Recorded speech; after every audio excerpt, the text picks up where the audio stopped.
экипаж МКС на ЛСГ-1 для Сергея. Moscow Station on space to ground 1 for Sergey for com. Sergey, Houston is currently configuring the com and you are going to do your part, and when you're done, we'll do com checks. Okay, I have a question.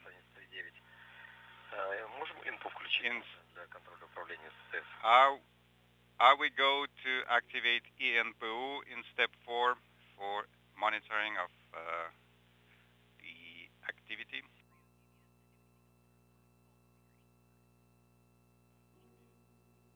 Обсуждаем секунду. Stand by, we're discussing. На связи.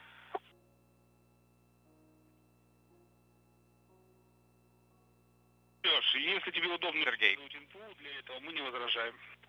If it's easier for you to use ENPU, we have no objections. Copy, thank you.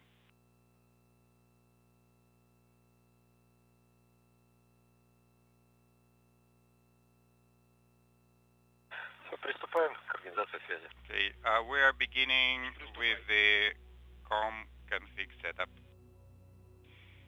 Affirmative, Sergey.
Экипаж МКС канале СГ-2. Moscow Station Слышу тебя. on space to ground 2. Меня слышишь? Have you loud and clear on space to ground 2? How me? Вас тоже слышу. Громко, четко. I have you loud and clear as well. Я понял. We're going to Значит, step сейчас 4. дождемся I copy. Алексея, проверим с We ним will связь, wait и for вы между собой Alexey. проверите еще связь. We'll do a com check with him, and then you'll do com check amongst yourselves. Принято в текущей конфигурации будем оставаться. Copy. Are we staying in this config? Значит, далее, как проверим связь, Сереж, мы с тобой будем в After СГ-1 the общаться, com вообще check. со станции в СГ-1 общаться, а уже You and I will be talking on space to ground Леша и 1. Ваня из корабля, в And общем, из корабля связь будет в actually, вот в этом режиме station from трансляции, то есть в СГ-2 с точки зрения вас на also станции. will be on space to ground 1. But from the vehicle, they will be talking on space to ground 2, including Сереж, такой момент еще, пока у нас station минутка есть. discussion. Смотри, во время расстыковки на Okay. уступ будут приходить сообщения Also, 4 класса, Сергей, там, during например, Undocking, нештатное you can отключение expect фидера messages, питания мимо диска. class 4 messages Вот, on the это laptop, for example, штатные, они FDR должны приходить эти power сообщения, не down. обращайте на них внимания. This is слишком надо nominal. очищать. You can disregard those and actually clear them. Принято, спасибо. Okay, I Неоднократно copy. будут приходить, то есть если несколько раз будет возникать, это тоже... And a heads up, they may come more than once, so Спасибо, что continue to disregard those messages. Хорошо, до связи. Okay, thanks for the heads up. Мы тогда включаем СГ-1 на первом среднем пульсе. Okay, so on И после проверки связи. after the com check, we will configure for После space проверки to связи. ground 1 com on com panel 1. Yes, after the com checks. Copy.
Москвы, ответьте Бурлаку. И это ЦУП Москвы. Как вы меня слышите? Я слышу хорошо. Как слышно меня? Тебя тоже хорошо слышно. Проверь теперь связь с Сергеем, пожалуйста, на станции, а потом с верхним залом с Димой. Хорошо, принято. Сергей, как меня слышно? Слышу Бурлак-1, хорошо, громко, четко. Гораздо лучше, чем в землю. Да, я тоже тебя хорошо слышу. Отлично. Проверку закончили. Done with the com check, so we hear each other really well. СУП Москвы. Moscow. Верхний зал, ответьте Бурлаку-1. Moscow, balcony and Soyuz mission control. Тим, еще раз добрый день. Как меня слышно? Тебя слышу хорошо. Как We меня read you loud and clear from the Soyuz mission control center. And I do you likewise. Принято, Дим. Я сейчас работал по Dima, пункту I 2. worked step 2.2. 17 не выдавал постоянно. I did not send the gas 17 command, Транспарант D1. and D1 or D1 notification is not illuminated. Сейчас, секундочку, уточним. Okay? We'll check what's going on. I checked the radiogram, and I was told that we do not need to send the U17 command. V13 is illuminated, but the other one is not.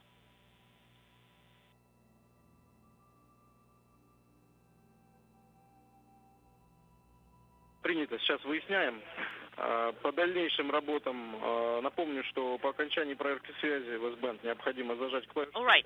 When we're talking on S-band, you need to press down the transmit button.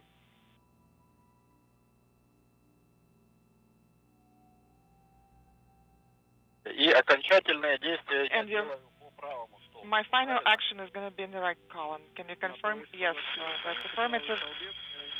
По окончании проверки Right связи column. в S-band. Once we're done with S-band com checks. Да, принято. Copy. Пока готовим рекомендации по Т1. Напомню, что So we're gonna start выполнять расконсервацию корабля. preparing recommendations 28, for you, and you can start activating the vehicle. 24, Steps 2, 3, 2.4, 2.5, 24.9, 2.9 through 2.11. Do not activate ASU and the gas analyzer. At 2100, you're going to switch to internal power, and please call down to confirm. Хорошо, принято. 21:00. 2100 Moscow time. Is that correct? Yes, DMT. Принял. Copy.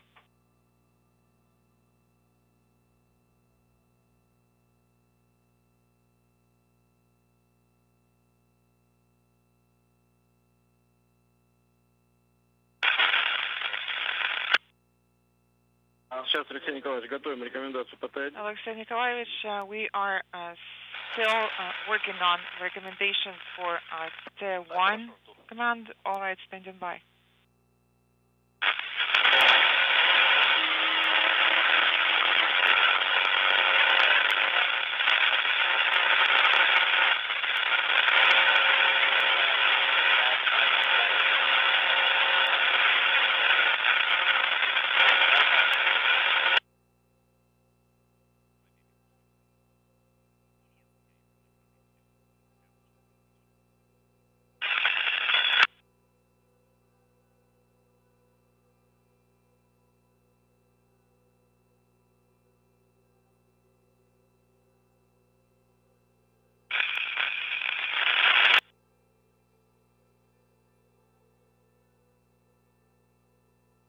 Итак, бурлаки, выдаем Buрлaki, команду your goal телефон ИЗИ to send the T1 command to activate Принято, the выдаю Т1.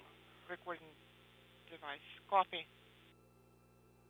T1 command is being sent.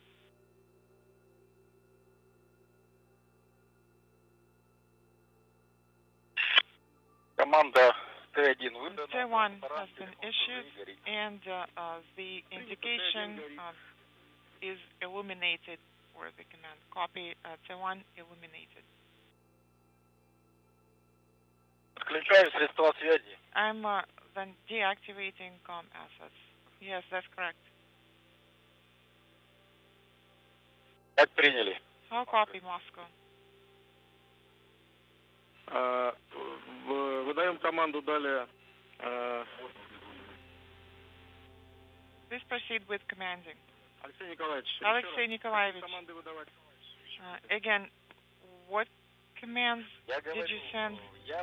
I was saying that I am deactivating. Actually, correction. Все, Т1 выдал, все, дальше выполняю окончание проверки. Sent, and I'll proceed with the closeout actions for the comm check.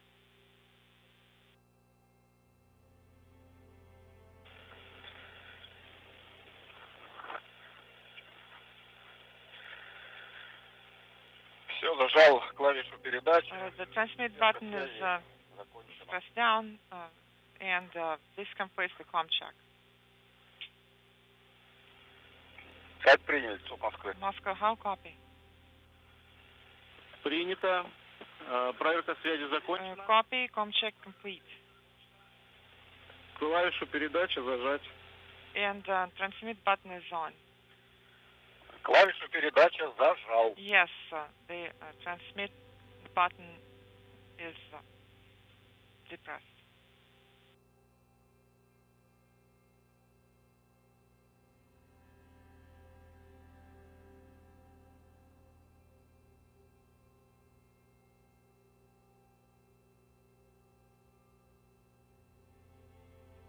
ЦУП Москвы, ответьте Бурлаку 1. Moscow, this is Burlaki 1. Go ahead. Дим, работаю по шагу 2. Dmitry, I'm in 2.4. Готов включить видео. I'm ready to activate the video cameras and recording mode. Напомню, что если кабель... And just a reminder, if the cable is already connected to the camera, you're going to have to reset the cable and then activate the recording mode. Да, хорошо, принято. Copy that.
Moscow station, space to ground 2. Go ahead.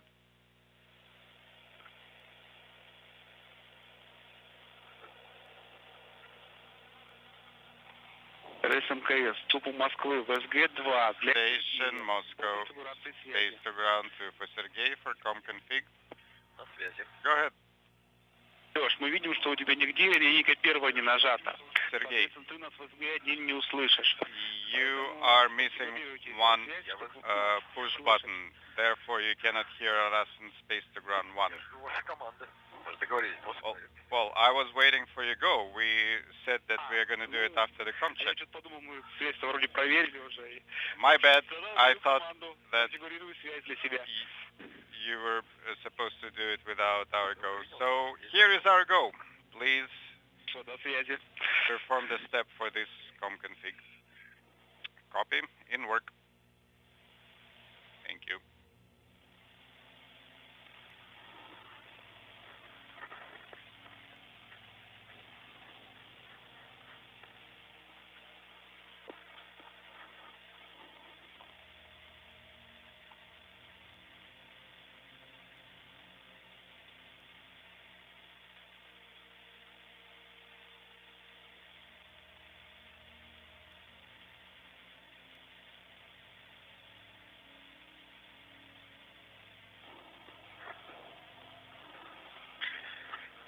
Москвы, ответь Тимуру Лаку. Moscow station. Moscow, Burlaki. Sergey, go ahead and space to ground 1. We have you loud and clear. Включил камеру. I have you loud and clear as well. Okay, I activated the camera, and one of the cameras Great. So please confirm that at the activation showed that MRM-1 camera one of is the off. lights is not blinking. And I Affirmative. have Camera tried is off. this fit in the power supply, Very but good. Next no time, joy, and I also cannot I'll activate see the you recording during mode. the video test. Готовим сейчас рекомендации. Copy, putting this in work. Принято.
Sergey, we are seeing the video on the ground.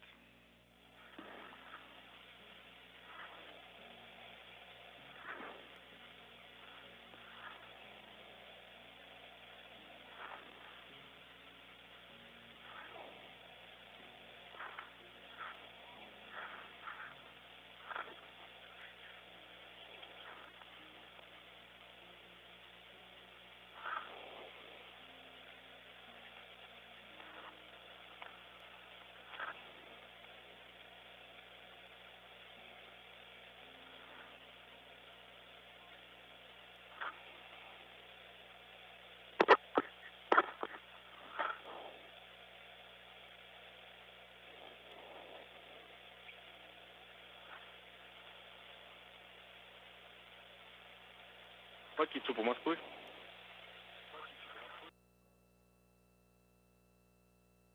Отвечаю, Бурлак-1. Николаевич, можно еще раз по камере? То есть после первой попытки включения она не запустилась. Дальше 10 секунд подождал, то как кабель переподключил, да? Еще раз предпринял попытку включения. Не получилось. После первого включения я нажал, но такое ощущение, то есть индикатор красный очень часто начал мигать.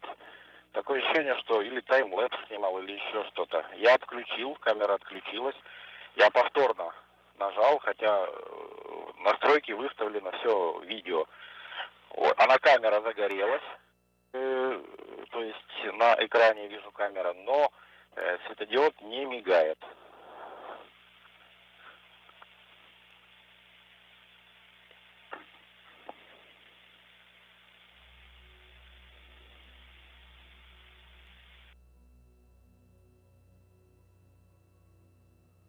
Принято.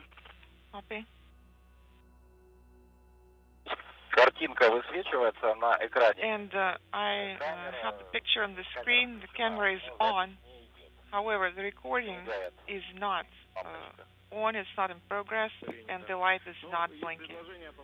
Copy. We can suggest that you deactivate the camera and wait longer, and then reactivate it, and then in 10 seconds try to activate the recording. So it cannot be deactivated. So if I push on the deactivate button, it just doesn't turn off. Well, please use the cable. It doesn't have any internal battery. So I disconnected the cable, but I still have the picture on the screen. It does not turn off.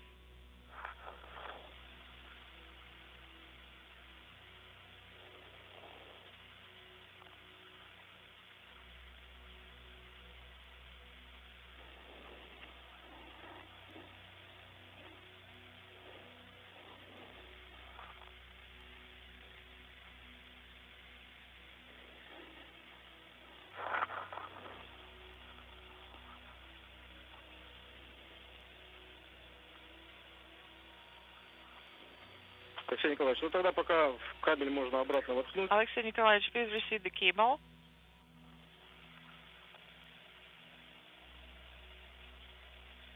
Moscow station, space to ground 1 for Alexey. Да, Go ahead. The cable is mated again, connected to the camera. And I proceed with your am at activation step step. 2 for and camera we'll be activation, ready to further perform about the step camera 2 on situation. your Copy. Контролирую. And I'm standby. We already also getting the video. monitoring Actually, the indications. All the indications are correct. We are still on section 2 of KDU repress. Copy. Это по странице 27. Is it page 27? Да, страница 27. Yes, page 27. И хотел уточнить Dmitry, just to clarify, for step 2.4.10, do I need to send F3 and F3 commands, the KSS auto mode, or can it be done later? You can do it now. All right, I'm sending F3 and F4 commands then.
Бурлаки, ЦУПу Москвы. Burlaki, Moscow. Кого вызывали? Who are you calling? Бурлаки. Burlaki. Отвечаю. ЦУП Москвы. Moscow, go ahead. Алексей Николаевич. Alexey Nikolaevich. Хотел уточнить по поводу книги спуска. A clarification about the descent. UDF 2.4, 2 and 2.43. Are these steps complete? Can you confirm? Страница 242. Page 24. 2.42 is complete. 2.4.3 is also complete. Я работаю в ИСА. Сейчас I'm currently in a side descent module, and убрал. Ivan also has stowed everything away in the Belo orbital module. 4.5 тоже, да? And is it the same for step 2.4.5? Yes, 2.4.5 is complete. That's great. Выполнение пункта 2.4.9. We're standing by for your report on completion of 2.4.9 storage and Так, я пока ухожу со связи. transfer. Copy, and I'll sign off for now. Да, Алексей Николаевич, напоминаю, в 21:00 по Also, нужно выдать команду. Alexey, a reminder that you need to send the command at 2100 at Moscow time Страница 29. per page 29. Did you say page 29? Yes, at 2100. Commands on page 29. Да, принял. Copy.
ЦУП Москвы, ответьте Бурлаку 1.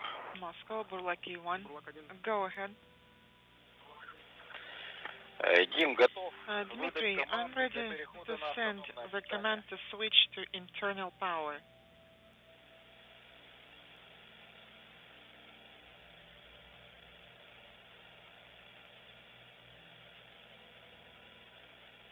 Сейчас, секунду, Алексей Николаевич.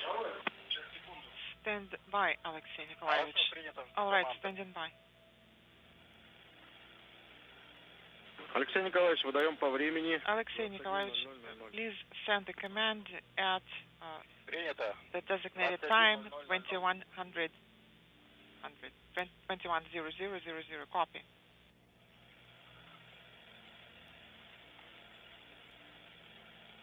Бурлаки, по пункту 249, страница 27, выполнили? Can you confirm that 2.4.9 is complete, Buрлаки? Да, выполнили. Yes, 2.4.9 is complete, and the van is about to call you and report. That's one of the codes. Copy. 2.4.10 is also complete. The system status has been checked out. Everything is nominal Copy according to the 9208. OGS. But Copy. I'm not clear what the unit is. Также выполнен пункт 2.4. 2.4.11 is complete. 2.4.11 выполнен. Okay. Copy. 2.4.11 is So complete. what was Can the you first confirm unit? that 4861. you have all Maybe of it the was portable repressor set adapter, not items, VVN. everything is No, it was completed? Yes. BVK.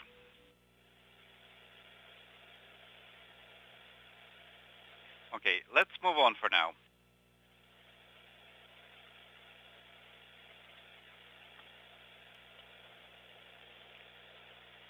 So, BVN 9208, copy 9208. And the fan attached to BVN has a tag with the barcode 63617. 53817. 63617, copy.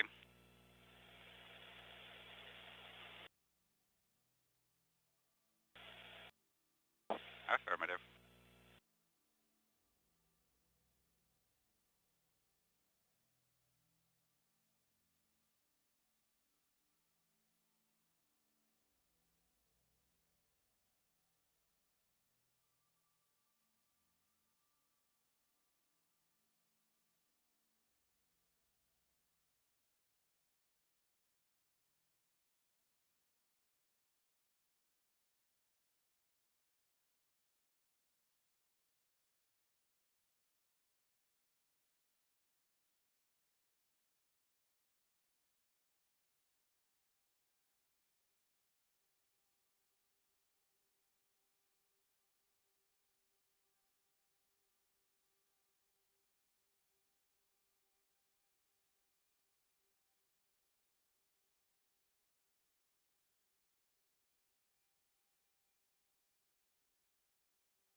You are looking live at the Soyuz MS-26 spacecraft attached to the Roscosmos module on the Earth-facing side of the Russian segment of the International Space Station.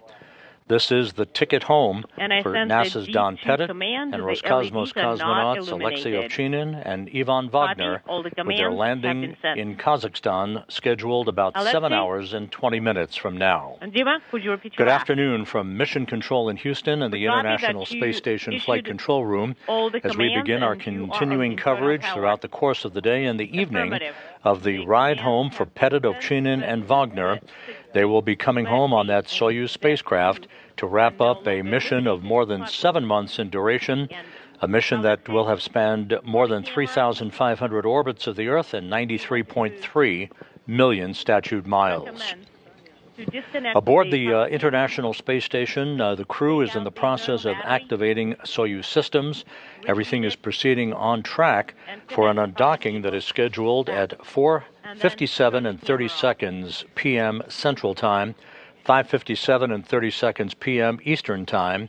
That will begin the ride home for Pettit, Ovchinin, and Vagner, wrapping up their mission with their deorbit and landing on the steppe of Kazakhstan to the southeast of the remote town of Zhezkazgan, about a 91-minute or 91-mile separation between Zhezkazgan, the forward staging point for today's landing operations, and the landing site in the remote area of Kazakhstan. The landing is scheduled just after sunrise, Kazakhstan time, on Sunday, April 20th, Easter Sunday. That will be Don Pettit's 70th birthday. SG-1 по тестовому видеосеансу.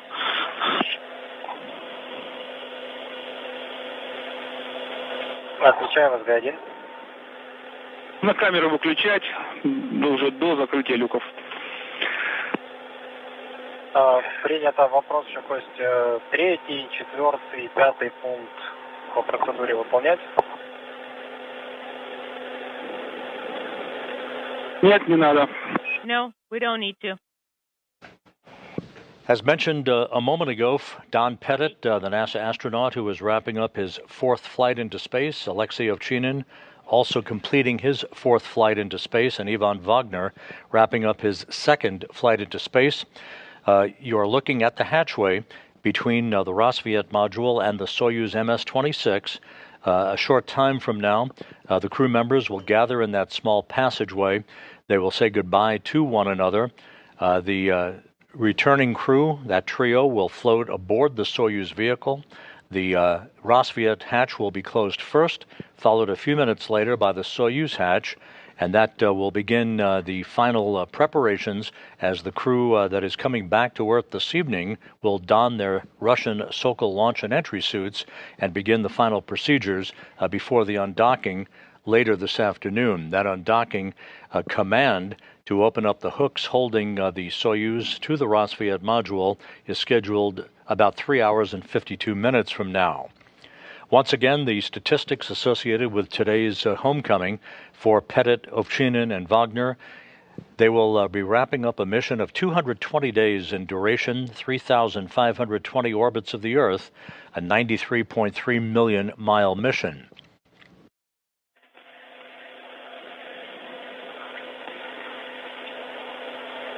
This view from an external camera on the International Space Station as the station flies 260 miles over the South Atlantic. On the right side, that is the Soyuz MS-26 spacecraft. That is the ride home for Pettit, Ovchinin, and Vagner later today. To its left is the Soyuz MS-27 spacecraft attached to the Prishal module, also on the Earth-facing side of the station. That was the vehicle that 11 days ago brought NASA's Johnny Kim and Roscosmos cosmonauts Sergei Ryzhikov and Alexey Zabritsky to the station for the start of their 8 months on board the International Outpost. With the completion of the mission today, Don Pettit again will have logged 220 days in space on this flight and a total of 590 days in space on his 4 missions. Alexey Ovchinin, just a bit ahead of Pettit on the all-time endurance list, with his 220 days in space on this, his 4th flight, will have totaled 595 days in space, and Ivan Vagner will have logged, of course, 220 days in space on this flight and 416 days in space on his 2 missions to the International Space Station.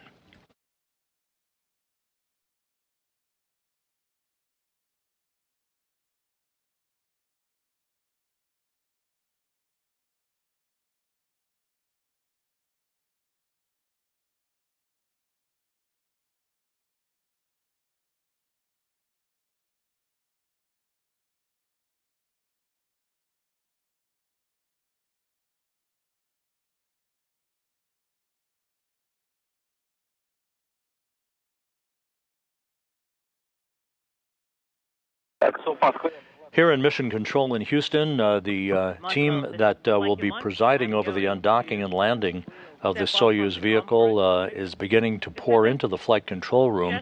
Today's operation will be overseen from the ISS standpoint by Flight Director Marcos Flores. He is currently joined on console by Flight Director Heidi Brewer. We will be also having a spacecraft communicator on console a bit later on, just prior to the undocking and landing phase of today's operation. The operation itself is controlled by the Russian flight controllers at the Russian Mission Control Center in the town of Korolyov outside of Moscow. They are in charge of all of the operations associated with the Soyuz undocking and the entry and landing later this evening on the steppe of Kazakhstan. You will be hearing from time to time those Russian flight controllers referring to the Soyuz by Ovchinin's call sign of Burlak. That is a Russian term for a riverboat or a barge puller that existed in the 17th century Russian Empire. Each Russian Soyuz commander selects his own call sign. In this case, the call sign for Soyuz MS-26 and Ovchinin and his crewmates is Burlak. 0147J. I wrote it down.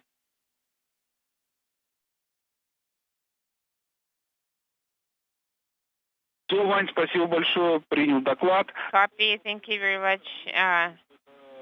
Ivan, we understand. It's Nabovaka. It's Belpa 48 618. It's in the area 407408 panel. What is on the cable? You were reporting a number. The journey of Don Pettit, Alexey Ovchinin, and Ivan Vagner began with the launch of their Soyuz MS-26 spacecraft atop a Soyuz 2.1A booster from launch site 31 at the Baikonur Cosmodrome in Kazakhstan back on September 11th, 2024. As is typical, the booster lit up its engines, the turbo pumps came up to flight speed, the hold-down posts were released, and the Soyuz booster and the 3 crew members atop the 3rd stage of that Soyuz vehicle began their climb to orbit, arcing out to the northeast from Baikonur for an 8-minute, 46-second journey to their preliminary orbit.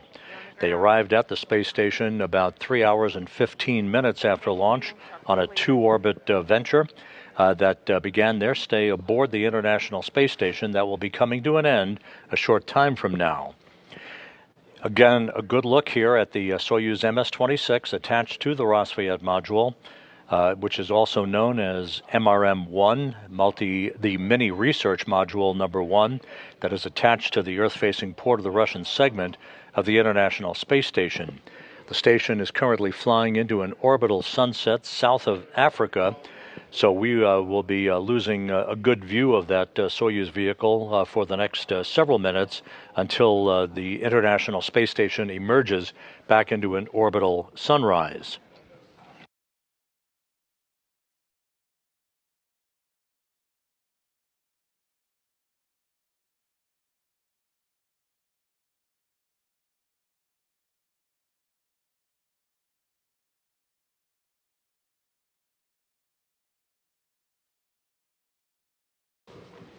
The target for the landing of Pettit, Ovchinin, and Vagner on the steppe of Kazakhstan this evening will be a remote area just about 91 miles to the southeast of the town of Zhezkazgan in the staging city of Karaganda, Kazakhstan, which is to the northeast of the landing site.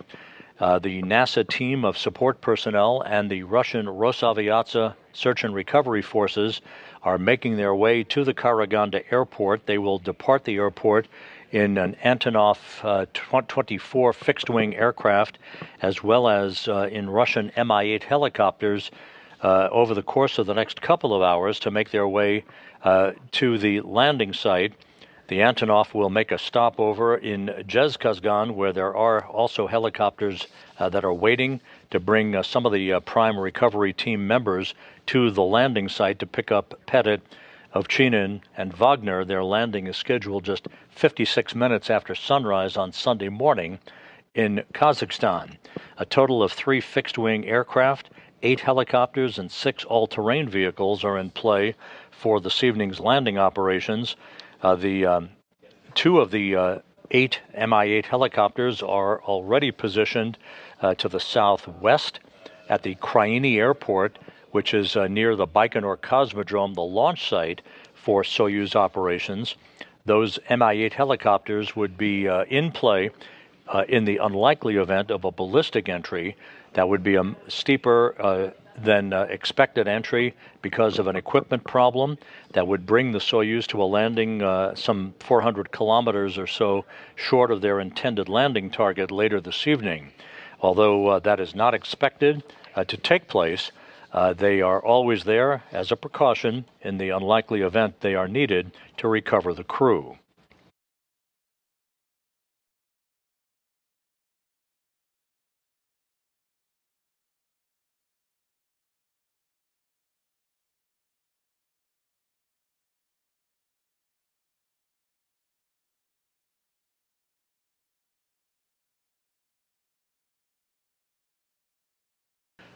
The demarcation point for the conclusion of Expedition 72 aboard the International Space Station and the beginning of Expedition 73 is always marked from Soyuz undocking to Soyuz undocking. So we're just about 3 hours and 45 minutes away from the beginning of a new expedition on board the International Space Station.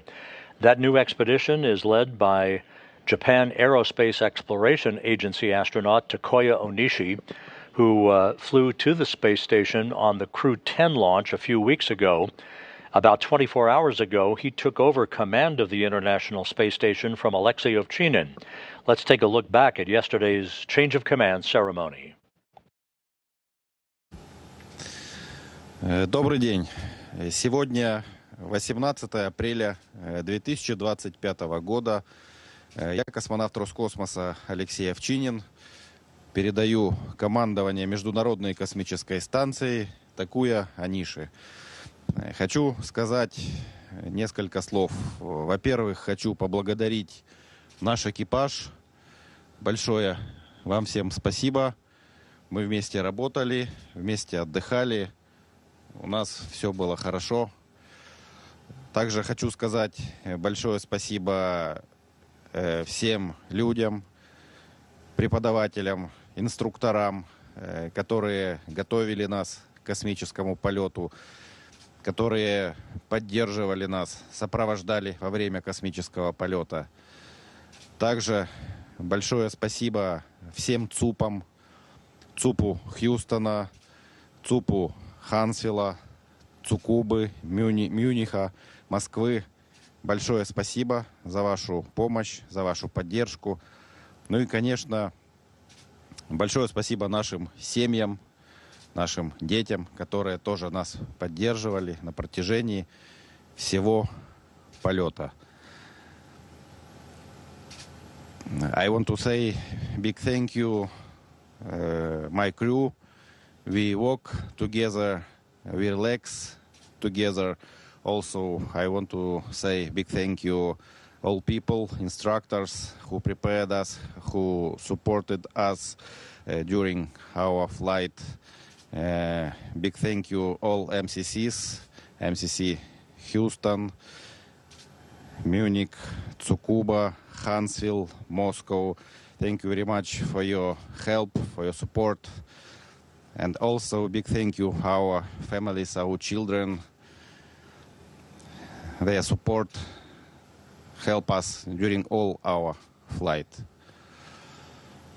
Time to change command.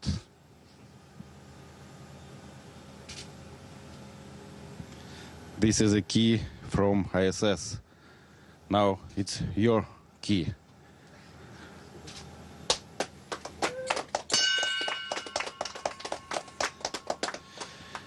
Take care, our station. It's our everything. Спасибо, Алексей. Я принимаю командование МКС. Вы продемонстрировали отличное лидерство. Спасибо за это. И помощь, и дружбу. Желаю вам мягкой посадки. Thank you very much, Alexey. It's a great honor for me to accept the command of the ISS. And I feel so special that I am taking over the command from you. It's because It's been almost 9 years since we met here in 2016 during Expedition 48.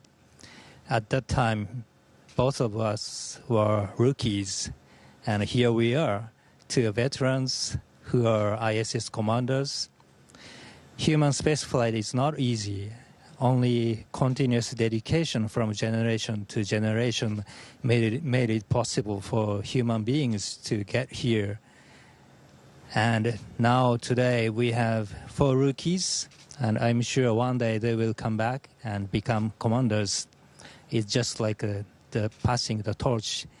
And I believe that's how we will continue to develop human spaceflight. And now I'd like to say a couple of words in Japanese. 日本の皆さん応援本当にありがとうございます。本日2025年4月18日に国際宇宙ステーションの指揮権を継承してコマンダーに就任しました。今回このような大役をいただけたのもひとえに私の努力によるものではなく、これまで希望の運用ですとかコウノトリによる物資の補給といった日本の有人宇宙開発に対する貢献が国際社会の中で認められ、そしてまた未来に対して期待されている証だと思っています。なのでその期待に応えられるよう全力で頑張っていきたいと思います。Then switch back to English. So Alexey, Ivan, and Don, thank you so much for accepting us so kindly when we arrived here. You guys have been showing us the ropes since then, and we had such a great time with you guys. It's been such a privilege for us to work with you, so we will miss you. We have a lot of exciting work ahead of us, so we will continue to do our best just like you guys did. And I hope we can see each other again on the ground. We wish you a safe and soft landing.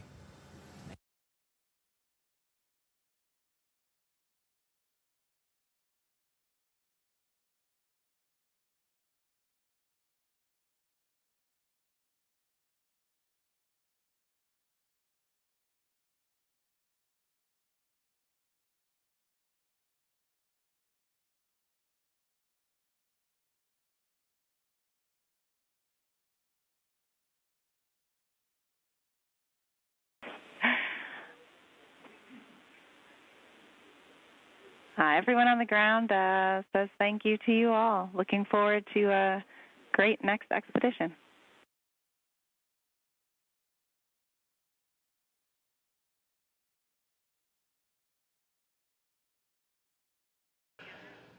Back here in Mission Control in Houston, you just saw a replay of yesterday's change of command ceremony aboard the International Space Station, where Alexey Ovchinin, the Roscosmos and Soyuz commander for today's departure of the Soyuz MS-26, handed over the keys of the kingdom to Japan Aerospace Exploration Agency astronaut Takuya Onishi, who now will be the commander of the station until his departure later this year.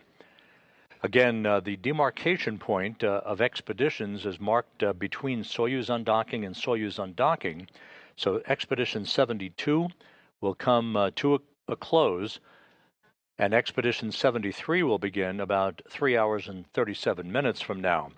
Expedition 73, from left to right, Roscosmos cosmonaut Kirill Peskov, NASA's Johnny Kim, NASA's Nicole Ayers, Roscosmos cosmonaut Sergei Ryzhikov, NASA's Anne McClain, Roscosmos cosmonaut Alexey Zubritsky, and on the right is the new commander of the station, Takuya Onishi.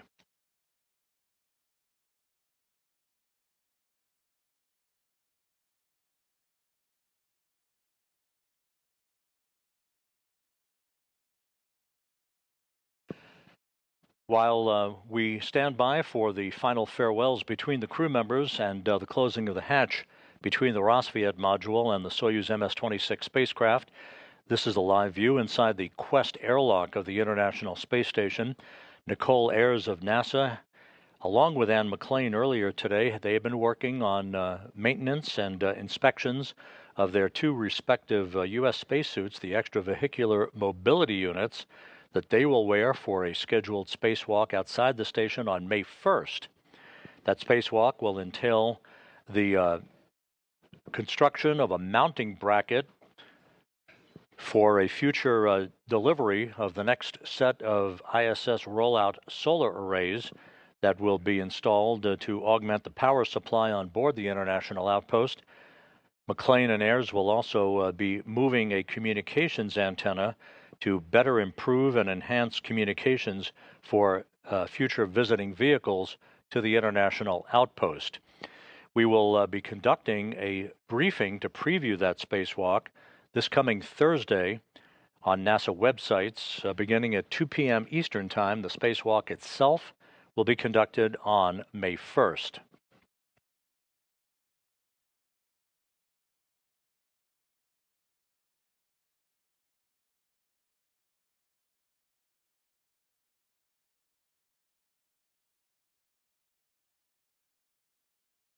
This is a view from the balcony camera overlooking the Russian Mission Control Center on the outskirts of Moscow. Those flight controllers, again, in charge of all of the operations concerning the Soyuz vehicle itself. We should be getting shortly the green light from those flight controllers for the crew to gather inside the hatchway between the Rosviet module and the Soyuz MS-26, in which first they will say goodbye to one another. It's not exactly a formal ceremony with any planned remarks that are scheduled, but they will say farewell to one another, and then Pettit, Ovchinin, and Vagner will float inside the Soyuz vehicle. The hatch between Rosviet and Soyuz will be closed first, followed several minutes later by the hatch to the Soyuz itself. The crew then will begin to suit up in their Russian Sokol launch and entry suits and begin to conduct systems checks, leak checks, and communications checks that will lead to the actual undocking of the Soyuz about 3 hours and 35 minutes from now. While we have a few minutes, let me run down for you some of the key events and the times of upcoming activities. The undocking itself, the physical separation between Soyuz and the Rosviet module, is scheduled at 4:57 and 30 seconds p.m. Central Time, 5:57 and 30 seconds p.m. Eastern Time. That will be followed 2.5 minutes later by an initial separation burn by the Soyuz, an 8-second burn of the Soyuz engine that will increase its opening rate from the station by about 0.5 meters per second. A minute and a half after that, there'll be a second separation burn of 15 seconds in duration that will occur at 5:01 and 50 seconds p.m. Central Time. That will be followed about 23 minutes later at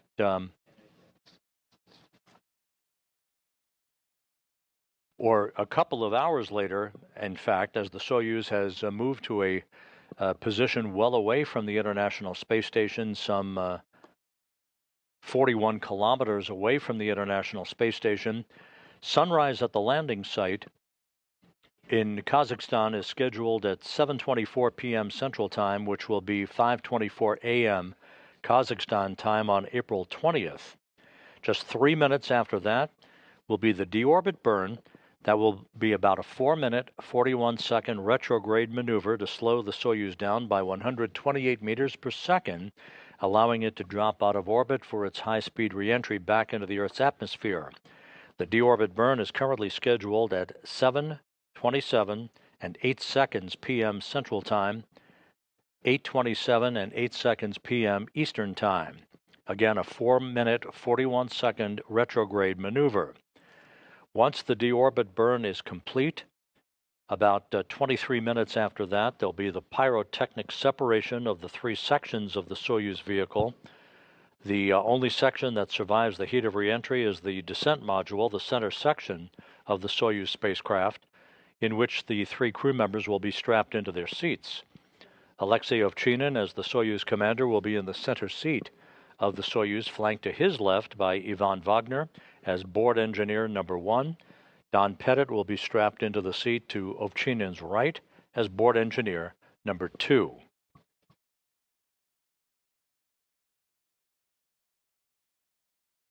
Some 3 minutes after the module separation, the Soyuz vehicle and its 3 occupants will begin to reach the upper limits of the Earth's atmosphere at an altitude of about 400,000 feet. They will begin to experience the first sensation of Earth's gravity in 220 days as the heat around the Soyuz vehicle builds up to about 2,500 degrees Fahrenheit. Some 2 minutes after entry interface, as it is called, they will see a plasma buildup, a fireball around the spacecraft, if you will. This is normal. That will occur just before 8 p.m. Central Time, 9 p.m. Eastern Time.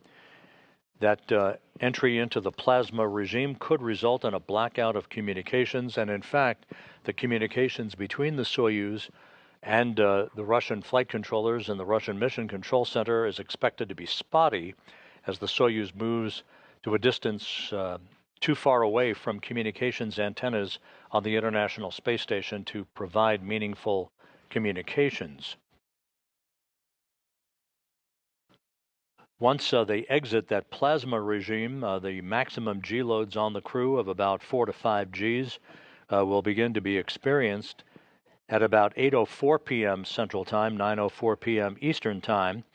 At that point, communication should be restored between the Soyuz and the Antonov fixed-wing aircraft that will be flying a circular racetrack pattern around the vicinity of the landing site in Kazakhstan.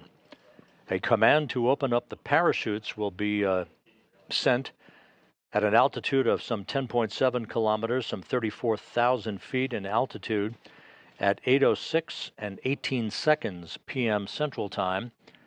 The chute deployment sequence will first see a series of drogue chutes deployed that will pull out the main chutes, those familiar orange and white parachutes that will dramatically slow the descent rate for the Soyuz vehicle as it approaches the landing site.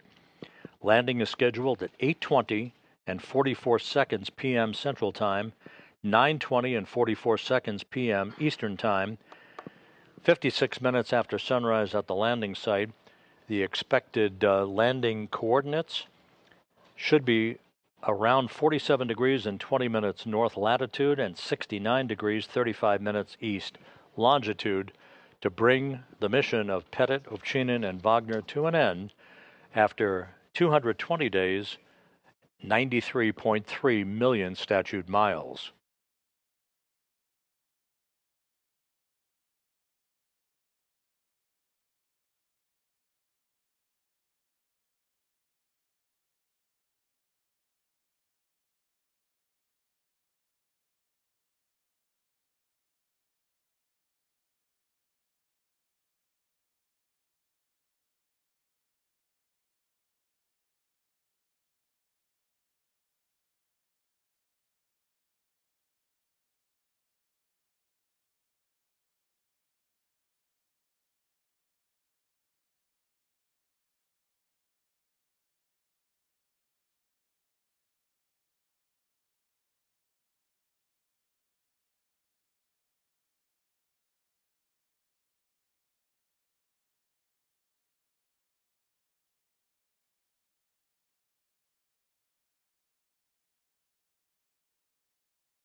We should be just a few minutes away from the point at which the crew members will be gathering in that transfer area, that small passageway between the Rosviet module and the hatch to the Soyuz vehicle, in which they will say farewell to one another, after which Pettit, Ovchinin, and Vagner will float inside the Soyuz, and the Rosviet hatch will be closed first, followed a few minutes later by the hatch to Soyuz itself.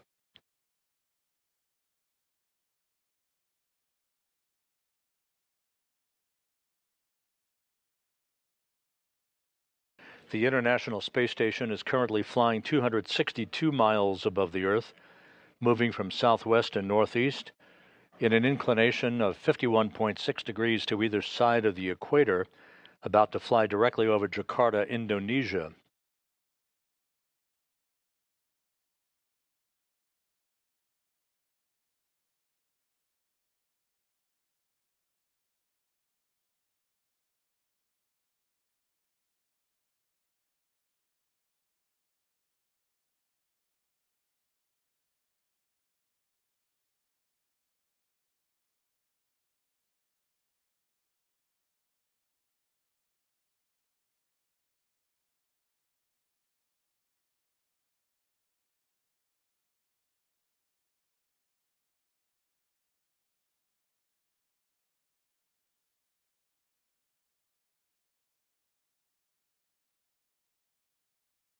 If you've just joined us, the International Space Station about to see the transition of one expedition to another.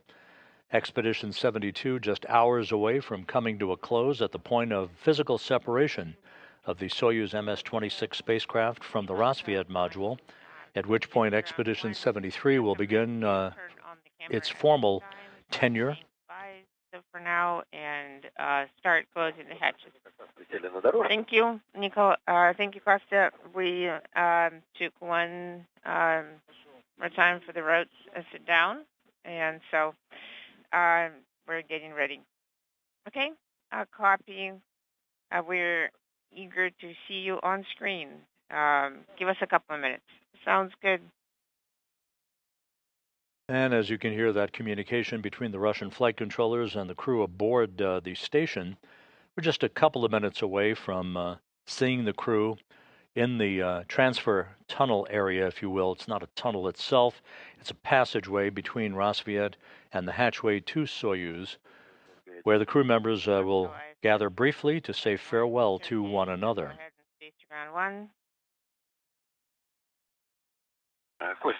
Konstantin, well, I want to say goodbye. I want to say thank you very much. We're going to see and hear you on the ground now. Alexey, I didn't recognize you. Well, I will see you again on the ground. You'll be rich. And we're going to look forward to seeing you on the ground. Have a soft landing. Okay. So do I understand correctly that we close the hatch first and Sergei will be closing hatch on their side next? No, incorrect.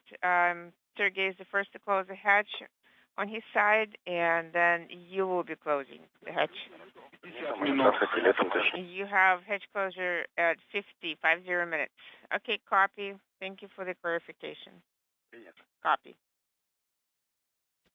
So there you heard firsthand the procedures that are about to unfold. Pettit, Ovchinin, and Vagner will say farewell to the other 7 crew members on board the International Space Station to complete this 11-day handover between Soyuz crews.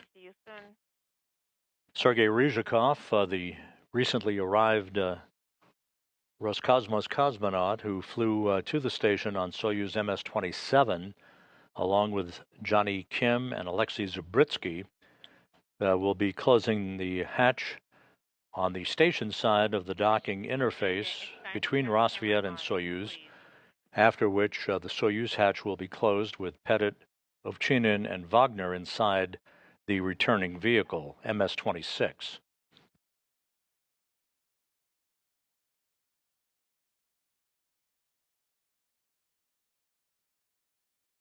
And now a view of the hatchway. We're seeing the video. Thank you. And a view of Sergei Ryzhikov.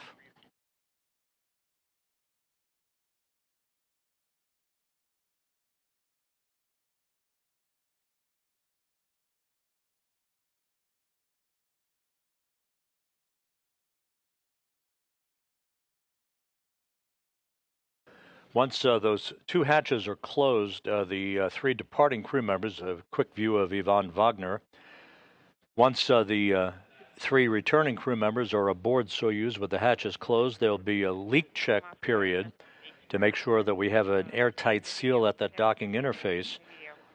That will be the precursor to the small vestibule between Rassvet and Soyuz being depressurized in advance of the command to begin opening up the hooks holding Soyuz and Rassvet in place. You see Don Pettit joining Vagner and Ovchinin, all three in those blue undergarments.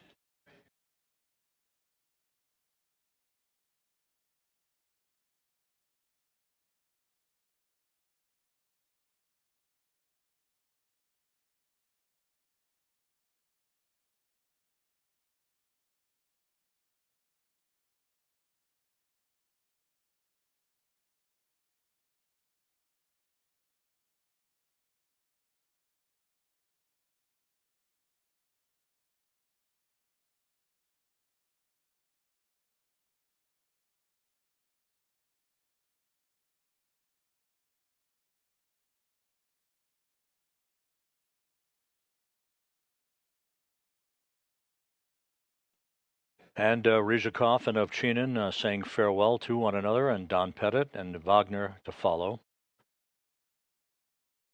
Kirill Peskov in the white shirt.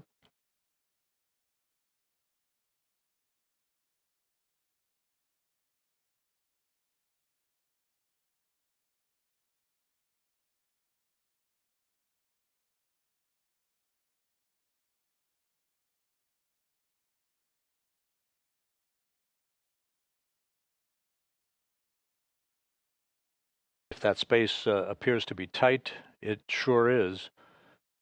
There's barely enough room for all the crew members to fit in at any given time. Takoya Onishi of the Japan Aerospace Exploration Agency, the new station commander, saying farewell to the departing crew members. And Anne McLean.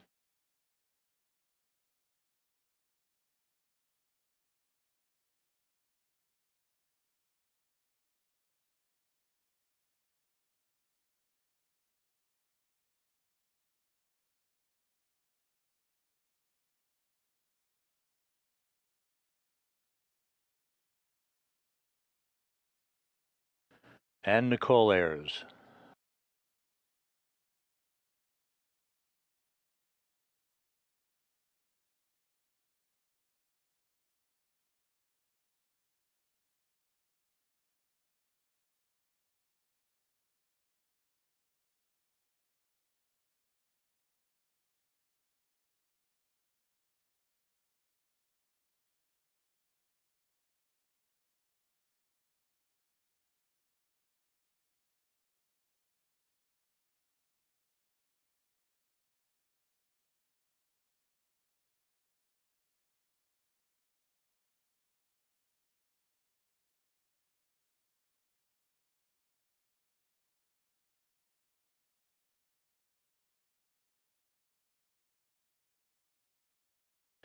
NASA's Johnny Kim saying farewell to the crew that he and Zabritsky and Ryzhikov just finished a handover with. Kim and his two Roscosmos crewmates launching back on April 8th from Baikonur on the Soyuz MS-27 spacecraft.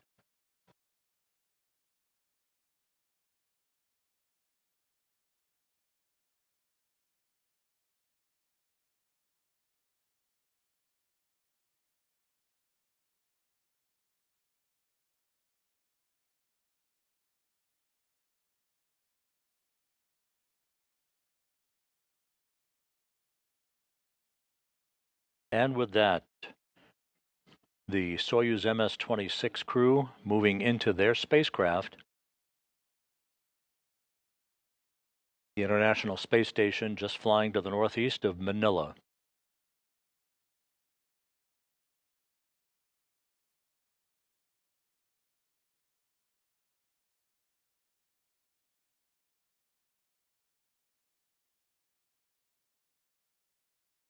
Once the three returning crew members have an opportunity to don their Sokol launch and entry suits, they will perform leak checks on those suits, and will also depressurize the upper section of the three-section Soyuz vehicle called the orbital module. Ryzhikov is wiping down the circumference of the hatchway to make sure there's no foreign object debris that would impinge on a good leak check to form an airtight seal at that docking interface.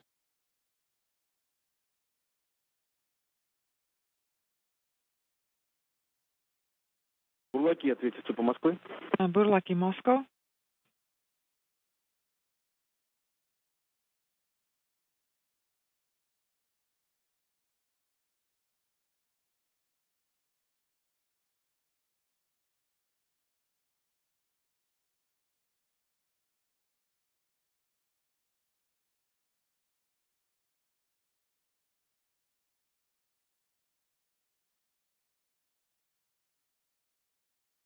Сереж, скажи Леше, что... Сергей,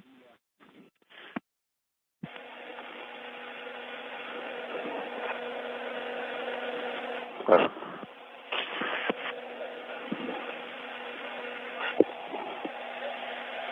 Спасибо, Сереж.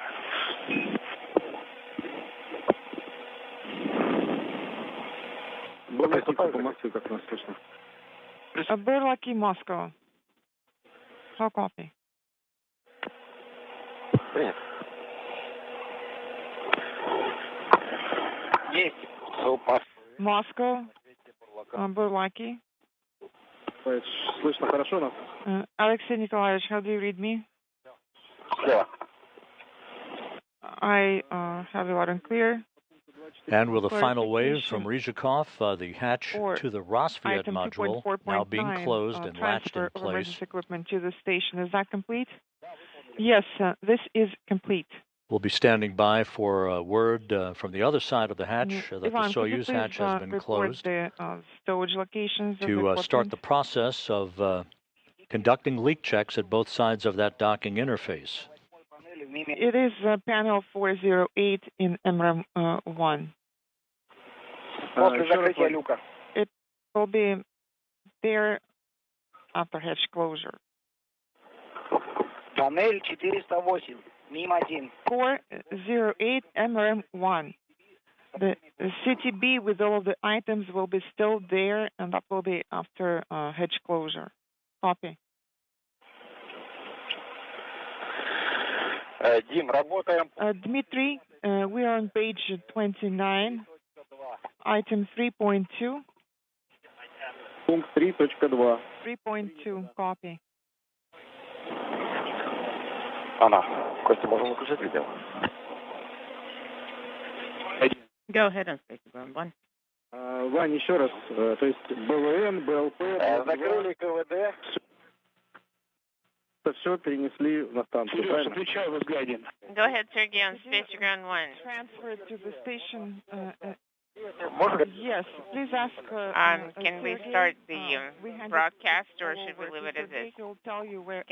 Waiting for your hedge closure report. Do you confirm? Ivan, please check if S4 and S6 MRM1 S6 car hedge is closed. Excavator is in electrical control. Работаем по странице 29. We are on page yes, 29. Excavator is in electrical control. I confirm. Okay, copy. Thank you. You can turn off and remove the camera, and you can Kyle 153 camera. S4 is not illuminated. S6 is copy. Not illuminated. Copy. Good copy. KVD pressure equalization valve is closed. See you later. We're switching to page 32. Copy, Moscow. This is Bulak 1. I'm ready to close the orbital module docking port hatch cover. Yes, your go for manual hatch cover closure.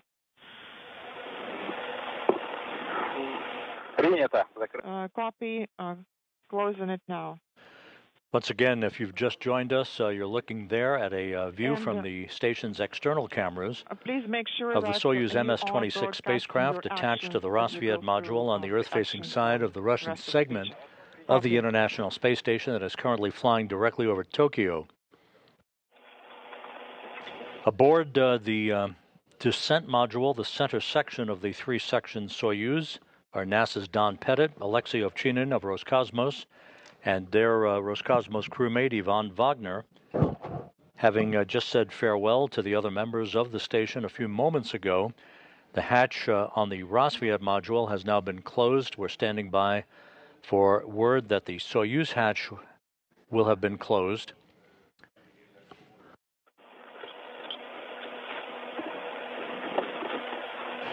Once the Soyuz hatch is closed, the crew will begin the process of conducting leak checks and will begin to don their Russian Sokol launch and entry suits, performing leak checks on both sides of the docking interface to make sure we have an airtight seal before the vestibule between Roscosmos and the Soyuz is depressurized.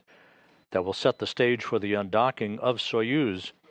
The physical separation scheduled at 4:57 and 30 seconds p.m. Central Time, 5:57 p.m. Eastern Time. This is Burlaki 1. BO orbital module docking port hatch is closed. Copy. BO SU hatch closed, and we're now on page 33. Copy. Page 33. Make sure you're broadcasting your actions. SSVP docking and internal transfer system. I'm deactivating it now. Copy. SF7. DES7 command.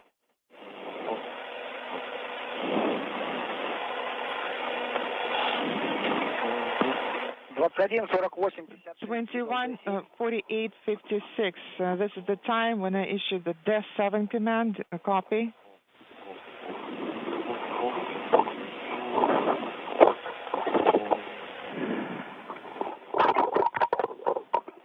Так, выдаем С-15.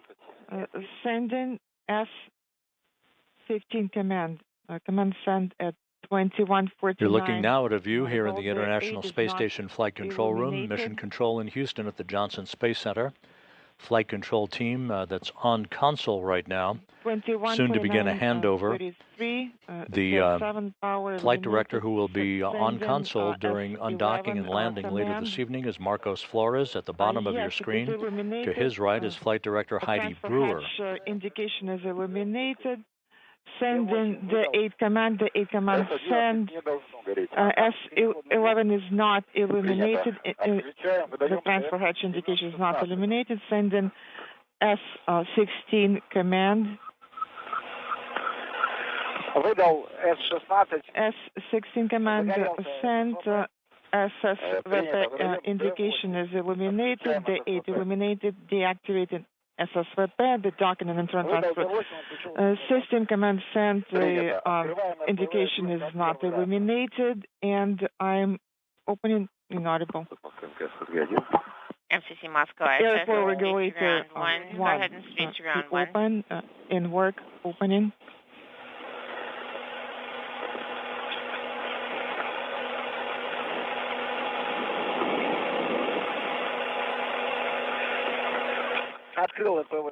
Airflow regulator 1 is open. And you are going to deactivate the main and backup power sources on those units. Opening cabin oxygen supply valve. Open. It is open, inaudible. Open. Подача 2 горит. And the indication is illuminated. We're done with the actions on page 33, switching to page 35. Copy. Your goal to start actions on page 35. Continuing to hear the procedures being read up to the departing Soyuz crew from the Russian flight controllers in Korolyov outside Moscow. In the center of your screen, the Soyuz MS-26 spacecraft that will be undocking from the station about 3 hours and 5 minutes from now. On the left is the recently arrived Soyuz MS-27 spacecraft, docked to the Prishal module, also on the Earth-facing side of the station, which arrived on April 8th with NASA's Johnny Kim and Roscosmos cosmonauts Sergei Ryzhikov and Alexey Zabritsky.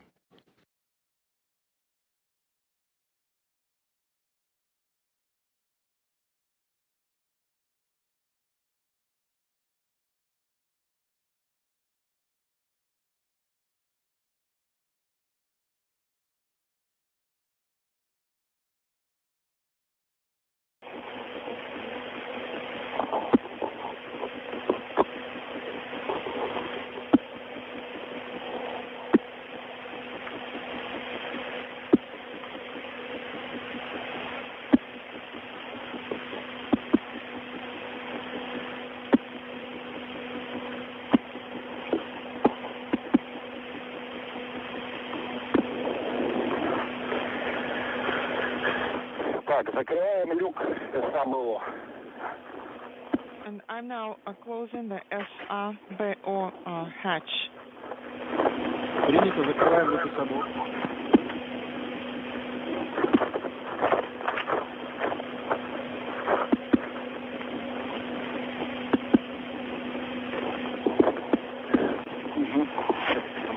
Люк САБО закрыт.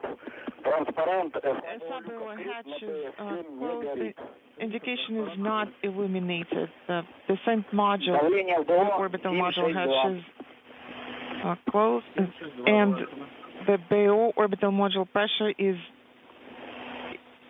762. Переходим на формат СКГС. And I'm switching to the SKGS interface leak check system display. The cosmonauts confirming that the hatch between the descent module, where the crew is currently located, and the upper section of the Soyuz, known as the orbital module, that hatch is now closed. The orbital module will be depressurized to vacuum. Not illuminated. Выдаем F1.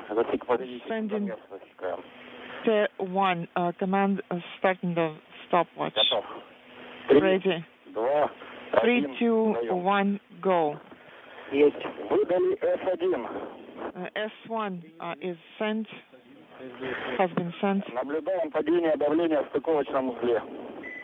Monitoring the docking port pressure dropping. СА и БО и ОБ стабильно. SA, BO, and the station pressure stable.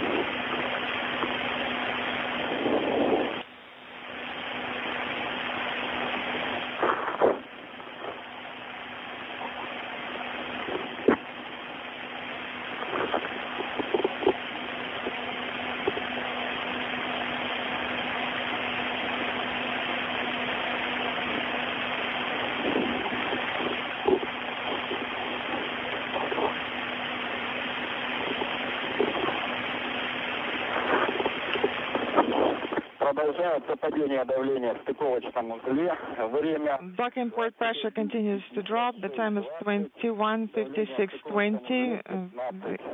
And the pressure is at... This is Mission Control Houston. We now have confirmation of the closing of the Soyuz hatch on that side of the docking interface between the MS-26 spacecraft and the Roscosmos module. The Soyuz hatch closing occurring at 1:52 p.m. Central Time, 2:52 p.m. Eastern Time. So both hatches on the docking interface on the Earth-facing side of the station now closed, and the Soyuz crew, the departing crew of Don Pettit of NASA and Roscosmos cosmonauts Alexey Ovchinin and Ivan Vagner will begin the process of donning their Sokol launch and entry suits and conducting leak checks. The upper section of the Soyuz, that's the bulbous section called the orbital module, that also has the docking probe that is attached to the Roscosmos docking port, that is in the process of being depressurized as well. So the three departing crew members who will be coming home this evening for a parachute-assisted landing on the steppe of Kazakhstan early Sunday morning Kazakhstan time are now aboard their return vehicle, conducting final systems checks and leak checks prior to the undocking of the Soyuz about 3 hours from now at 4:57 p.m. Central Time.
Good afternoon from the International Space Station Flight Control Room here at the Johnson Space Center in Houston, Mission Control, overlooking the work being conducted with their counterparts at the Russian Mission Control Center, half a world away, at the Russian International Space Station Flight Control Room in the town of Korolyov on the outskirts of Moscow. We are currently 25 minutes away from the undocking command, the command that will open up the hooks holding the Soyuz MS-26 spacecraft to the Roscosmos module on the Earth-facing side of the Russian segment of the International Space Station. A minute and a half after the undocking command is issued, those hooks will open. Springs on both sides of the docking interface will push off against one another, and the Soyuz MS-26 will be free of the station and will begin its journey home to carry back to Earth NASA's Don Pettit and Roscosmos cosmonauts Alexey Ovchinin and Ivan Vagner to wrap up 220 days in space, a mission of 3,520 orbits and 93.3 million statute miles. When the crew has landed on the steppe of Kazakhstan at 8:20 p.m. Central Time this evening, which will be 6:20 a.m. Kazakhstan time shortly after dawn on Sunday morning, Easter Sunday, at the landing site, Don Pettit will have logged 220 days in space on this mission, 590 days in space on his 4 flights, landing Kazakhstan time on his 70th birthday. Alexey Ovchinin will have logged 220 days in space and 595 days in space on his 4 flights. Ivan Vagner will have logged 220 days in space and a total of 416 days in space on his 2 missions to the International Space Station. This crew, which launched and arrived at the station last September 11th, has seen the arrival of 6 visiting vehicles, the departure of 7 other visiting vehicles during their time aboard the station.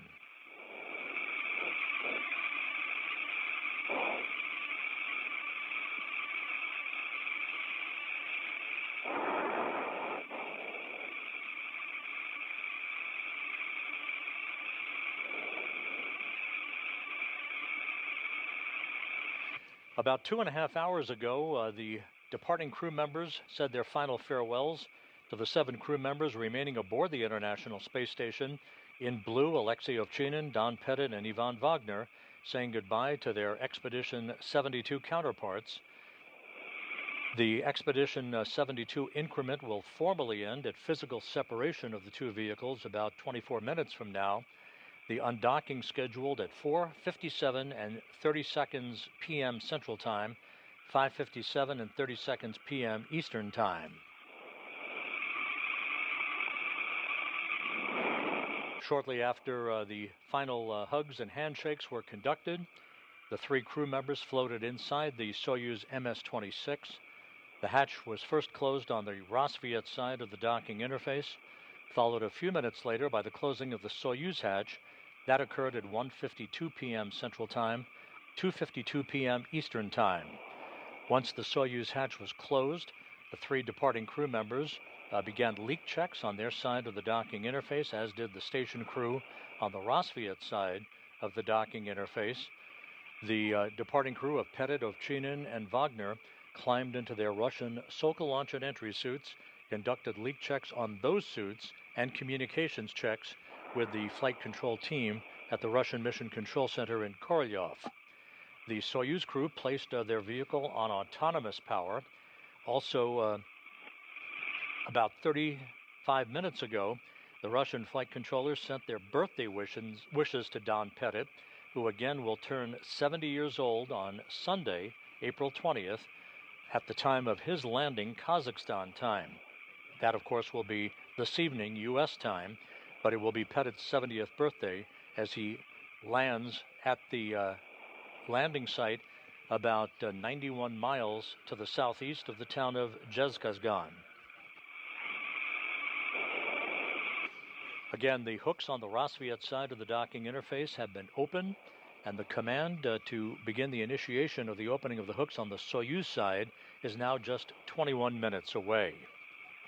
You'll be hearing references during the course of the undocking and landing operations from the Russian flight controllers as they use the call sign Burlock to address the Soyuz crew. Each Soyuz commander selects his own call sign that has some symbolic meaning to them, either geographic or otherwise.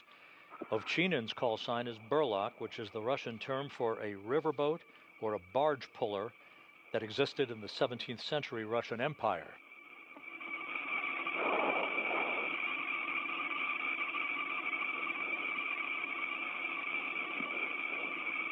And again, this is a replay of activities that took place about 2.5 hours or so ago, as Ovchinin, Vagner, and Pettit said goodbye to their expedition crewmates and moved inside the Soyuz MS-26 spacecraft for final preparations, leading to the undocking of the vehicle that is just 22 minutes away.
You see the Ryzhikov wiping down the circumference of the hatchway from Roscosmos to the Soyuz, making sure no foreign object debris was present before that hatch was closed, to provide a clean interface for the leak checks that occurred about 2.5 hours ago.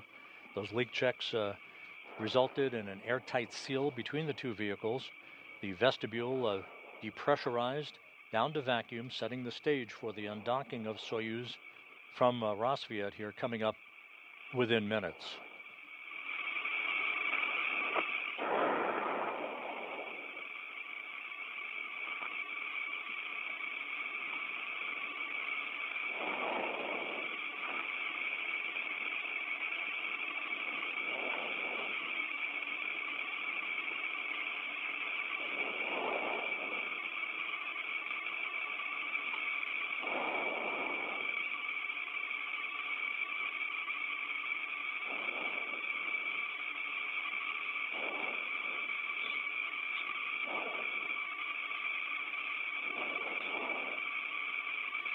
And there you saw the replay of the hatch closure that separated the departing trio of Pettit, Ovchinin, and Vagner from the rest of the station crew. You see the remaining 7 crew members in this Expedition 73 crew portrait. From left to right, Kirill Peskov, Johnny Kim, Nicole Ayers, Sergei Ryzhikov, Anne McLean, Alexey Zabritsky, and the new space station commander, Takoya Onishi, of the Japan Aerospace Exploration Agency, who took over command of the station from Alexey Ovchinin yesterday in a change of command ceremony. The actual demarcation point for the end of Expedition 72 and the start of Expedition 73 will come at the time of physical separation between the two vehicles just 18 minutes from now.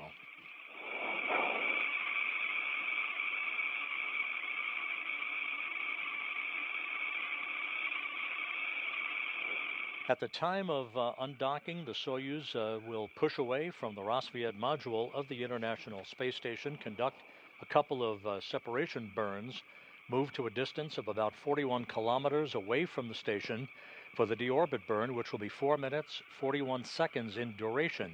This is a braking maneuver to slow the Soyuz down by 128 meters per second, allowing it to drop out of orbit for its entry into the Earth's atmosphere. 23 minutes after the deorbit burn, pyrotechnics will separate the 3 sections of the Soyuz. The crew is in that center section, the descent module, as they enter the Earth's atmosphere, with temperatures around the vehicle building to 2,500 degrees Fahrenheit. The crew will be feeling the first effects of Earth's gravity at that point. As they approach the landing site, the parachute deployment sequence comes in 2 phases, drogue chutes coming out first, followed by the main chutes, a trio of orange and white chutes that will enable the Soyuz to slow down and enable the Soyuz to descend to a landing with soft landing engines firing just a moment before touchdown on the steppe of Kazakhstan, with landing scheduled at 8:20 and 44 seconds p.m. Central Time, 9:20 and 44 seconds p.m. Eastern Time. The landing is occurring about 56 minutes after sunrise at the landing site in Kazakhstan, which will be about 91 statute miles to the southeast of the town of Zhezkazgan. Once the crew is extracted from the Soyuz, they'll be placed in chairs nearby to have a couple of moments to regain their land legs before they're carried in those chairs to a nearby inflatable medical tent. They'll receive initial medical exams. They'll get out of those Russian Sokol launch and entry suits. They'll get into more comfortable flight clothing, and then they'll board 3 helicopters that will carry them back to the staging city of Karaganda, Kazakhstan. Don Pettit will board a NASA plane to return to Houston, while Ovchinin and Vagner will board the Gagarin Cosmonaut Training Center aircraft for a flight back to their training base in Star City, Russia, outside of Moscow. The Russian Mi-8 helicopters that are part of the Rosaviatsa search and recovery forces will be circling the area of the landing site at sunrise in a circular racetrack pattern, basically, awaiting the arrival of the Soyuz under its main chute. The helicopters will descend in sequential fashion, one after the other. The first helicopter is populated by the most critical recovery team personnel who will be attending to the vehicle, making sure it's safe, no toxic gases emanating from the spacecraft before they begin the process of extracting the crew. The Soyuz might land upright, it might be dragged onto its side depending on the winds at the landing site. The weather at the landing site in Kazakhstan is forecast to be partly cloudy, with temperatures around 48 degrees Fahrenheit.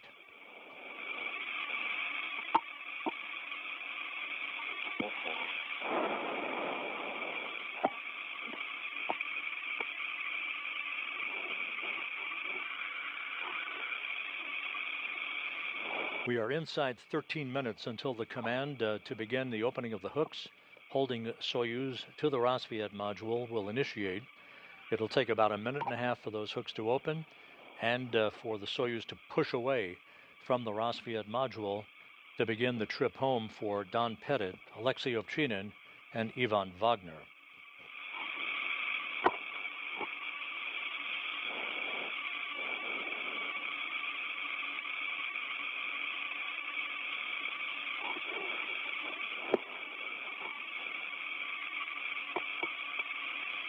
At the time of landing and the completion of their mission today, these 3 crew members will have amassed 1,601 days of spaceflight experience on their collective flights, 4 for Pettit, 4 for Ovchinin, and 2 for Ivan Vagner.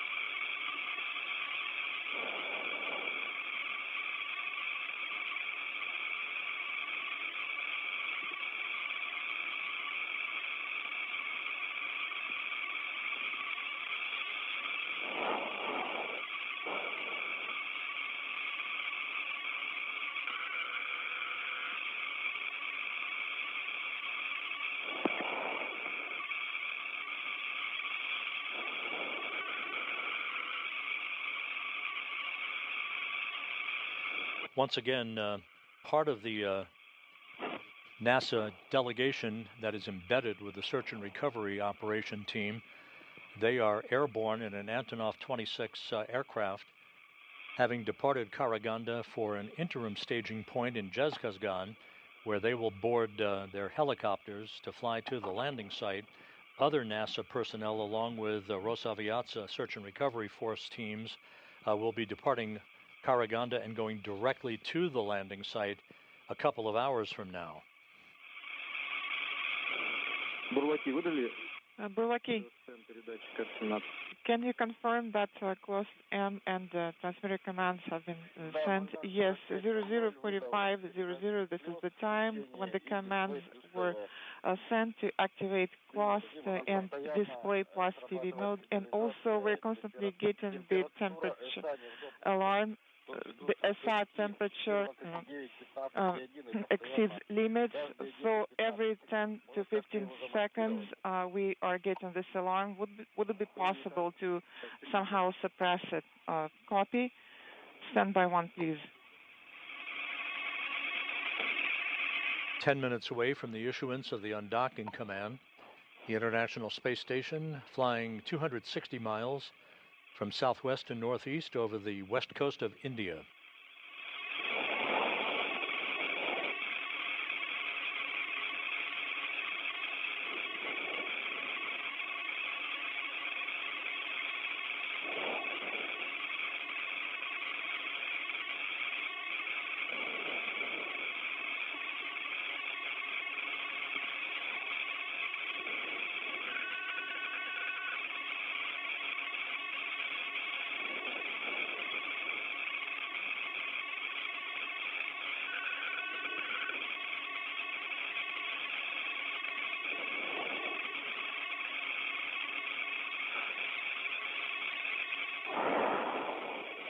All quiet as we prepare for the issuance of the undocking command just 9 minutes from now.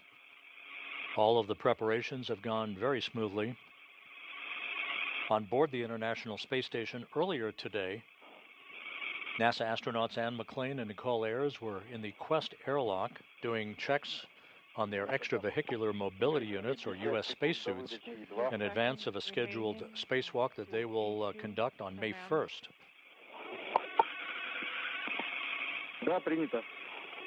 Copy.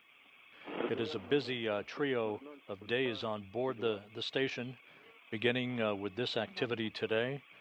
In the early morning hours, Monday morning, April 21, the next SpaceX cargo vehicle, the CRS-32 cargo ship, will be launched from Launch Pad 39A at the Kennedy Space Center on a Falcon 9 rocket to deliver almost 7,000 pounds of supplies to the Expedition 73 crew on board the International Space Station. Our coverage on Monday morning on NASA Plus will begin at 3:55 a.m. Central Time, 4:55 a.m. Eastern Time, for a launch at 4:15 a.m. Eastern Time. And stand by for...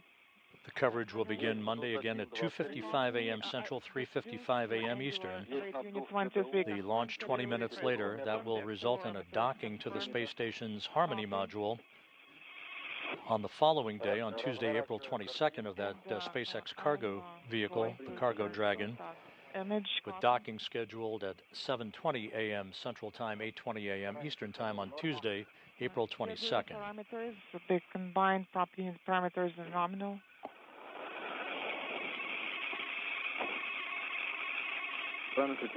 Copy. Combined propulsion unit parameters are all nominal. Так, есть цепка, есть индикаторный режим. And as we prepare for undocking, this is a view of the display panel inside the Soyuz MS-26. Copy. The same view that the crew is seeing, showing the engineering cross-haired overlaid camera on the left, other vehicle status parameters in the other boxes that you see on this display panel. Now 6.5 minutes away from the issuance of the undocking command.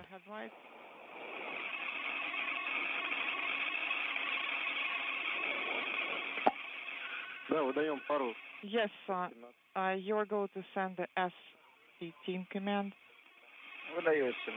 S-17, correction. S-17 command is being issued. The headlight is on. What about the one? As the International Space Station flies almost directly over New Delhi, yes, moving from southwest and northeast in an orbit inclined 51.6 degrees to either side of the equator, We are approaching an orbital sunrise. Command sent and AGC command sent once. So you can repeat it one more time. Send the AGC command one more time to make the image brighter. Copy.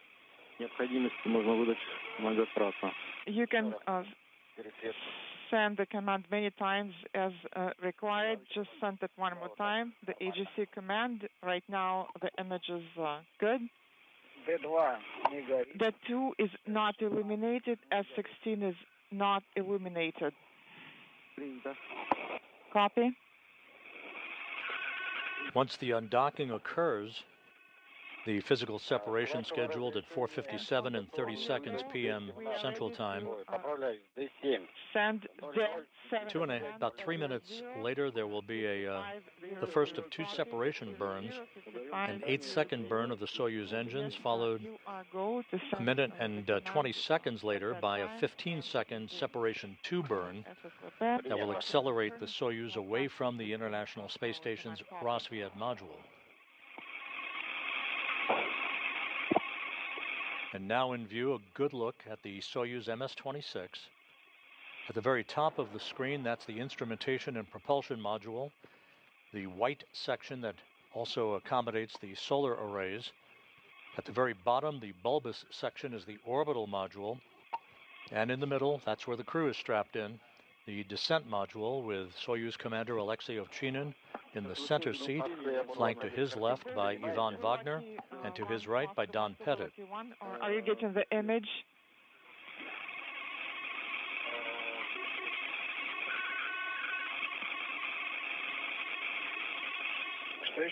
Please repeat your last.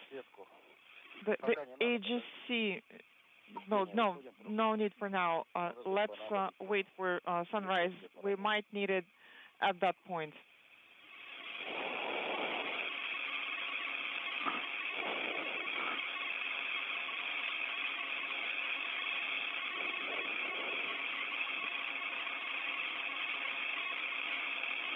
This view shows a pair of Soyuz vehicles. In the foreground is MS-26, where Pettit, Ovchinin, and Vagner are located.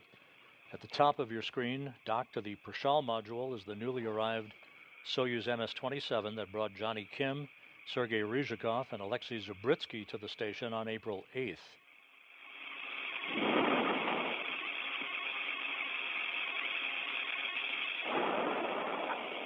Three minutes until the undocking command is issued.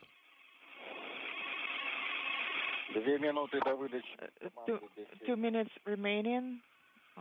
It'll take 90 seconds for the Soyuz hooks to open and physical separation to occur from the time of the command.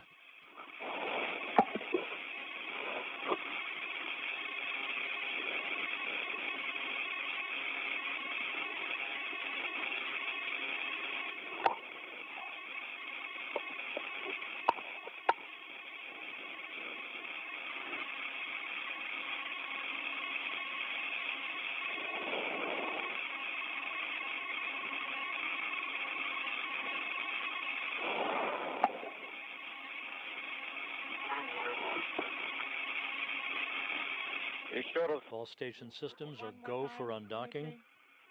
The Russian flight control team is receiving data from the Soyuz vehicle as we approach the 2-minute mark until the undocking command is issued. 1 minute until the 7 command time.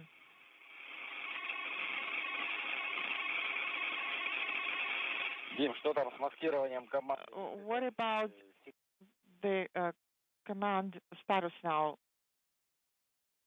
Dmitry? Yes, we're going to give you further recommendations. Copy.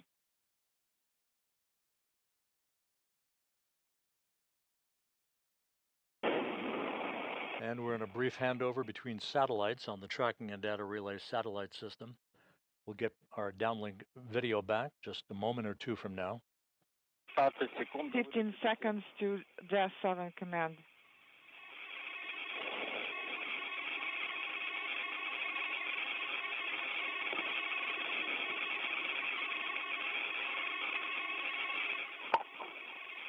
005500, the 7 command was sent. SSVP power confirmed. Hooks closed. Latches retracted. Inaudible not illuminated. D11, D15, D17, S13, all of those are illuminated. The S8 is illuminated. This view from an external camera on the Soyuz vehicle as we are 30 seconds away from the issuance of the undocking command. Yes, we confirm that you are going to send the command at the specified time. Copy.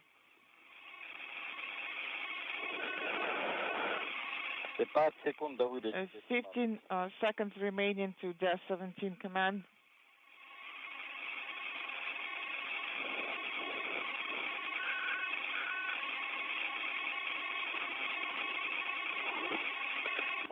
Zero, ignorable, D17 command sent, D15 is not illuminated.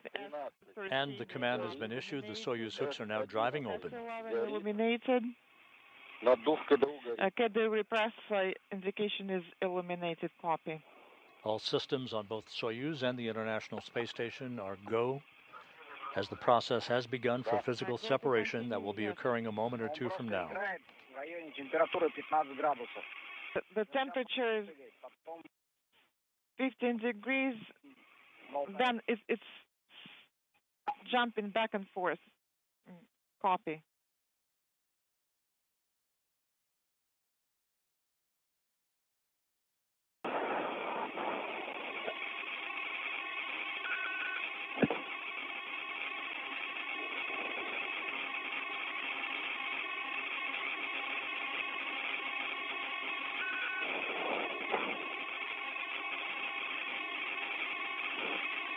Есть погасание механца 1, 005708. Inaudible. Copy. Hooks continuing to drive, standing by for physical separation. It is automatic. It should be automatic now.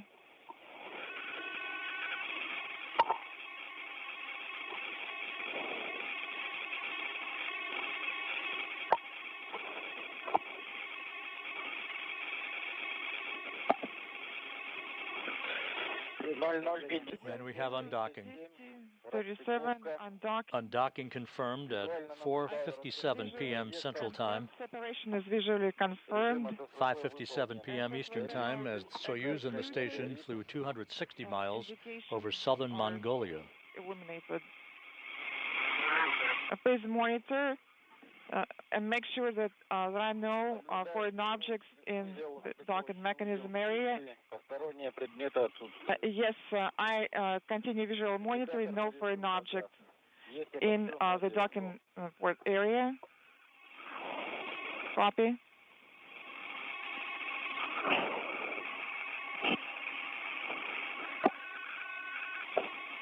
One Soyuz departs, another remains. Expedition 73 officially underway.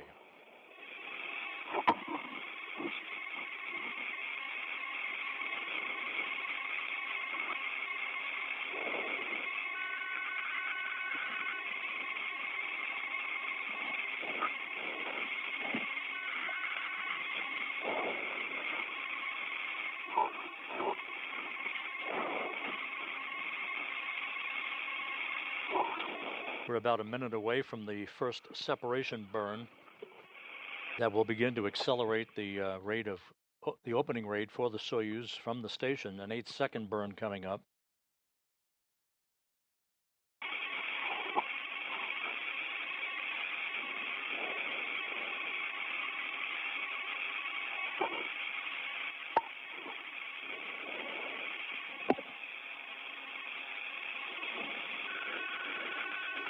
Once again, physical separation occurring at 4:57 p.m. Central Time, 5:57 p.m. Eastern Time.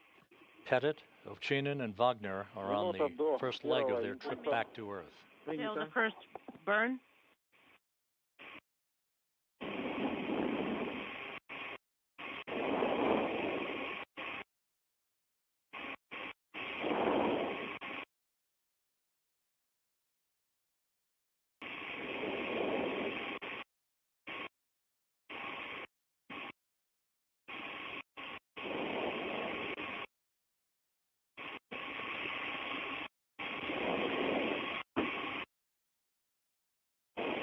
Once the two separation burns are concluded, the International Space Station will be maneuvered back to its regular orientation from the undocking orientation as the Expedition 73 crew, now christened, begins to move into a pre-sleep period.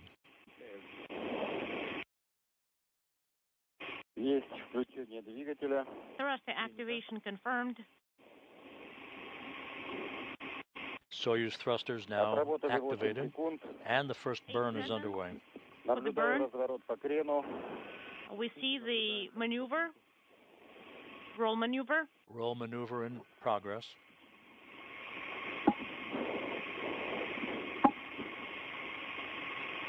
And the first of the two separation burns was completed and is all good. The Soyuz now in its departure orientation for a second separation burn that's coming up in about 40 seconds or so.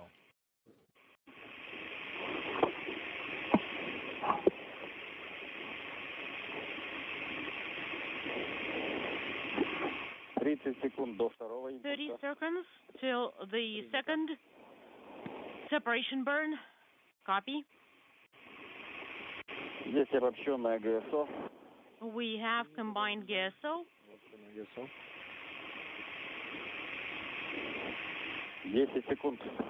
10 seconds. Принято 10 секунд.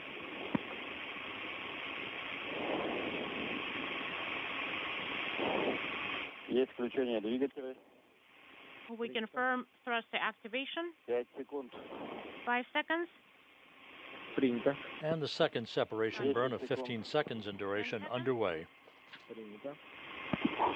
Есть выключение двигателей. Двигатели We confirm thruster deactivation. The thrusters were on for 15 seconds. And the second separation burn complete and good. 18 command. So Soyuz begins its departure away from the station. 18 command has been sent. Переходим на 50-ю страницу. We're going to page 50. Есть инструкция, конец временного цикла. We see that the time cycle has expired. Наддув погас. Repress is no longer illuminated. Ну, И1, возможно, уже выдан. E1 has already been sent. Dynamic mode disabled, and now we are selecting the POK1 A11 command. A11 command sent. Copy. A13 is no longer illuminated. Далее выдаем D8. All right, now sending D8 SSVP off command.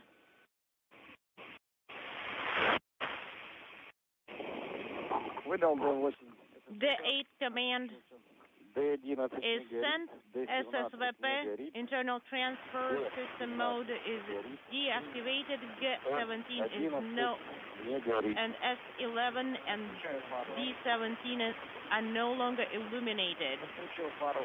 We are deactivating the headlights. S18. Those instructions through the interpreter being relayed to Alexey Ovchinin, the Soyuz commander, in the center seat of the Soyuz descent module, flanked to his left by Ivan Vagner and Don Pettit on his right.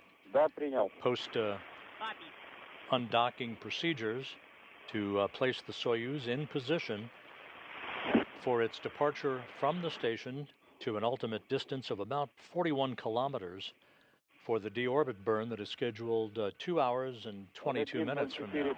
0103.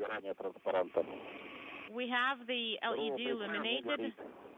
The rotational hand controller final approach is no longer illuminated, and translational hand controller is currently in the transport position.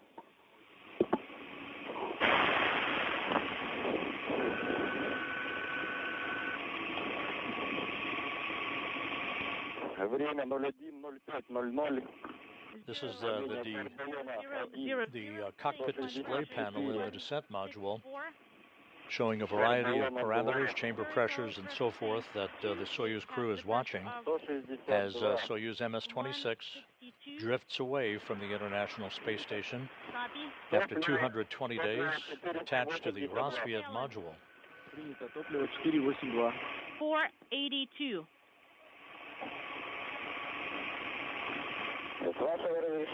On your go. I need your permission to deactivate the video system.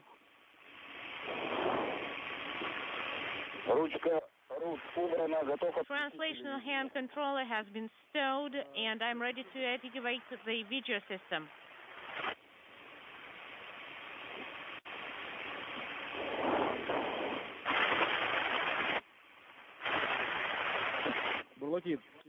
Burlaki, currently keep the video system on.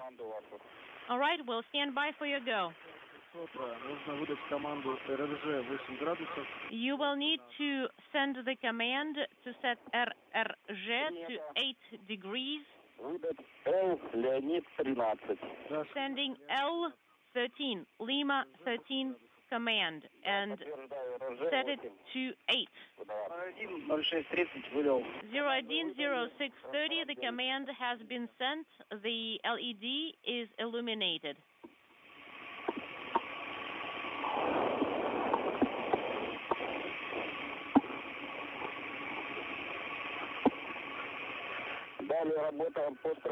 Now, let's continue working for page 53.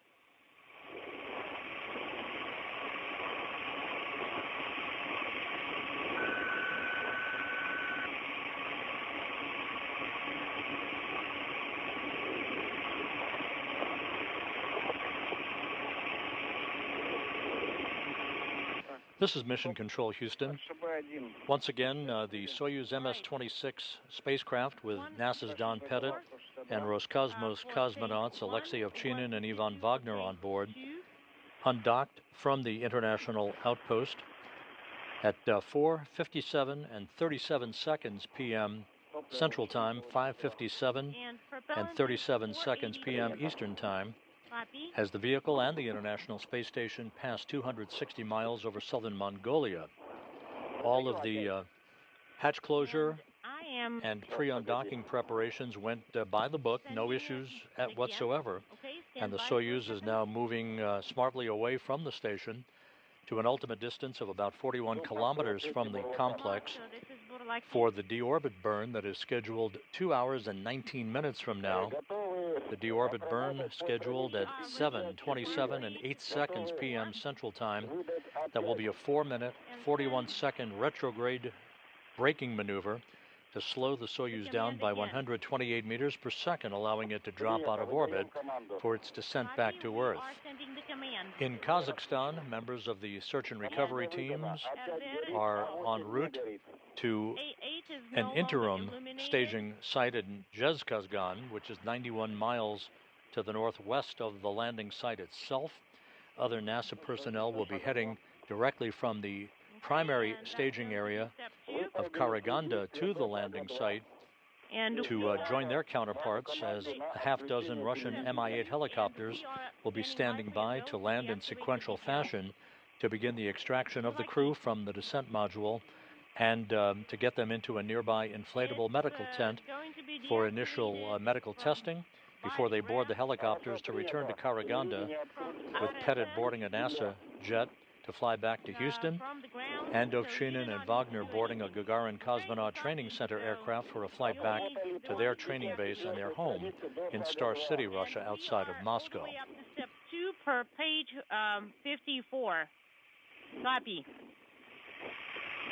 Время включения акселерометра 02:25:30. So with the Soyuz safely on its way away from the space station, point of its deorbit burn to bring home Don Pettit, Alexey Ovchinin, and Ivan Vagner. This is Mission Control Houston. Control system? Все равно так срабатывает. Реже, но срабатывает. Well, it does make a noise from time to time. Сейчас он чуть-чуть прогреется. Let it get a little bit warmer.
Moscow station on for Burlakis.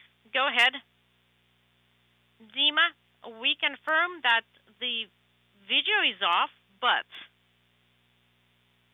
unintelligible.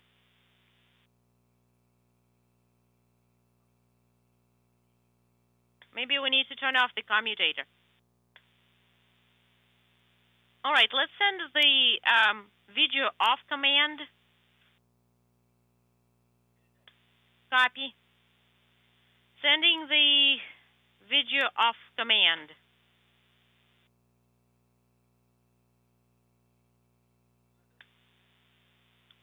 Video off command has been sent and everything is looking nominal now.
Don't spend too much time there.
What is my timer?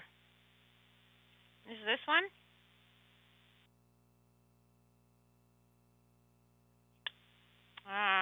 Give it to me. Well, who's this? And who does this one belong to? Don't know.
Москвы. Buрлaki, Moscow. Я Бурлак-1 отвечаю, ТУПу Москвы. This is Buрлaki 1. Go ahead. Бурлаки, у нас тут есть небольшая корректировка. Buрлaki. We have a small time adjustment. Внесем коррекцию. Just wanted to let you know.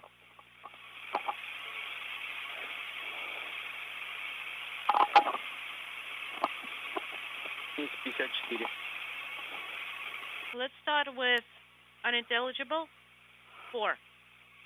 Страница 54. Did you say page 54? Да, страница 54. Affirmative. Page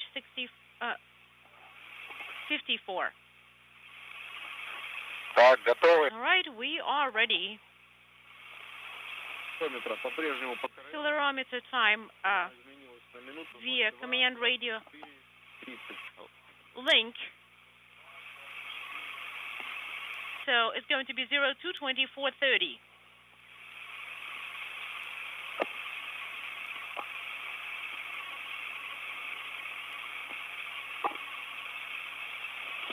Акселерометра All right. 02-24-30.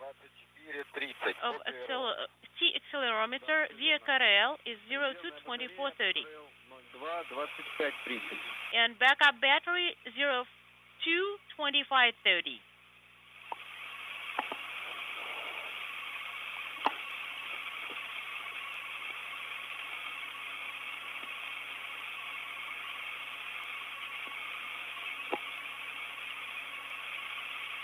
Два 25. 022530.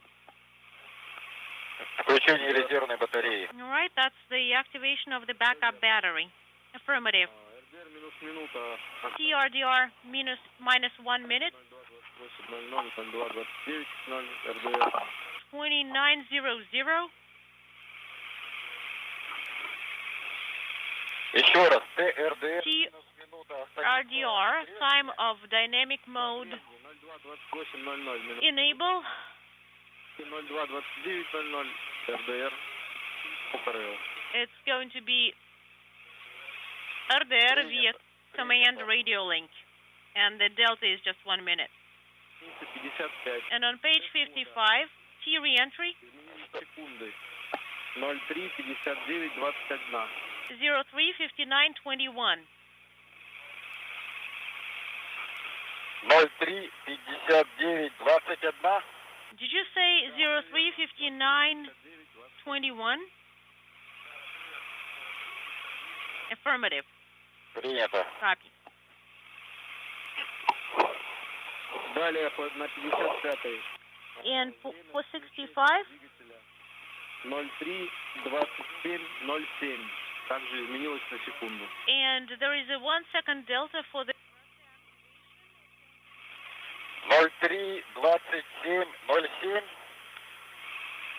Верно. 07. Affirmative. Принято. Okay, copy. Пульса 128.0. And delta V is 128.0. Copy. На 56-й странице. And on page 56, осталось прежним. EKV inhibit is 031700, remains the same. Принято. Copy. ТСКД минус 8 также изменилось на секунду. TSKD minus 8, 031907. It's a 1 second delta again. 03-19-07. Okay, 031907.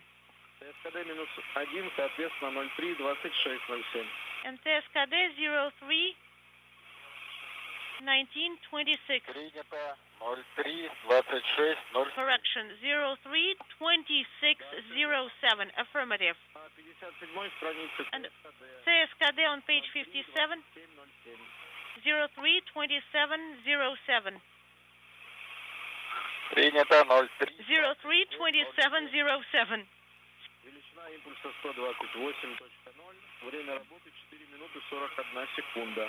Delta V is 128, and the duration is going to be 4.41.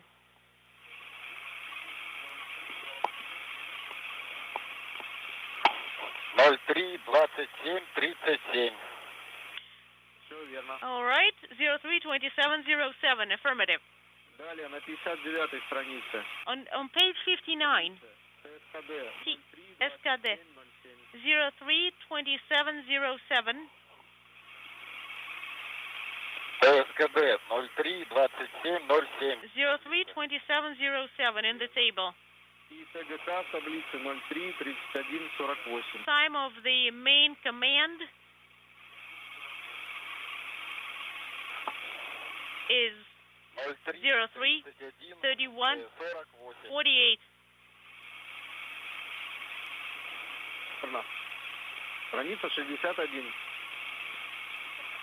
And on page 61, Также ТГК 033148. and time of the main command is going to be 033148. Copy. ТГК плюс 10 секунд 033158.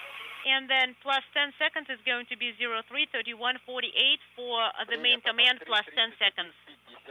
Copy. Верно. Страница 62. And on page 62,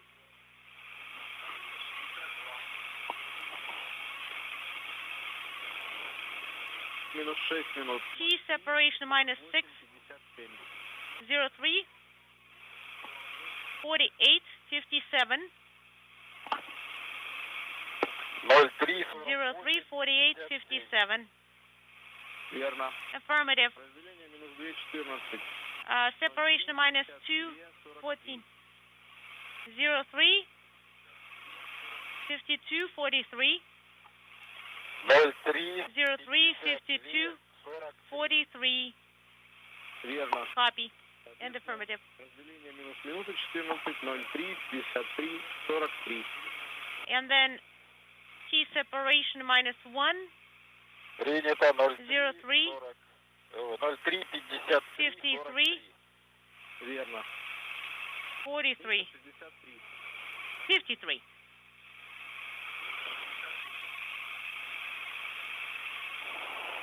Разделение T separation 57.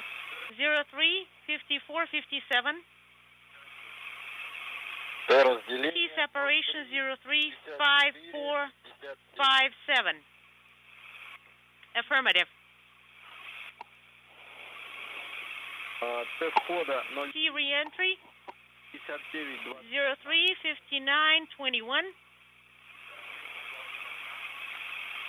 входа T reentry 59 03 59 21. Иисус остаются прежними. And the SUS settings are going to be the same. Принято. Copy. Время отрабатывания термодатчиков Thermal sensors 57:31. 03 57 31. 03 57 31. Верно. Affirmative. 64. And let's move on to page 64.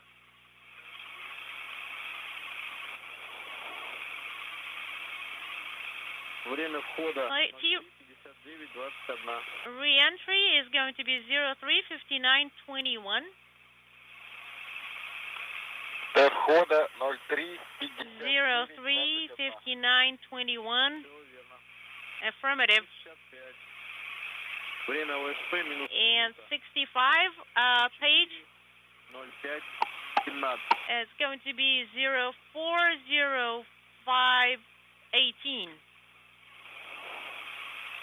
04 0405, correction, 17. Ну и соответственно время ОСП 04 06. And 0406 17, that's going to be TOSP Все верно. И осталось for the primary parachute system activation. запишем ТСКД плюс 8. And then let's write down TSKD.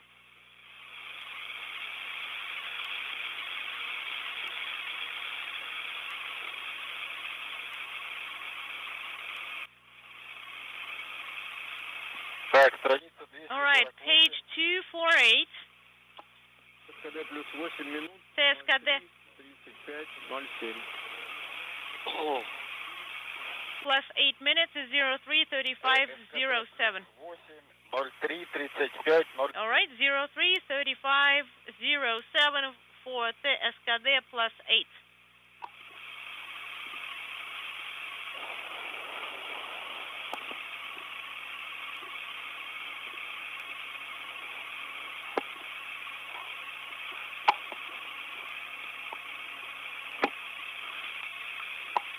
Okay, we have it all noted down. Do you have any other corrections? Nope.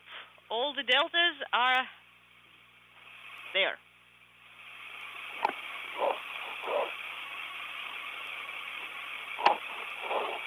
Возвращаемся на страницу 54. Go back to page 54.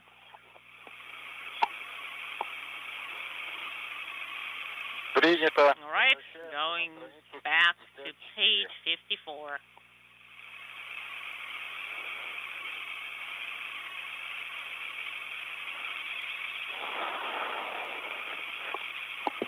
Сообщения по температуре больше появлялись?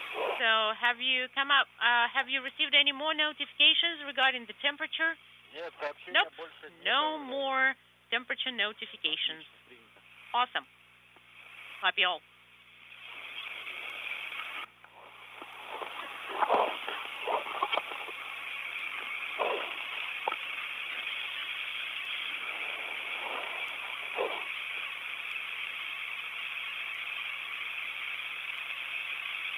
Бурлаки, выдаем команду. All right, we are standing by for the activation of the accelerometer. Принято. Выдаем. All right, copy. K11. A11.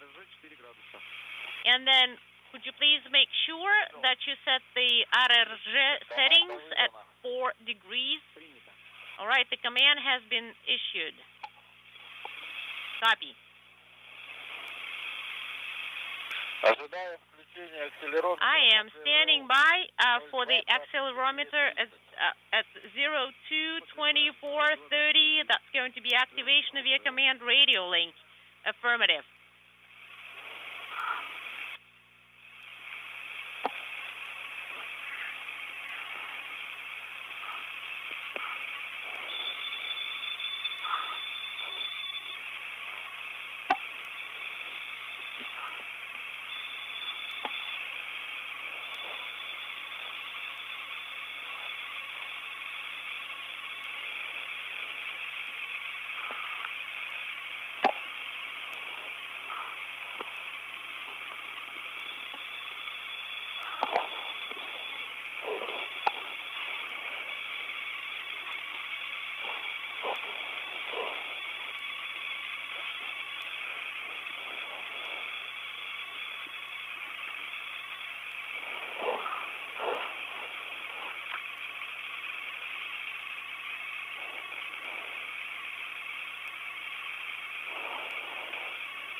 Buрлаки.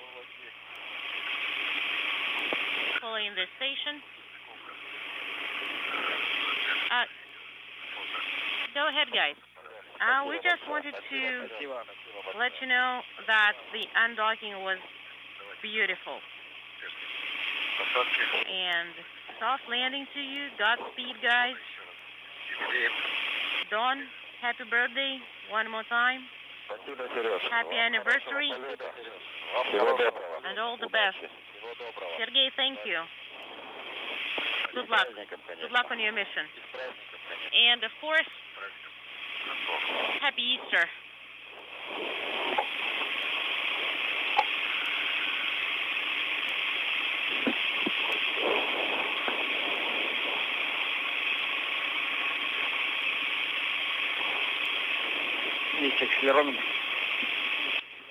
We see accelerometer.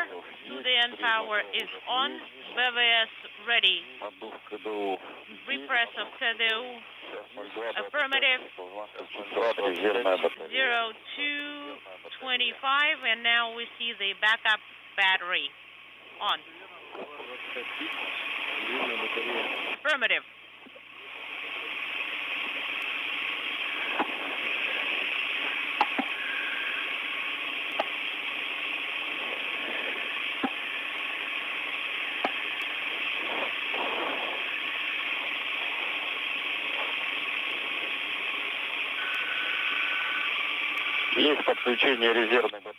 And we confirm activation of the backup battery.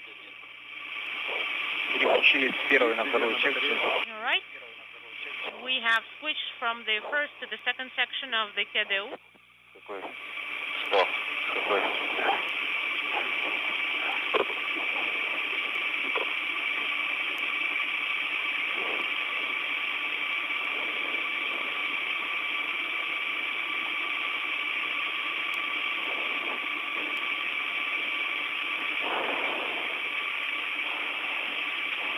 Ничего не переключилось. Ничего не переключилось. Nothing has switched over. Ну тогда. No. I mean the repress, KDU repress.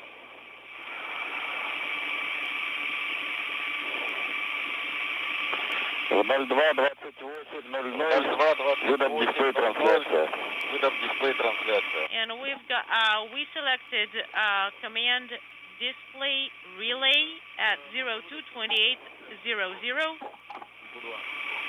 And you have our go to issue the command from input 2. Copy, and I sent the command at 022650. Copy.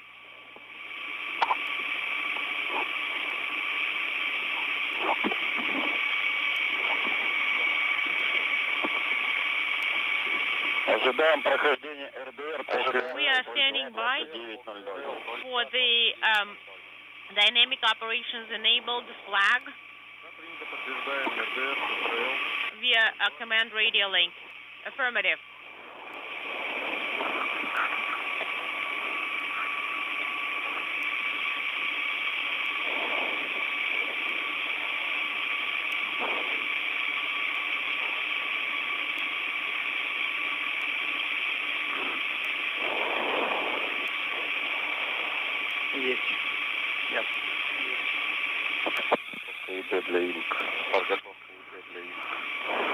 And the crew is ready. E2 needs to be no longer illuminated. That's basically for the inhibit of dynamic mode.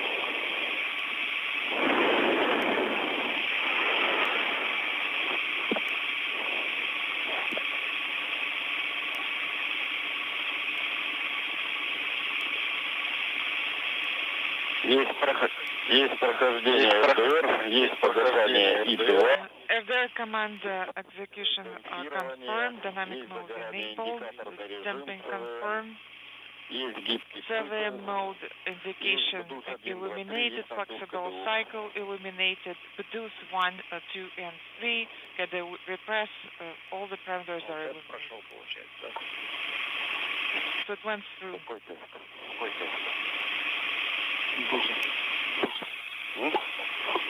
What is it?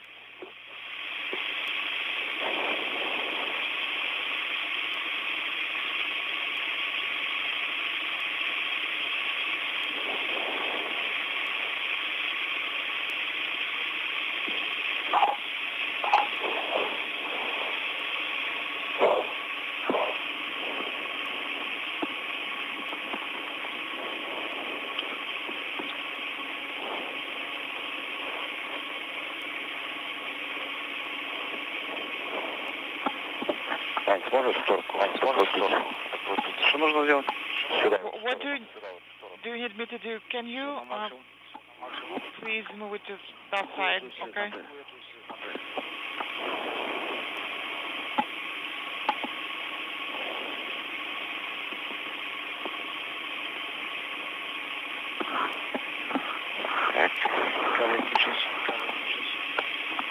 Так, есть индикатор на режим ЦВМ. CVM indicator mode indication off, GSO1 and attitude off, damping is off.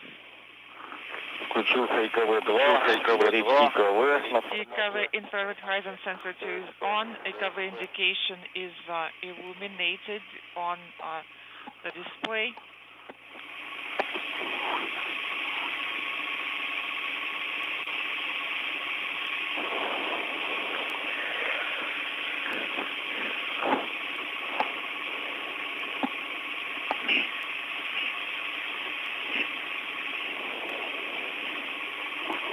Есть ИКВ-2, ИКВ sensors 1, 2.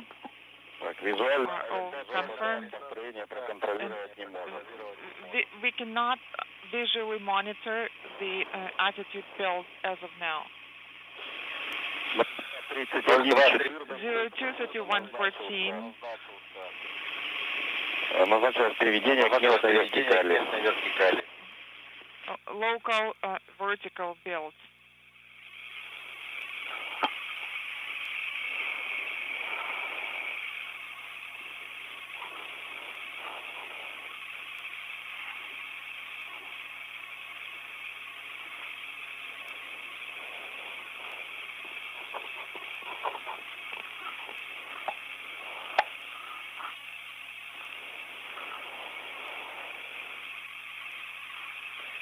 Так, на формате уставки.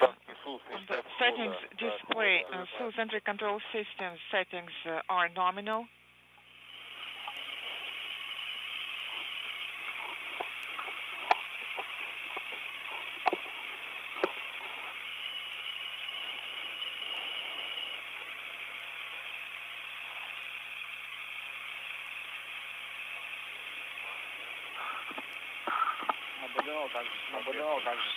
Да, на формате БДО соответствует.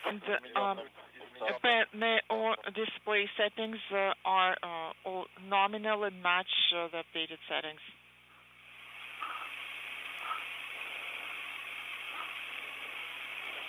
Формат ПРВИ GC1 данные также соответствуют. GC1 display data match the ODF as well. Готов.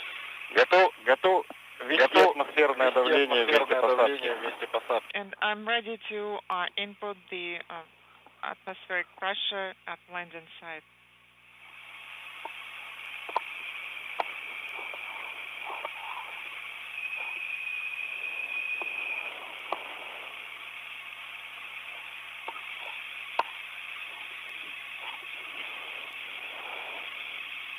Москве, Бурлак 1, время 020. Moscow, Buрлак 1, this is 023305, and I can confirm visually that the vertical build is successful. We're now ready to enter the atmospheric pressure.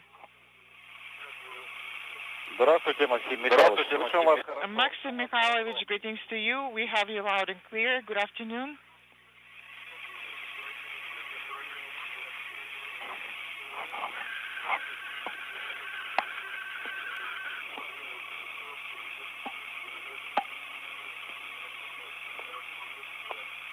Давление 736. Pressure is 736. Can you confirm? Приняли, записали. We copy, and that's noted down.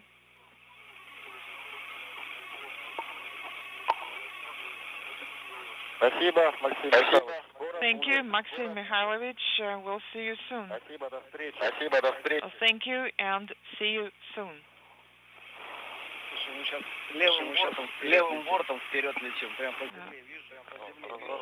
What is the direction of our flight now? Are we flying side forward? Yes, and I can also see the slew in progress right now. Okay, and did you enter the pressure?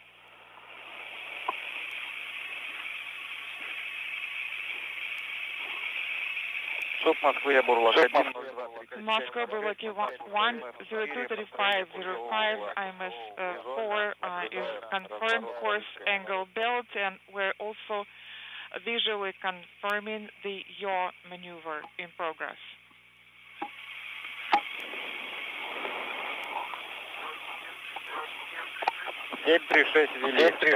Seven three six. Yes, we have entered that number. I confirm that.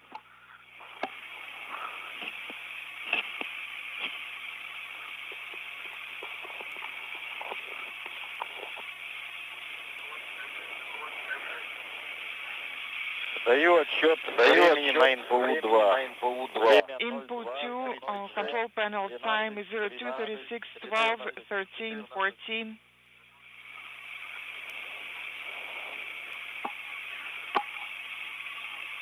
And the next mark is IKV inhibit time 031700.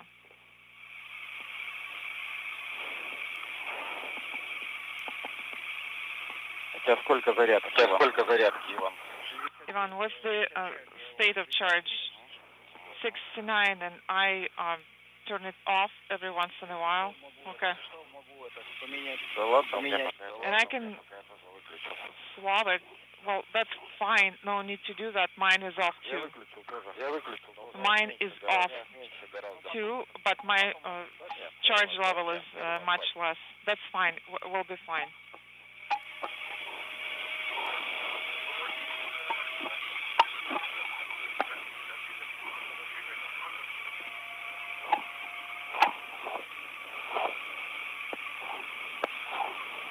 Страница 66. Page 66.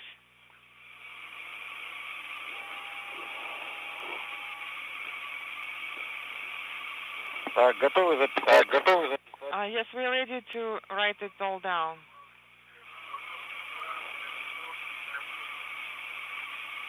Принято, контроль. Copy. The altitude is 650 meters. Reference altitude value.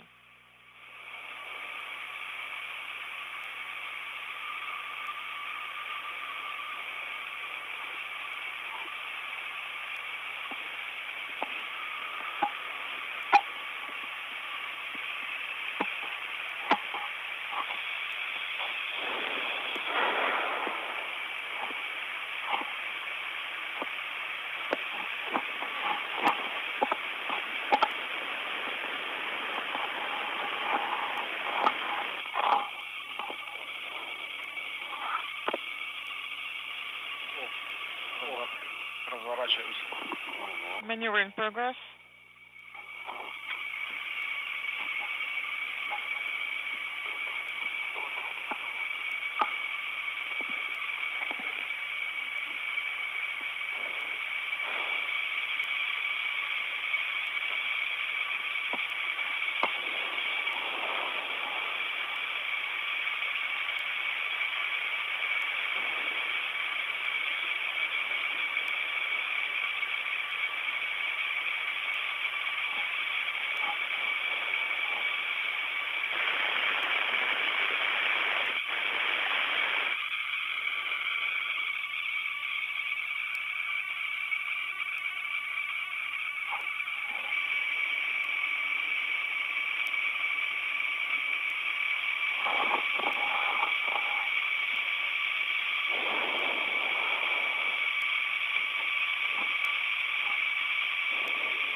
Moscow, Burlaki, inaudible, visual orientation build is successful, it's confirmed, and also we are confirming the view and that we're in retrograde, and the Earth view is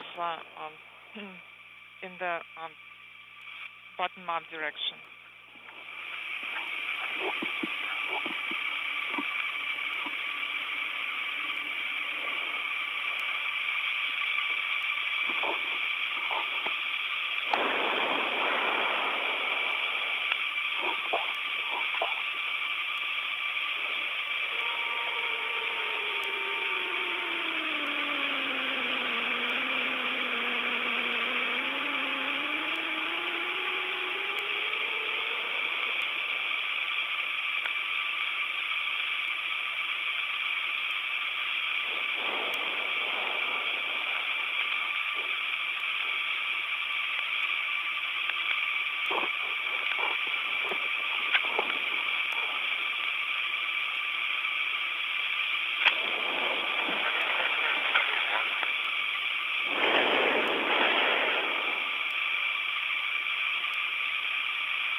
Бурлаки, очередная команда Капец КВ 0317.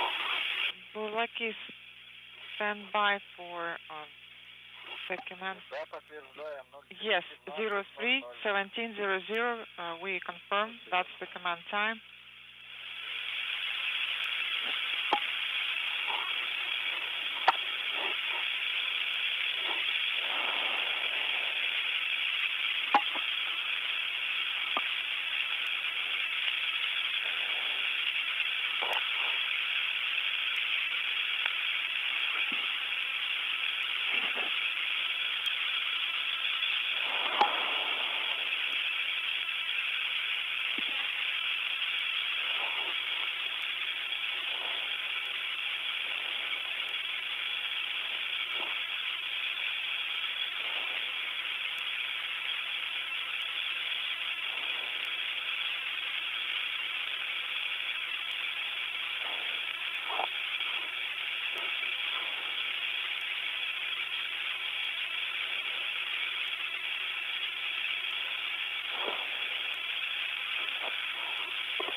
think? You are looking at a pinpoint of light some 41 kilometers away from the International Space Station. That is the Soyuz MS-26 spacecraft with NASA astronaut Don Pettit and Roscosmos cosmonauts Alexey Ovchinin and Ivan Vagner on board. Countdown clocks ticking backward to the deorbit firing of the Soyuz engine, a braking maneuver 26.5 minutes from now to begin the final leg of their journey home and the end to a 220-day mission aboard the International Outpost. Good evening from Mission Control in Houston and the International Space Station Flight Control Room as we are in the final broadcast of the evening, the homecoming for these three crew members who spent 220 days on the station, ending a mission of 3,520 orbits of the Earth that has spanned 93.3 million statute miles. Landing on the steppe of Kazakhstan for Pettit, Ovchinin, and Vagner is scheduled at 8:20 and 44 seconds p.m. Central Time, which is 6:20 and 44 seconds a.m. Kazakhstan time on Sunday morning, April 20th, Easter Sunday, Don Pettit's 70th birthday. Everything has gone extremely well as we have proceeded down the deorbit checklists and all of the timelines that has set up the Soyuz MS-26 for the engine firing that is coming up now 25.5 minutes from now. That will be a 4-minute, 41-second braking maneuver to slow the Soyuz down by 128 meters per second, allowing it to drop out of orbit for its 54-minute ride back to the steppe of Kazakhstan, where the trio on board the Soyuz descent module will be greeted by the Rosaviatsa search and recovery forces, including the NASA embedded team that is going to be en route to the landing site a short time from now in a variety of Russian Mi-8 helicopters. Here in Mission Control, Flight Director Garrett Hahn is on orbit at this hour. He's joined on console by spacecraft communicator Luca Parmitano, a veteran of Soyuz missions to the International Space Station. They are working in concert with the flight control team at the Russian Mission Control Center in Korolyov on the outskirts of Moscow. You see a view from a balcony camera overlooking the large flight control room as they are in communications with the Soyuz crew, as they will be during the bulk of the descent back to the landing site. Communications will be handed off at some point to a fixed-wing Antonov 26 aircraft that will be flying around the perimeter of the landing site, relaying both voice communications and data back to the control center there in Korolyov for the Russian flight controllers to assess. We'll be going through all of the timeline activities here in a moment. First, a quick look at the departing crew that is just a little bit away from its deorbit burn and entry back into the Earth's atmosphere. Alexey Ovchinin, the veteran Soyuz commander, in the center seat of the descent module, flanked to his left by Ivan Vagner and to his right by NASA flight engineer Don Pettit. Pettit will have logged 220 days in space at the time of his landing, a total of 590 days in space on his 4 space flights. Alexey Ovchinin, with 220 days in space on this mission, will have totaled 595 days in space on his 4 flights. And Ivan Vagner, completing his 2nd space flight to the International Space Station, will have totaled 416 days in space on his pair of excursions to the International Outpost.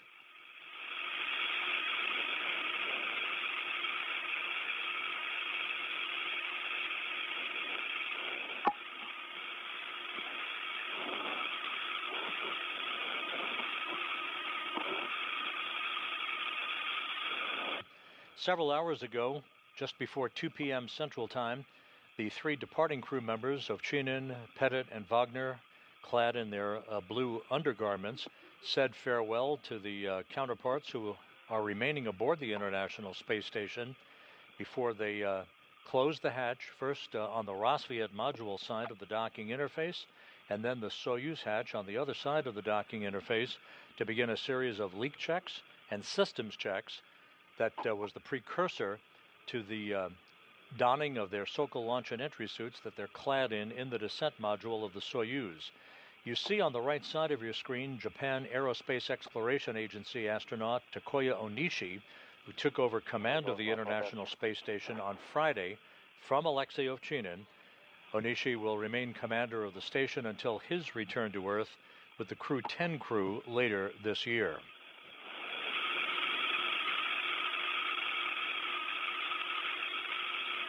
The hatch to the Soyuz vehicle swung closed at 1:52 p.m. Central Time, 2:52 p.m. Eastern Time, to set into motion all of the systems checks that ultimately resulted in the undocking of the Soyuz from the International Space Station.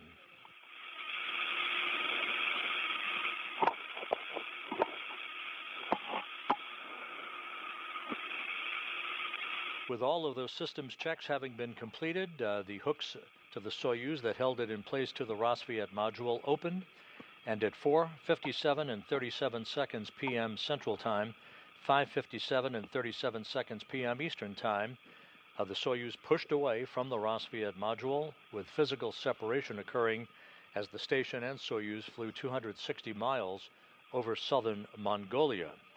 There were a couple of separation burns that increased the velocity for the Soyuz's departure from the vicinity of the International Space Station, putting it now some 41 kilometers away from the station for the deorbit burn that is scheduled to occur just over 20 minutes from now.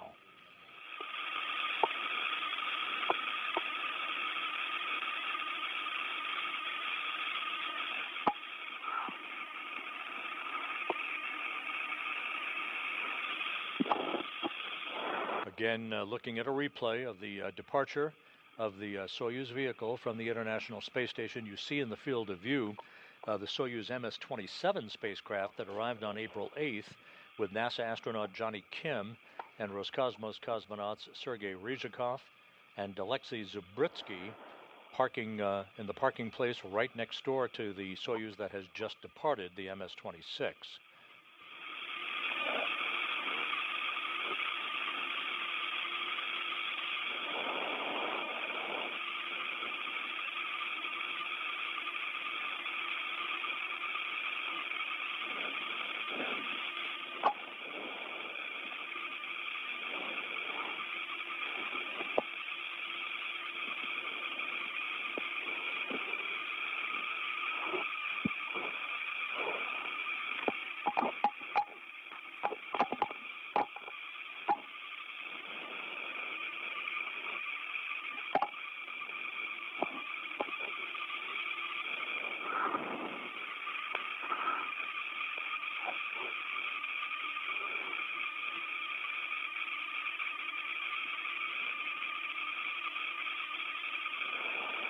Upcoming in about 18 and a half minutes, the deorbit burn, again a 4-minute, 41-second retrograde firing of the Soyuz engine to allow it to drop out of orbit for its descent back into the atmosphere.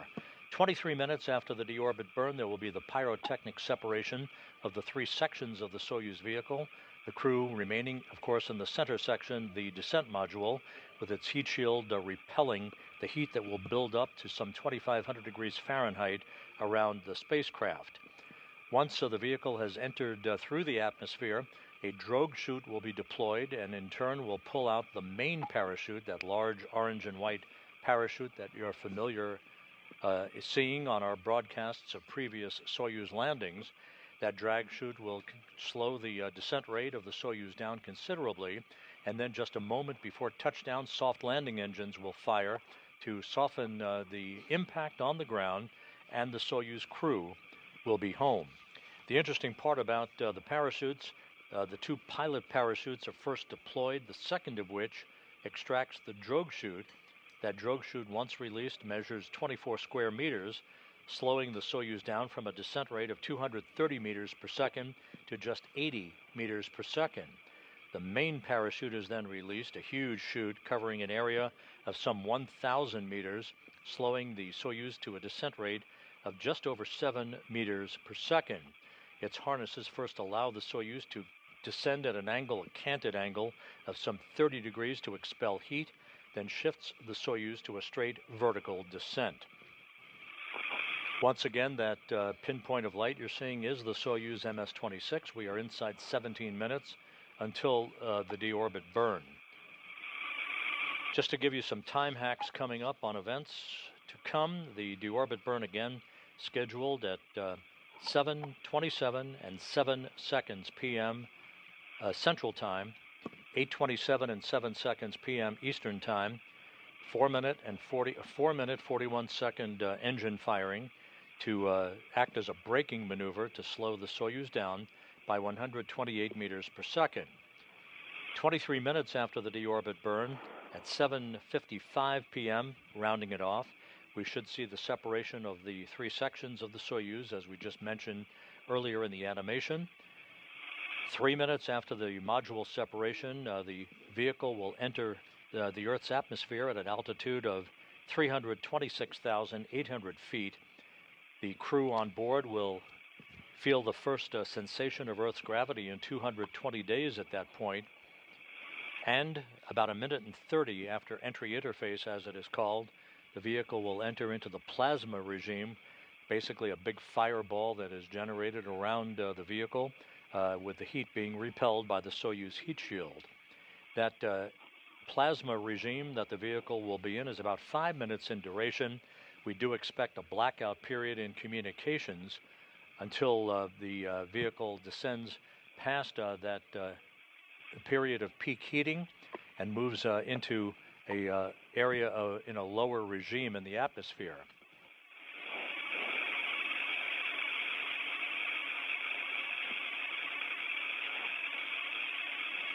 Once the vehicle exits the plasma regime, we should see maximum G loads building up on the crew, some 4 to 5 Gs, at an altitude of 21 miles above the Earth. The command to begin the opening of the chutes that we just described should occur at 8:06 and 28 seconds p.m. Central Time, 9:06 and 28 seconds p.m. Eastern Time. The landing itself is scheduled at 8:20 and 44 seconds p.m. Central, 9:20 and 44 seconds p.m. Eastern Time. That will be 6:20 and 44 seconds a.m. at the landing site in Kazakhstan, some 91 miles to the southeast of the town of Zhezkazgan. The current coordinates predicted by the ballistics folks at the Russian Mission Control Center call for the landing to occur at 47 degrees 19 minutes north latitude, 69 degrees and 34 minutes east longitude. The landing to occur 56 minutes after sunrise at the landing site. The weather at the landing site is good, some 44 degrees Fahrenheit in temperature, just a few clouds overhead, some partly cloudy skies throughout the course of the overnight hours at the landing site. Hopefully we will have good visibility as the Soyuz descends under its main parachute.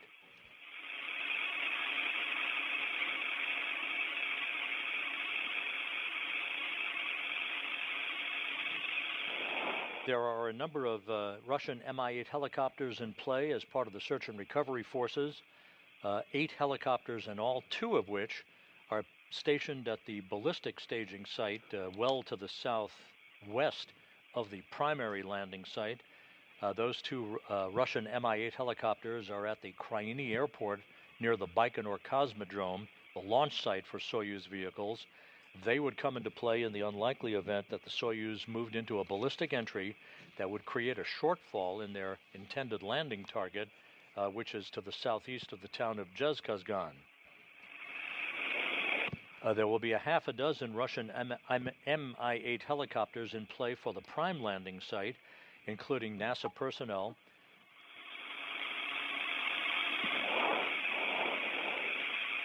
Those personnel took off from Karaganda earlier tonight. They are either en route to the landing site or have landed at the interim staging city of Zhezkazgan and will be taking off at the time of the deorbit burn, which is about 12.5 minutes from now.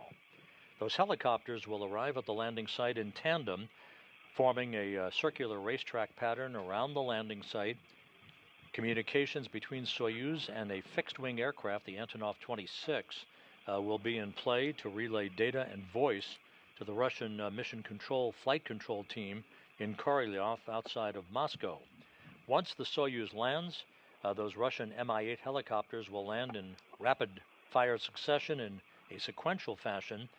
so that the recovery process of safing the vehicle and extracting the crew can be accomplished. The crew will be placed in 3 chairs, if you will, for an opportunity for the 3 crew members to begin to get their land legs back as they readapt to Earth's gravity before they are carried in those chairs into a nearby inflatable medical tent that will be set up so they can get out of their Sokol launch and entry suits into more comfortable flight clothing.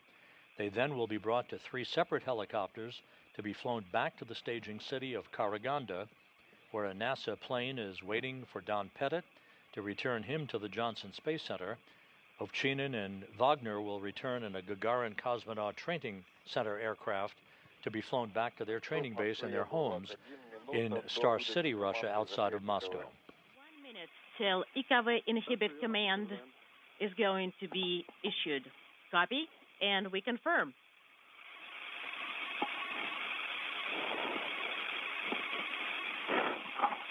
Once the deorbit burn begins, you will hear Alexey Ovchinin, the Soyuz commander, who is in the center seat of the Soyuz, flanked to his left by Vagner, to his right by Pettit. Ovchinin will be calling out the delta velocity, or the change in velocity, all the way up to 128 meters per second, and the reduction in chamber pressure in the Soyuz engine as it expends fuel for the braking maneuver of 4 minutes and 41 seconds in duration to slow the Soyuz down and allow it to drop out of orbit.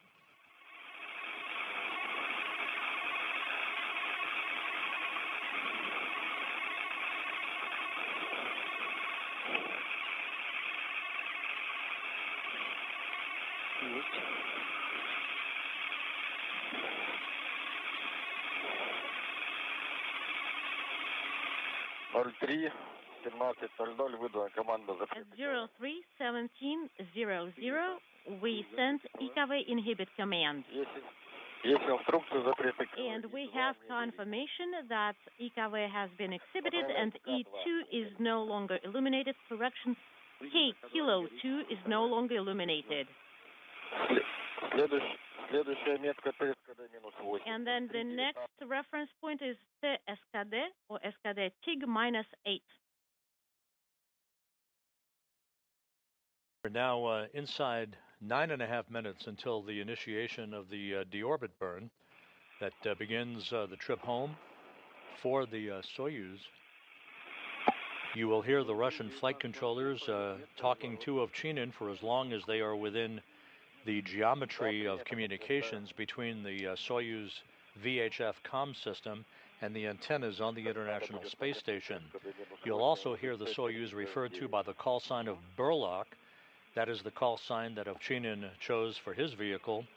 That is a Russian term for a riverboat or a barge puller that existed in the 17th century Russian Empire, Burlock.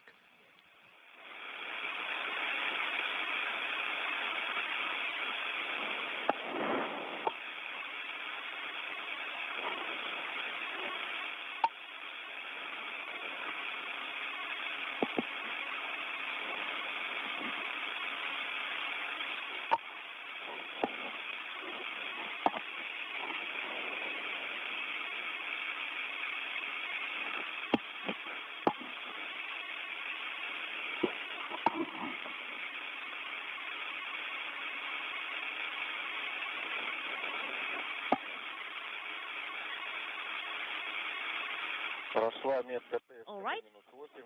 SKD TIG -8 is here. T3S9 needs to be issued, and we started the maneuver. S9, we don't need it. It's off already.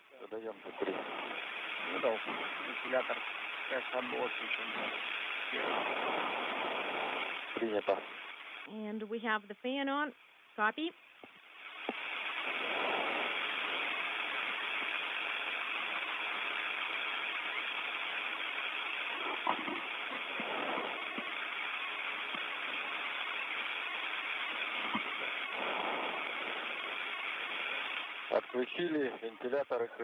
All right, fans are off, and we are standing by for TIG -1 minute.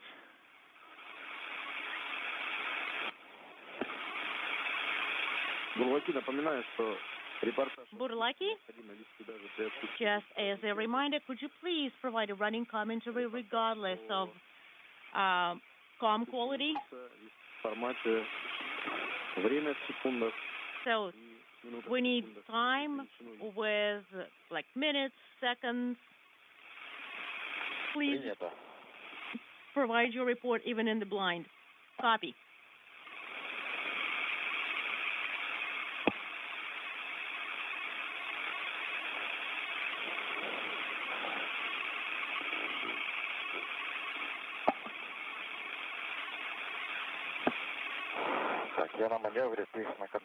All right, I'm on the maneuver display. Monitoring. Copy.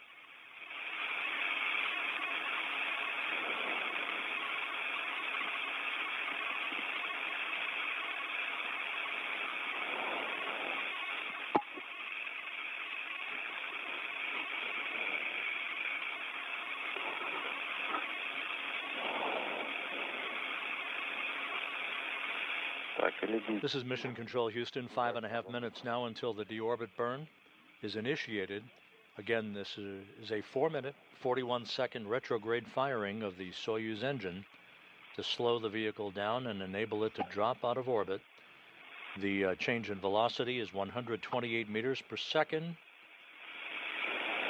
Once the deorbit burn is complete, the upper section of the Soyuz, known as the orbital module, that's the bulbous upper section of the 3-section Soyuz vehicle, it will be depressurized 10 seconds after the completion of the deorbit burn, setting the stage for its separation pyrotechnically that will occur some 23 minutes after the completion of the deorbit burn.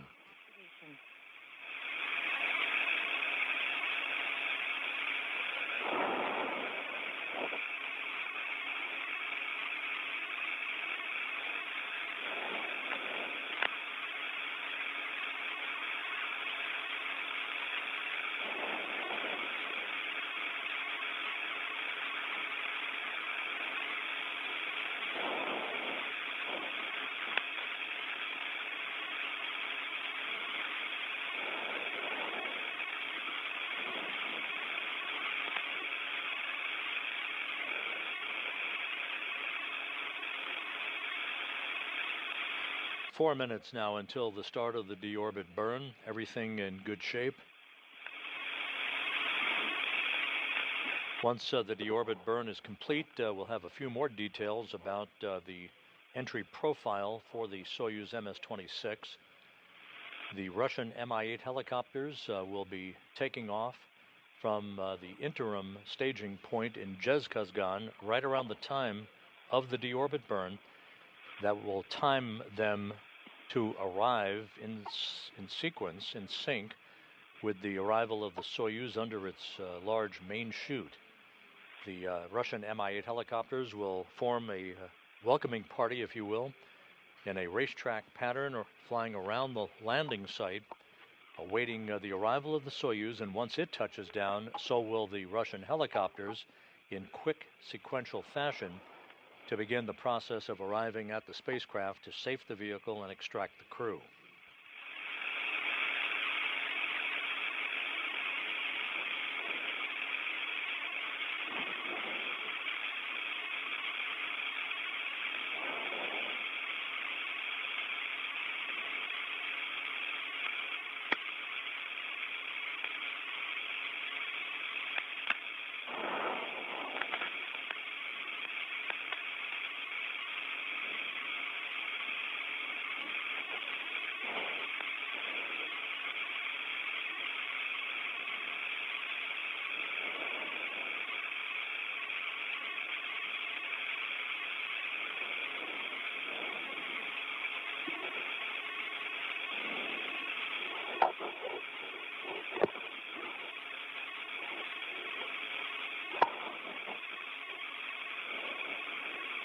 This is Mission Control Houston. Again, you're looking at a view from a balcony camera overlooking the Russian Mission Control Center in Korolyov outside Moscow. We are now 2 minutes away from the start of the deorbit burn.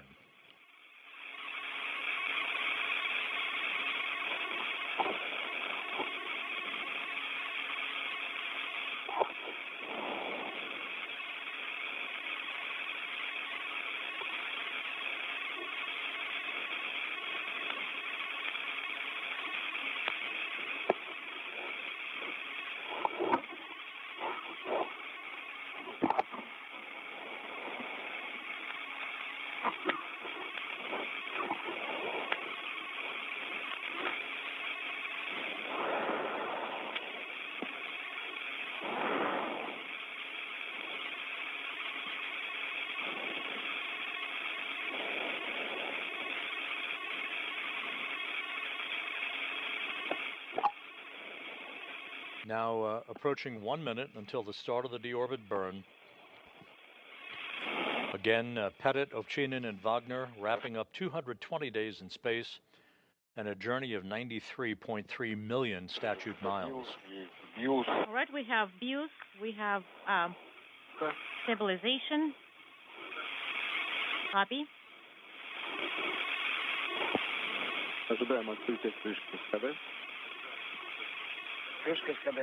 And we're standing by for the SKD cover opening. It's opened. The engine cover now confirmed to be open. Activation. 24 seconds until the start of the burn.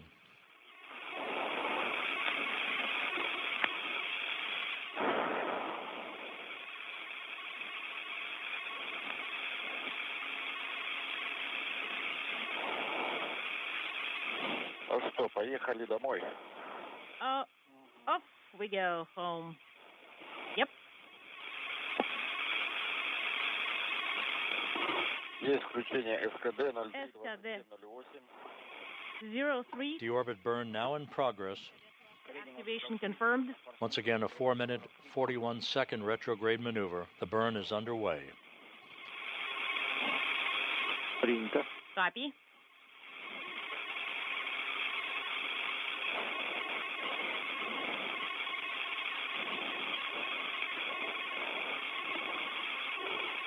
За 30 секунд отработали 13,2. 13.2 meters per second. 0.44 is the delta V within 13 seconds, and delta V parameters are nominal. You will be hearing these updates through the interpreter of Alexey Ovchinin, reading off changes in velocity all the way up to 128 meters per second and changes in the chamber pressure on the Soyuz engine. 1 minute, 26.6 meters per second. 0.44 is the delta V. Schedule parameters are nominal. Copy. 1 minute, 15 seconds. 33 meters. 0.44 is the delta V. Copy.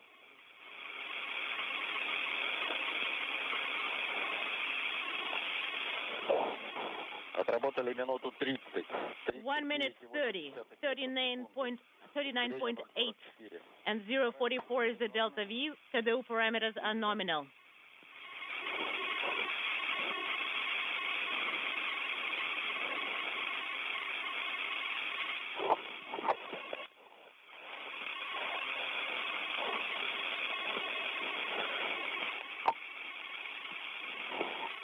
Two minutes into the burn, everything looking good.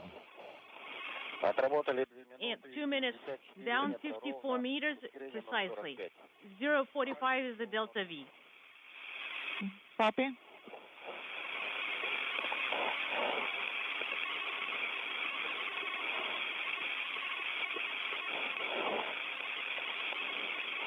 Halfway through the burn, everything looking very good.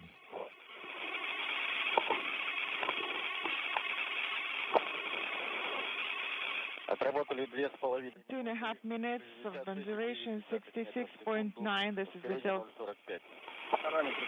And the delta V is 0.45. Schedule parameters are nominal.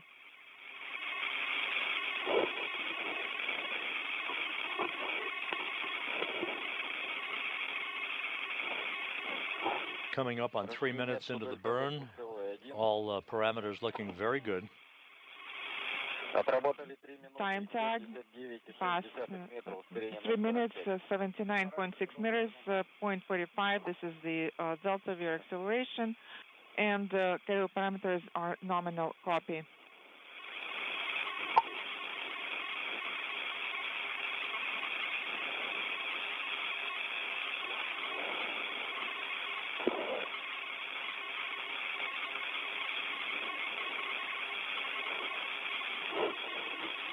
Отработали 3 минуты 90. 3 minutes of thrust firing, 94.6 meters per second, and the schedule parameters are nominal. 1 minute of deorbit burn time left. All the parameters looking very good, according to the Russian flight controllers in Korolyov.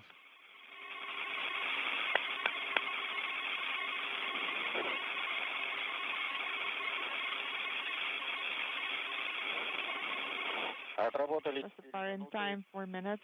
108,9 метров в секунду.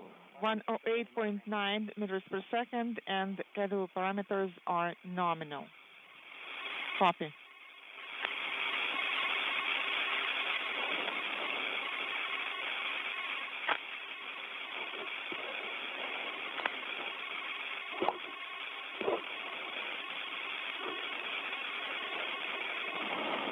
Standing by now for engine shutdown. Duration is 4.5 minutes, 1 to 1.1 meters per second, and we are standing by for the main command in 37 seconds. The command has been executed. The command and thermal sensors are activated. The separation is confirmed. Copy. And we have the completion of the deorbit burn with a perfect change in velocity of 128 meters per second. Don Pettit, Alexey, Ovchinin, Ivan Vagner on the way home. Confirmed. Switching to the display inaudible. Copy.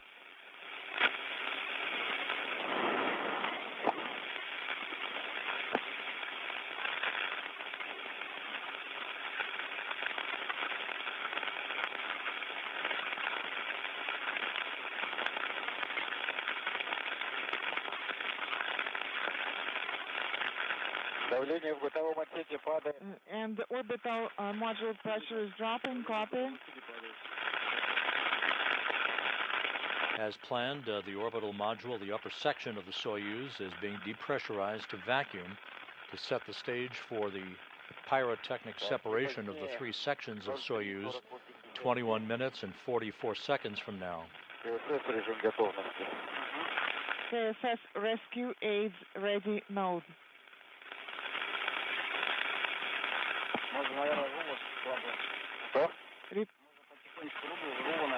Please repeat your last. I think we can stow the RHC. We can start stowing it. So with the successful completion of the deorbit burn, next up is the separation of those three sections of the Soyuz, the upper section being the orbital module. The lower section is the instrumentation and propulsion module. The crew is strapped into their seats in the center section called the descent module, which is the only surviving section of the three-section Soyuz. Alexey Ovchinin, the Soyuz commander, strapped into the center seat, flanked to his left by Ivan Vagner and Don Pettit to his right.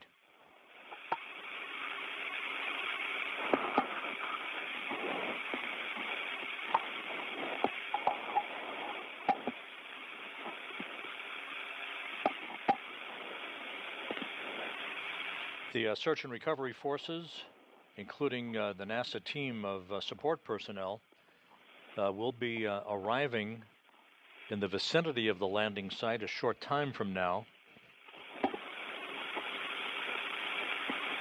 We're about 46 minutes away from our expected touchdown of Soyuz MS-26 at a point 91 miles to the southeast of the remote village of Jezkazgan.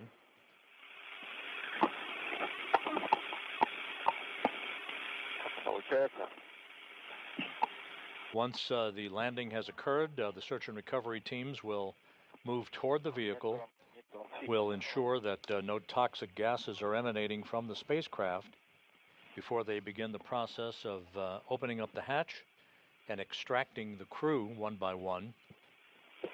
The particular order of extraction and the time it takes to extract the crew may be somewhat dependent on whether the vehicle lands upright or on its side. We've seen it both ways. Once the crew is out of the vehicle, they'll be placed in chairs brought alongside of the spacecraft itself to enable the three crew members to have a few minutes to get their land legs back before they're carried in those chairs to a nearby inflatable medical tent that will be set up by the recovery team. It is there that they'll get out of their Sokol launch and entry suits, move into more comfortable flight clothing, and then be brought to three waiting helicopters to be flown some 2 hours and 15 minutes from the landing site to the staging city of Karaganda, where Pettit will board a NASA plane to fly back to Houston, and Ovchinin and Vagner will board a Gagarin Cosmonaut Training Center aircraft to fly back to their homes at the training base in Star City outside of Moscow. That's it.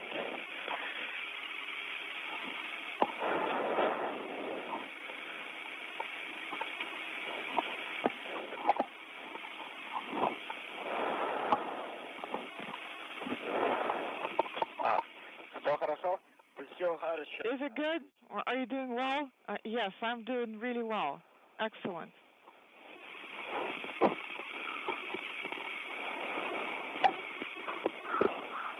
And just a reminder, although communications are still solid between Soyuz and the flight control room there in Korolyov that you see on your screen, those communications could deteriorate and will be lost at some point once the Soyuz enters into the Earth's atmosphere, into the area of peak heating for about 5 minutes in duration.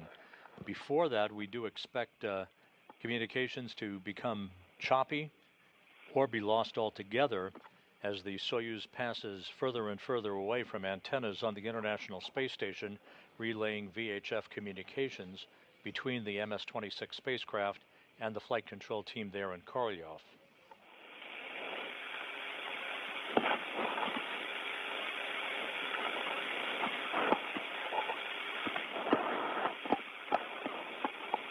Some 17 minutes now until our expected module separation. Again, a pyrotechnic pre-programmed command that will separate the orbital and instrumentation and propulsion modules from the center section or the descent module, in which the 3 crew members are strapped in their seats.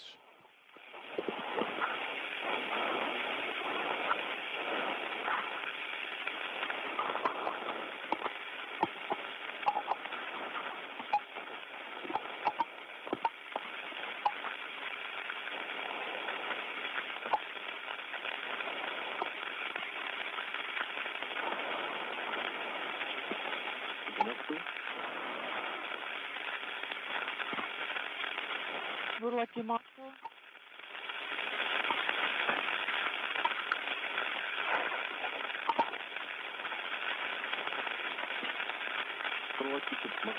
Lucky Moscow.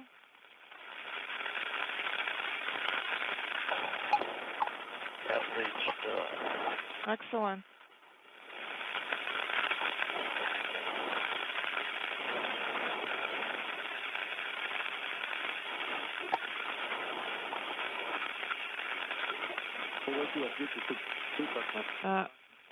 Buraki, this is Moscow. How do you read me?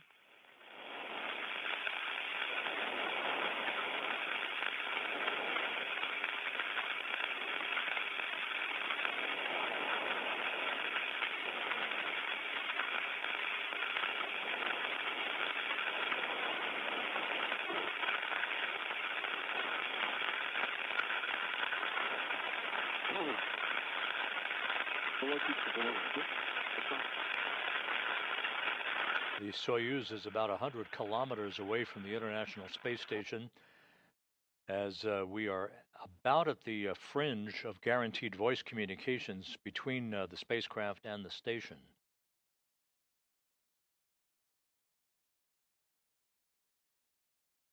The sequence of events, again calling for the separation of the 3 sections of the Soyuz less than 15 minutes from now.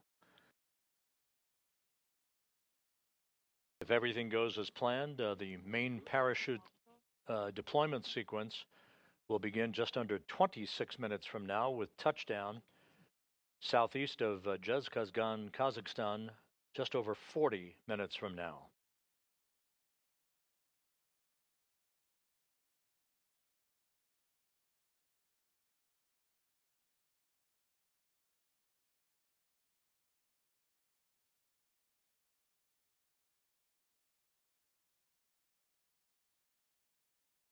This blackout period is typical and is to be expected. The next guaranteed communications of any solid sort will be after the Soyuz leaves the regime of peak heating, or the exit from plasma, as it is called,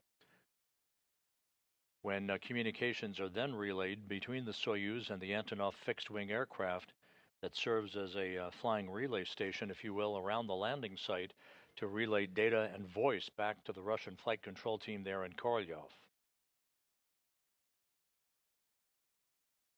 There could be bits and pieces of choppy communications between now and then, so we'll be standing by for further updates as we approach the 13-minute mark until the module separation command is given for the pyrotechnic separation of the three sections of the Soyuz MS-26. Burlaki, Moscow, how do you read me?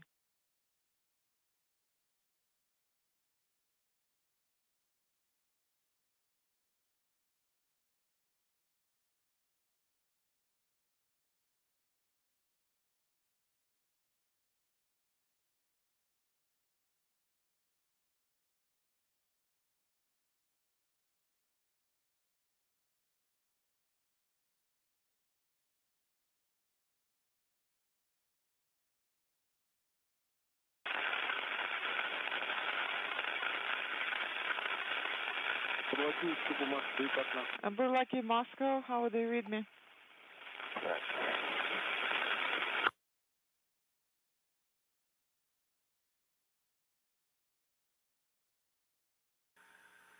Бурлаки, как принимаете землю? Burlaki, how do you read Moscow? Moscow, you're coming in with interference, and how us? We have you loud and clear, Burlaki.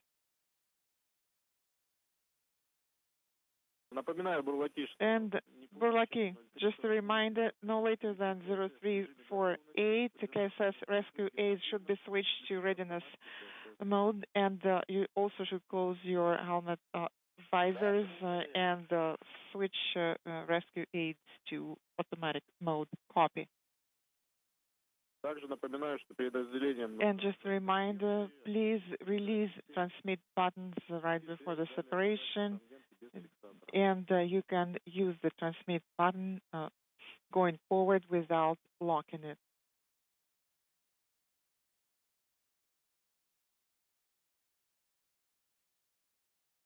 How copy, Burlaki?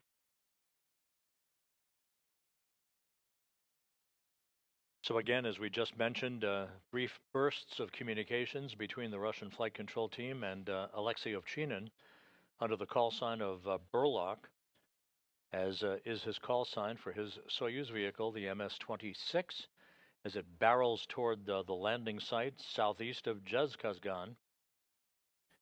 The module separation command expected about 10.5 minutes from now.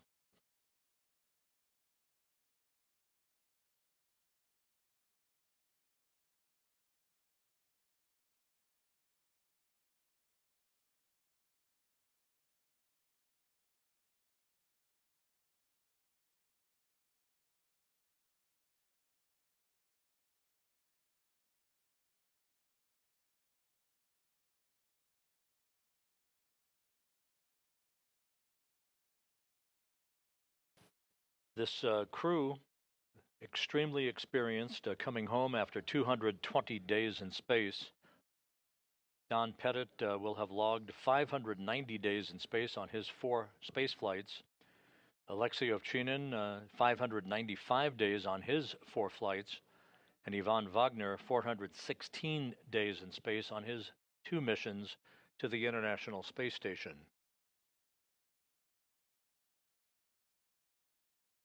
The 7 crew members, now comprising Expedition 73, are into a sleep period. Aboard the complex, from left to right, Kirill Peskov, Johnny Kim, Nicole Ayers, Sergei Ryzhikov, Anne McLean, Alexei Zabritsky, and the new station commander, Takoya Onishi, of the Japan Aerospace Exploration Agency. McLean and Ayers, earlier in the day on Saturday, were busy in the Quest airlock of the International Space Station, continuing preparations for a spacewalk that they have planned on May 1st. We will be providing a briefing to preview that spacewalk this coming Thursday at 2 p.m. Eastern Time.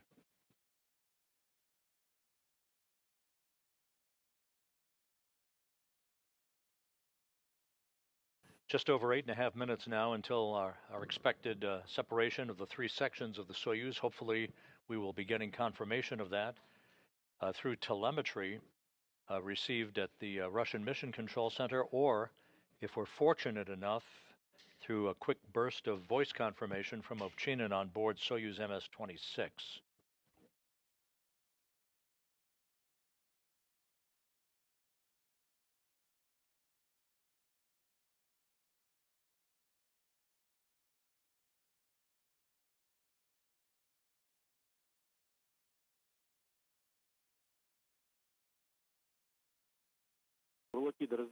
Burlaki, 8 minutes remaining to separation.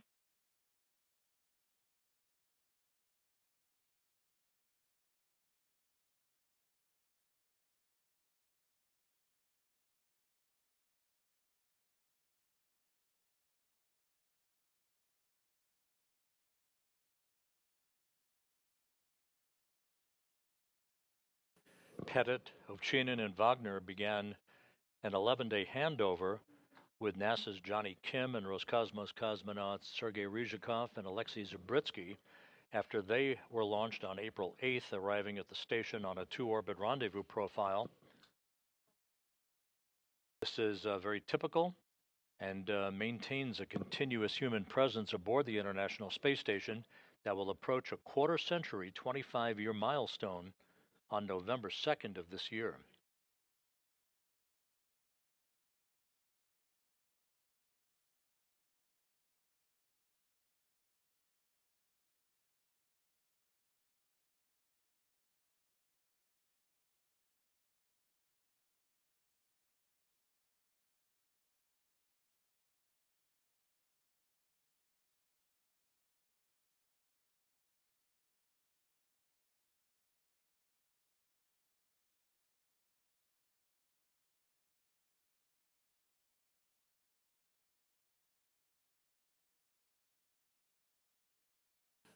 The predicted landing time is 8:20 and 44 seconds p.m. Central Time, which is 6:20 and 44 seconds a.m. Kazakhstan time on April 20th, 56 minutes after sunrise. Partly cloudy skies at the landing site, temperatures around 44 degrees Fahrenheit to greet Pettit, Ovchinin, and Vagner.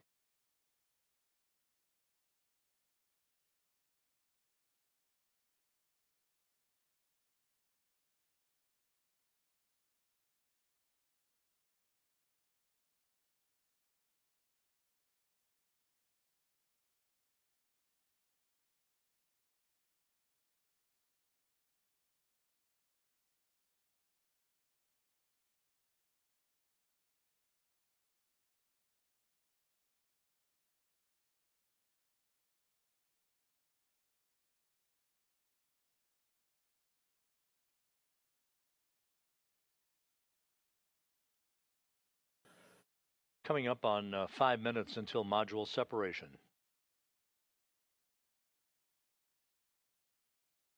The module separation will occur at an altitude of 87 miles above the Earth.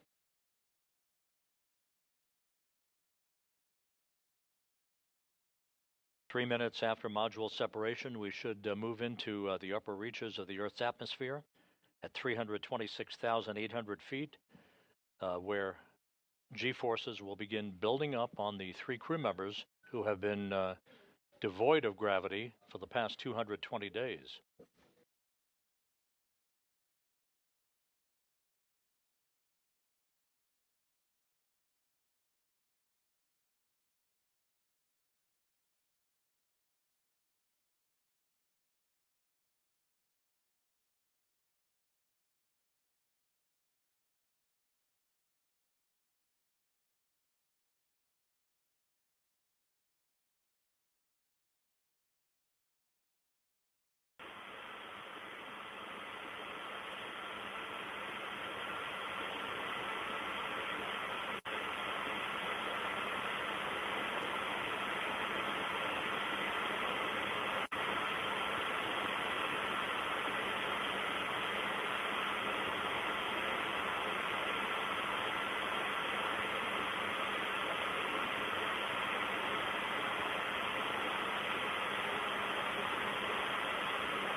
Coming up on 2 minutes until module separation, the updated landing coordinates predicted by the ballistics folks at the Russian Mission Control Center for the Soyuz MS-26 calls for landing to occur at a latitude of 47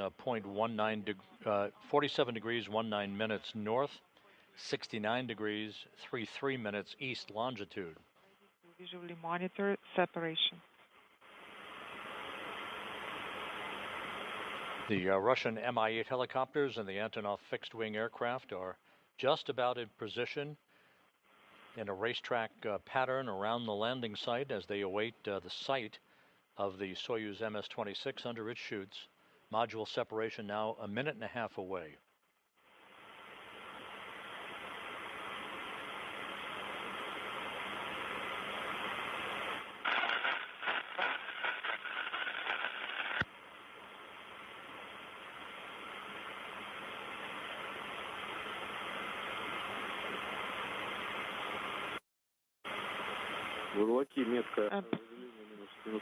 Burlaki minus 1 minute and 14 seconds to separation.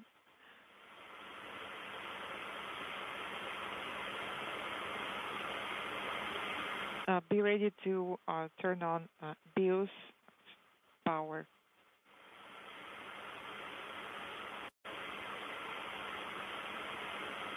Just about 40 seconds away from expected separation of the 3 sections of the Soyuz vehicle.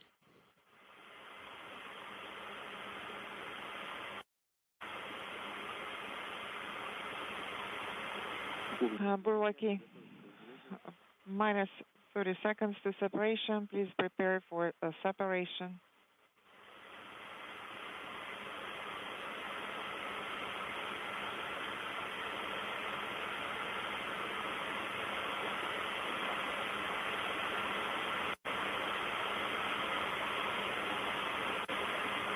All quiet here in the flight control room at Mission Control in Houston, standing by.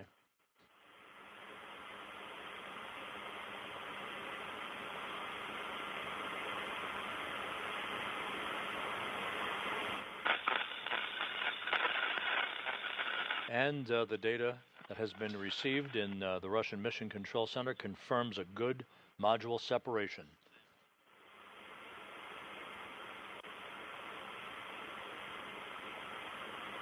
Бурлаки, доходу в атмосферу. 30 секунд. Burlaki, 2 minutes 30 seconds remain to re-entry. So with the module separation having been confirmed, the next expected milestone will be the initiation of the opening of the chutes about 10.5 minutes from now. The parachute deployment sequence is triggered by a barometric pressure sensor at an altitude of 41,000 feet. At this point, the main parachute cover is jettisoned by pyros and springs. That pulls out 2 extraction chutes, which in turn pulls out the drogue chute. That in turn pulls out the main chute. This whole process takes about 20 seconds to occur. Then, at an altitude of 21,000 feet, a barometric pressure sensor starts a timer that triggers most of the remaining events in the landing sequence. At an altitude of just 18,000 feet, the commands are issued to jettison the heat shield, inhibit the entry thrusters, and to open valves to vent all the hydrogen peroxide fuel for the entry thrusters and the oxygen in the life support system tank. If we have video of the Soyuz under the chutes at that point, the white vapor you will see is normal. That's a combination of hydrogen peroxide and oxygen venting into the air. The purpose of this is to safe the vehicle for landing. The recovery teams do not want hazardous gases to remain in those tanks when the soft landing thrusters work and the vehicle impacts the ground. This way, the ground support team can approach the vehicle immediately and know that they have a safe vehicle that they are continuing the recovery process for.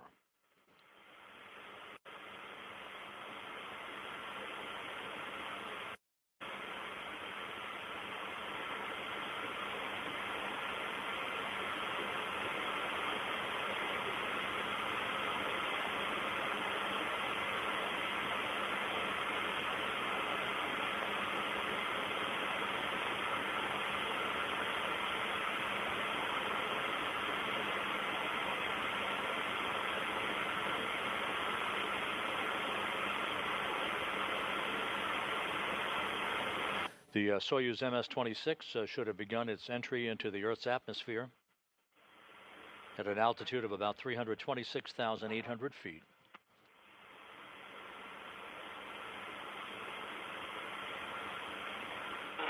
In about 2 minutes, peak heating will begin around the vehicle at an altitude of some 50 miles above the Earth. Temperatures around the Soyuz expected to build to some 2,500 degrees Fahrenheit.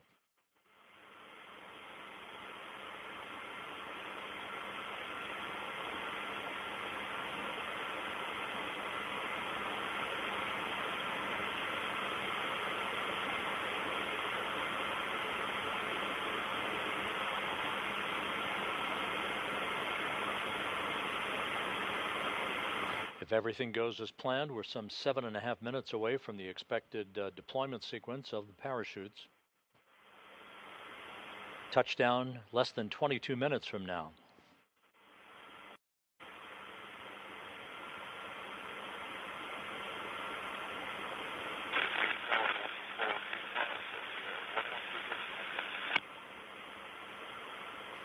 "20 seconds away from peak heating on the vehicle."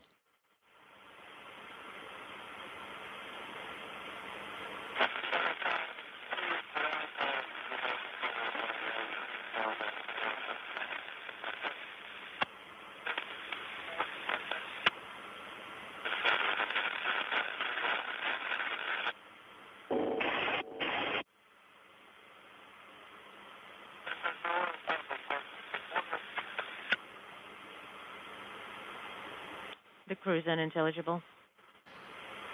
Garbled conversations coming from the Soyuz MS-26. This expected as the vehicle has entered the period of peak heating. That should last about 5 minutes.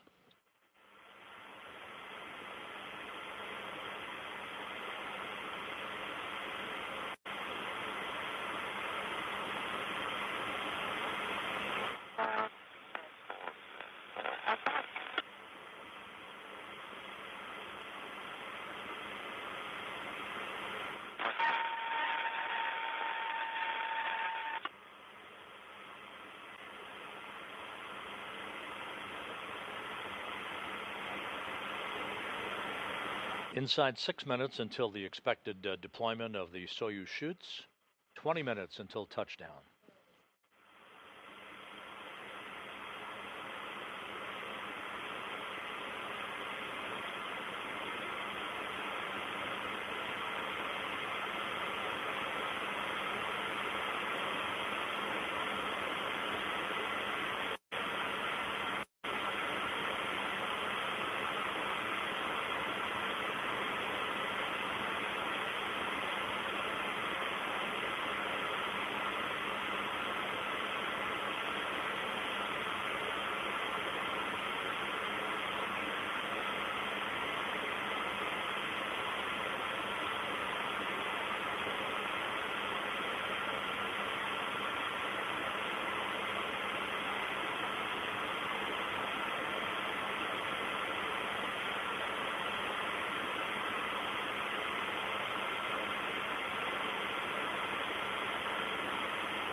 Three and a half minutes until the expected time of chute opening.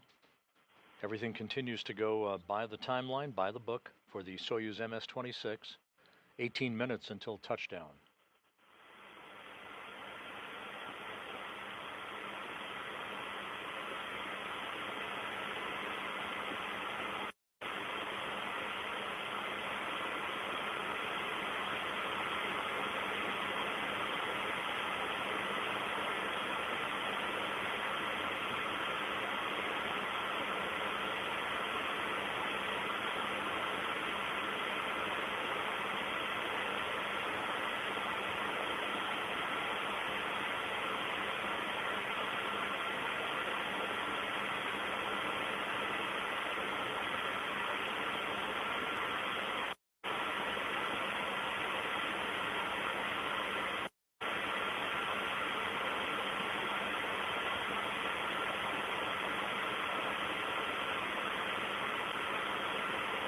This is Mission Control Houston, continuing to await the resumption of communications between the Soyuz MS-26 and the flight control team in Korolyov. What you are likely to hear once we come out of this blackout period is the beep, beep, beep of a radio beacon. Burlakian, City Moscow. How do you copy? Loud and clear. Max G is 4.26. It's dropping. And atmospheric miss was 6 seconds. And T-reentry 03, 5927.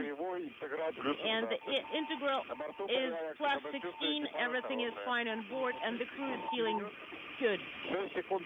Right on the money. Alexey Ovchinin reporting that they have emerged from the peak heating period. We are standing by for the deployment of parachutes about a minute and a half from now. And as I just mentioned, you're hearing that radio beacon that is sending out location data to the Antonov fixed-wing aircraft that is flying around the vicinity of the landing site southeast of the town of Zhezkazgan. All right, the index at the lower bottom integer is plus 16, discrete number minus 0102. Copy.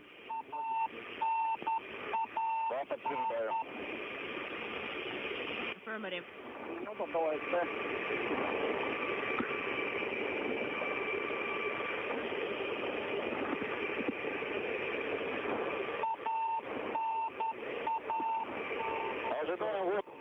I am standing by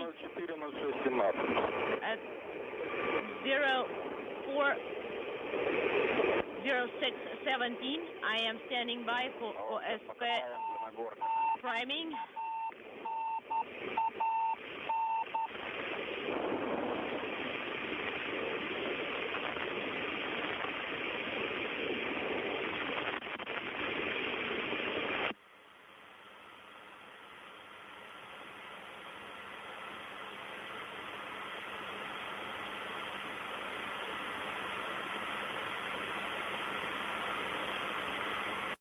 We should be at the point where the parachute deployment sequence should have begun. Some 14 minutes away from our expected touchdown time.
This is Mission Control Houston, once again awaiting confirmation of the deployment of the chutes as we approach 12.5 minutes until touchdown.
This is Mission Control Houston. The reports from the search and recovery forces in the Mi-8 helicopters circling the landing site say that they have a visual of the Soyuz under its chutes.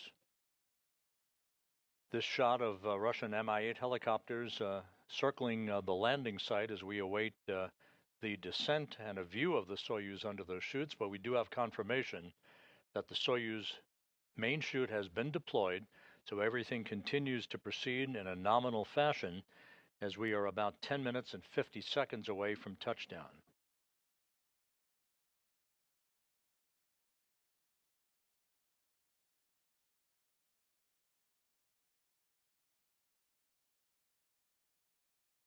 As you could see from that brief view at the landing site, the skies are mostly cloudy, so it's possible that we will not have a view of the Soyuz under the chutes for as long a period of time as we are accustomed to. But as soon as we do get usable video, we will certainly punch it out. We're just over 10 minutes away from landing, as Don Pettit, Alexey Ovchinin, and Ivan Vagner are just moments away from wrapping up their 220-day, 93.3 million mile mission. Once again, this view courtesy of Roscosmos, showing Russian Mi-8 helicopters circling the vicinity of the landing site. That view is intermittent at this point until we have a solid view of the Soyuz under its chutes.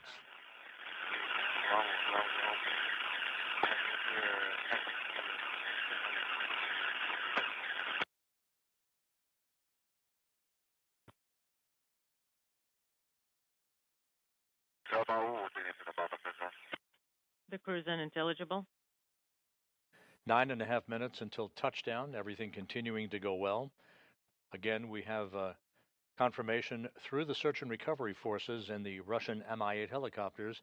They have a visual on the Soyuz under its chute as we approach the 9-minute mark until touchdown.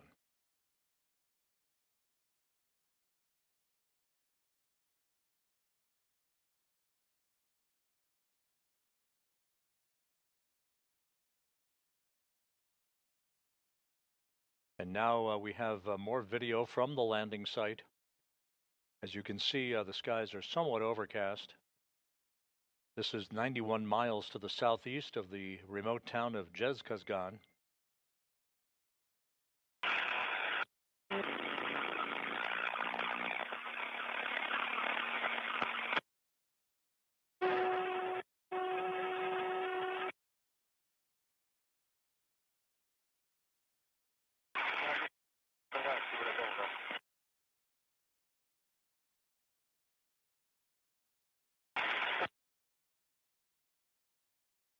With somewhat overcast skies at the landing site, the temperature is about 44 degrees Fahrenheit. So the search and recovery forces are in that racetrack pattern around the landing site, awaiting the touchdown of Soyuz some 8 minutes from now.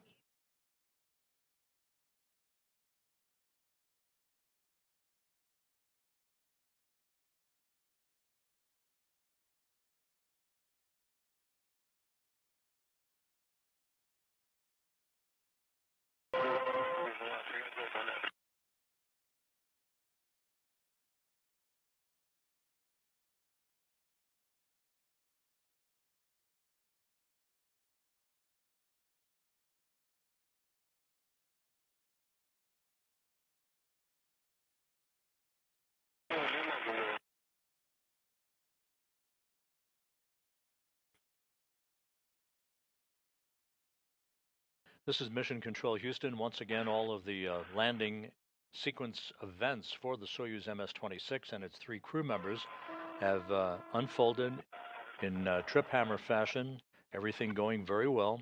The module separation occurred on time, as did chute deployment. The chutes are confirmed to have been deployed by the search and recovery forces.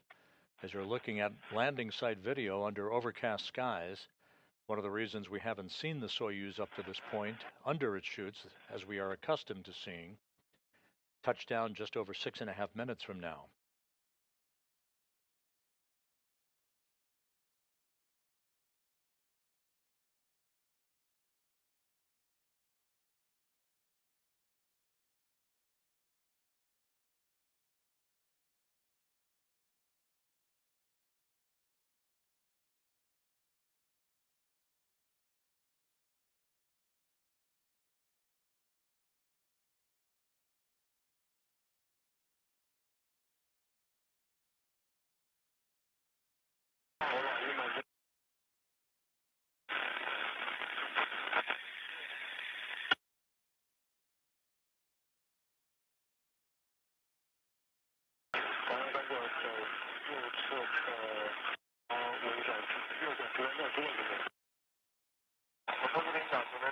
All right, the altitude is 700. The helicopters are en route, and everything's nominal.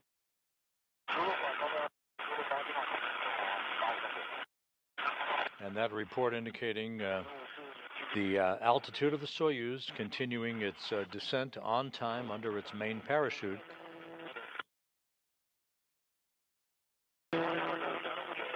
Some 3,700 meters off the ground, 5 minutes until touchdown.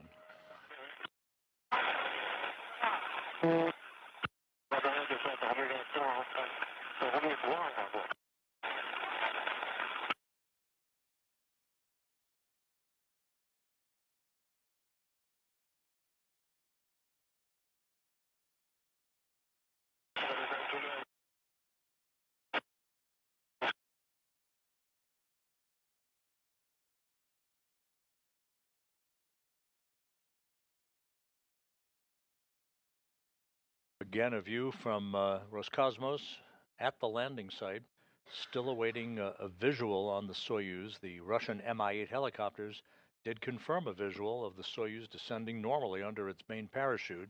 That was at altitude, but because it's overcast on this Sunday morning in Kazakhstan, on Don Pettit's 70th birthday, this view as we await a visual on the Soyuz prior to touchdown.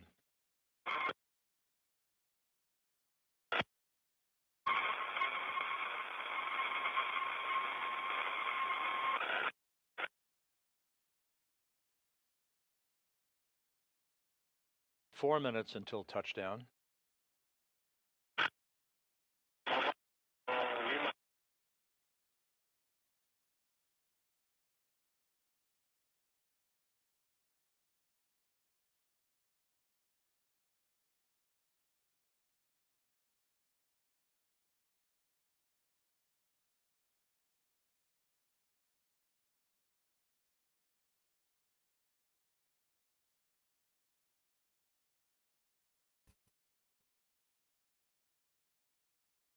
Okay, 1500, copy.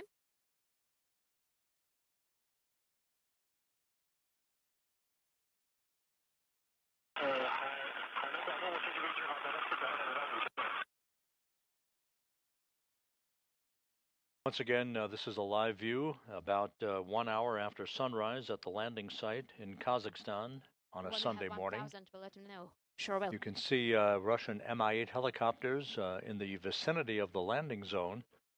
We're still awaiting a visual on the Soyuz.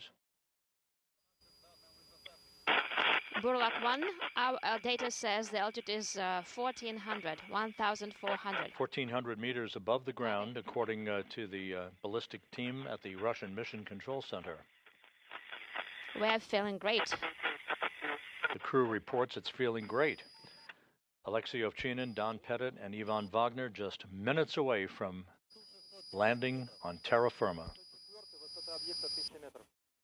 1,000 meters the altitude. Принял 1000, по нашим данным 1100. Copy 1,000, our data says 1,100. 1,100 meters off the deck. Mine shows 2,000. 900 meters. 900 meters. I continue.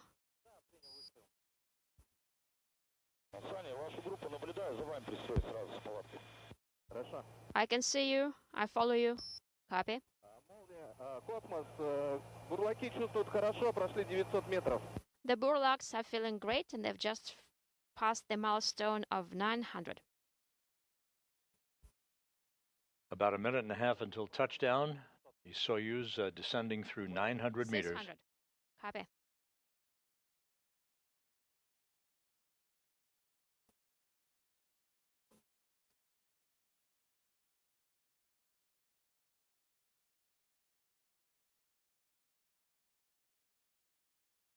And there's our first view of the Soyuz.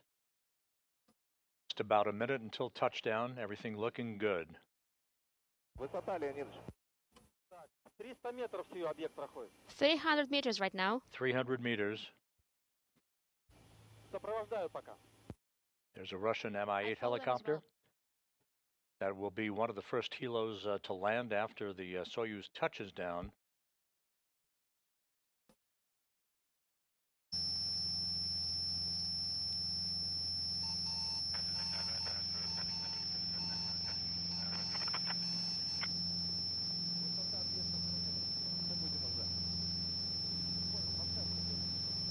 Just a moment or two before touchdown, the soft landing thrusters will fire to further reduce the impact. Standing by for touchdown. And touchdown. Soyuz MS-26 is home at 8:20 p.m. Central Time, 6:20 a.m. Kazakhstan time on Sunday morning. Don Pettit ends his 7-month mission on his 70th birthday.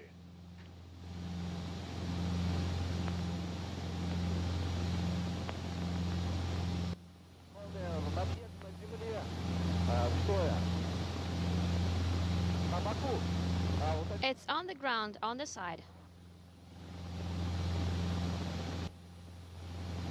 Заходи первый, я на повтор. Понял. А где крышка, кто-нибудь видит?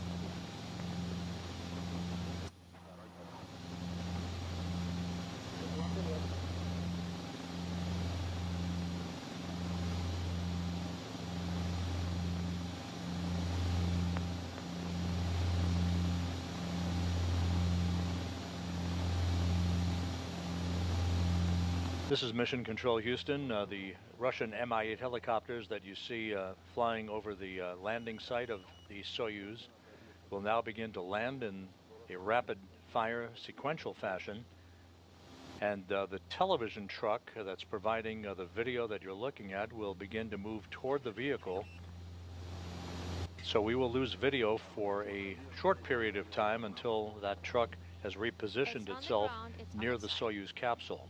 Once again, landing occurring at 8:20 p.m. Central Time, 6:20 a.m. Kazakhstan time on Easter Sunday.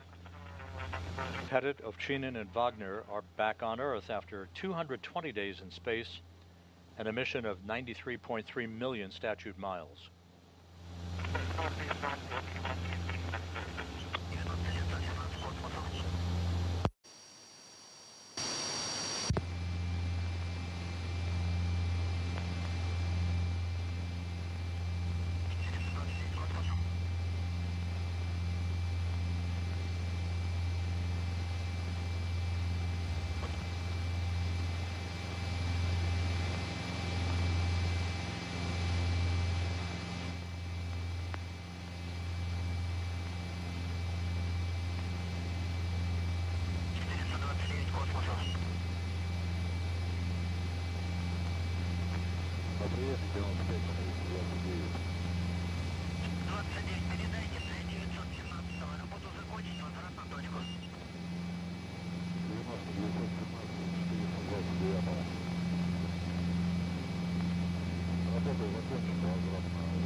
As you can see, the Russian Mi-8 helicopters are beginning to land, as is the plan. The first personnel will be from RSC Energia, working in tandem with the Rosaviatsa search and recovery forces to begin to approach the vehicle, making sure it is safe, free of toxic gas emissions, before they begin the process of extracting the crew. We'll also find out here shortly whether the vehicle landed upright or was pulled on its side. Done, go back to your original position.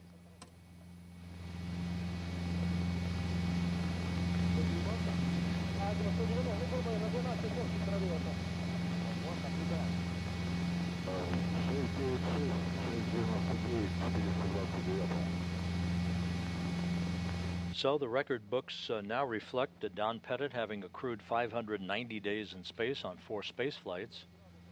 Alexey Ovchinin 595 days in space, and Ivan Vagner 416 days.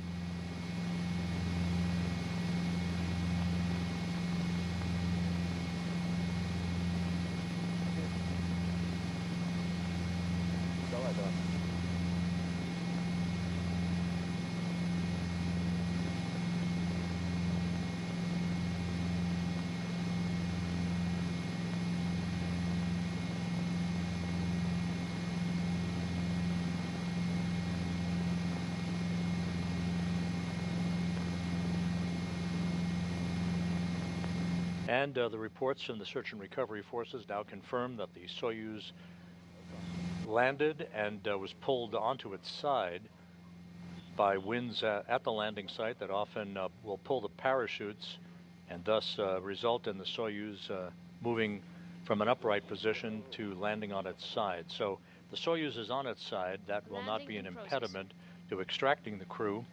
It's just a different technique that will be used out of a different hatch to remove the 3 crew members. Космос 047-44, 25 минута взлет на чистый зам. Надо заправку.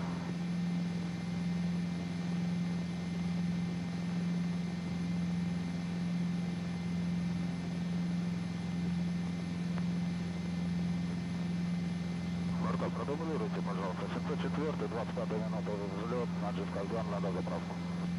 704, космос, принял. Прием.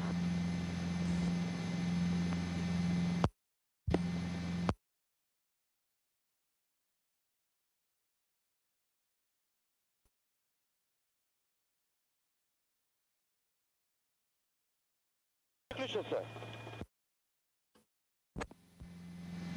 Первый выключился.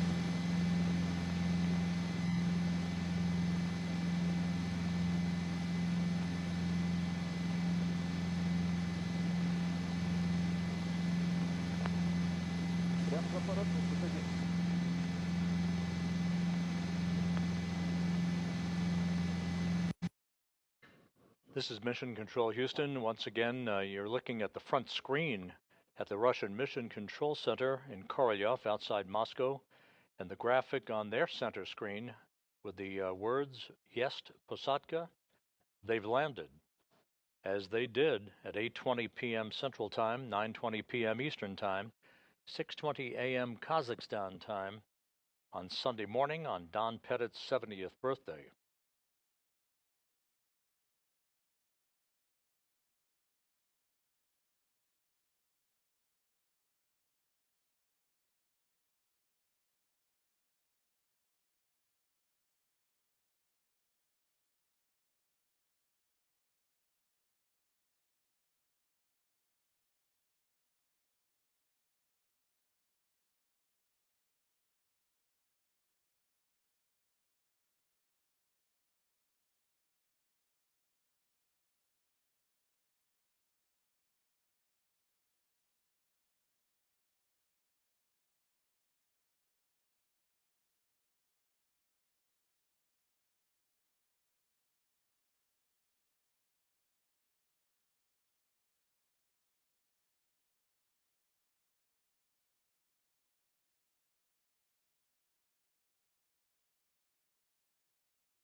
This is Mission Control Houston.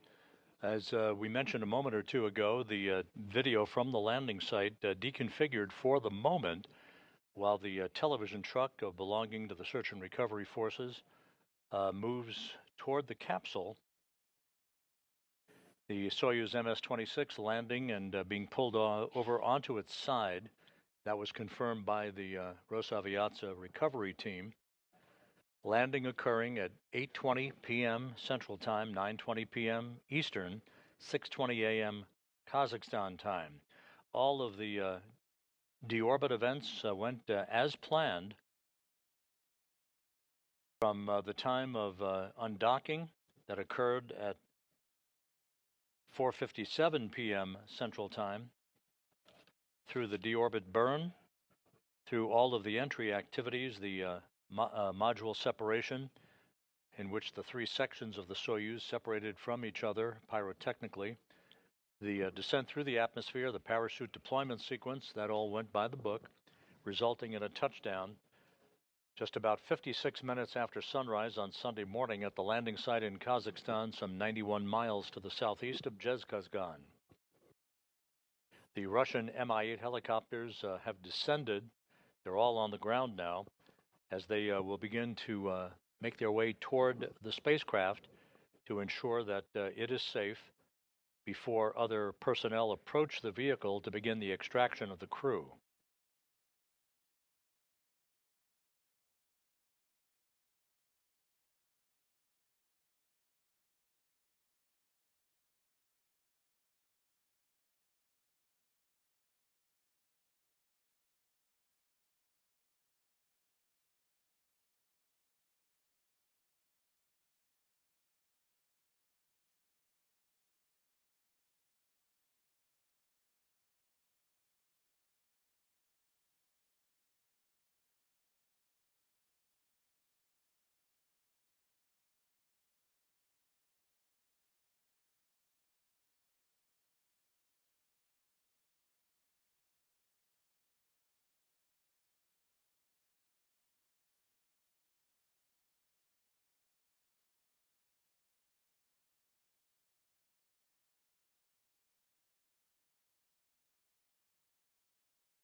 The process now, once the crew is extracted from the spacecraft, will include them being placed in 3 chairs alongside the capsule. They'll have a few moments to begin to reacquire their equilibrium following 220 days of weightlessness. Once they are hauled in those chairs into the nearby inflatable medical tent, they'll be helped out of their Sokol launch and entry suits into more comfortable flight clothing, and then brought to 3 separate helicopters to be flown back to Karaganda, Kazakhstan. That's the staging city. That's about a 2-hour, 15-minute helo ride. Once they touch down at the Karaganda airport, Don Pettit will make his way towards the NASA plane that's awaiting on the tarmac. They'll be flown back to the Johnson Space Center in Houston with other NASA personnel. Alexey, Ovchinin, and Ivan Vagner will board a Gagarin Cosmonaut Training Center aircraft to be flown back to Star City, Russia, which is their training base and where they have residence.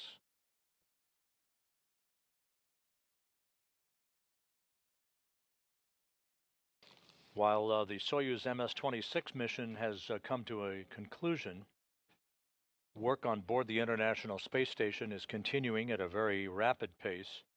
Early Monday morning is the scheduled launch of the SpaceX CRS-32 cargo mission, the Dragon that will launch atop a Falcon 9 rocket, carrying some 7,000 pounds of supplies to the International Space Station. NASA Plus coverage is scheduled to begin at 3:55 a.m. Eastern Time on Monday morning in the wee hours, for a launch at 4:15 a.m. Eastern Time.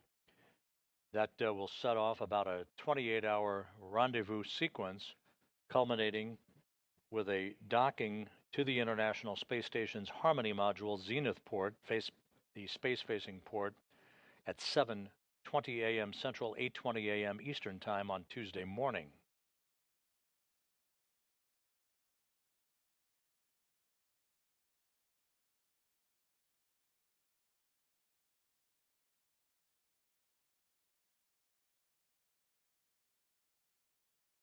Once again, a view from the field in Kazakhstan of the Russian Mi-8 helicopters that have landed in a circular pattern around the Soyuz MS-26 spacecraft.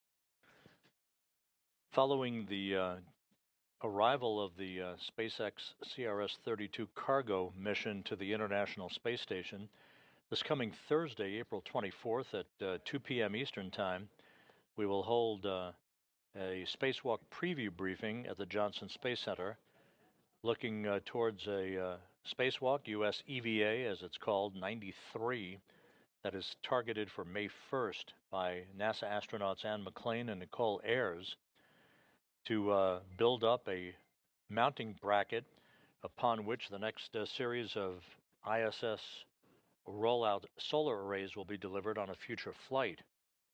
They will also move a communications antenna to a different location on the space station to provide more favorable visiting vehicle communications for upcoming missions that will include the launch of the Japanese H2 transfer vehicle, its new version called the HTV-X.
This is Mission Control Houston. Again, this live view from the landing site, about 91 miles to the southeast of Zhezkazgan, Kazakhstan. You can see on the right side of your screen, amidst the Russian Mi-8 helicopters that have all landed now in the vicinity of the Soyuz MS-26 spacecraft, you see that orange structure there. That's the inflatable medical tent that the crew will be brought into. And now we're getting video of the landing site. There's Alexey Ovchinin, the Soyuz commander, who has been brought out of the vehicle, first out. 595 days in space on his 4 missions.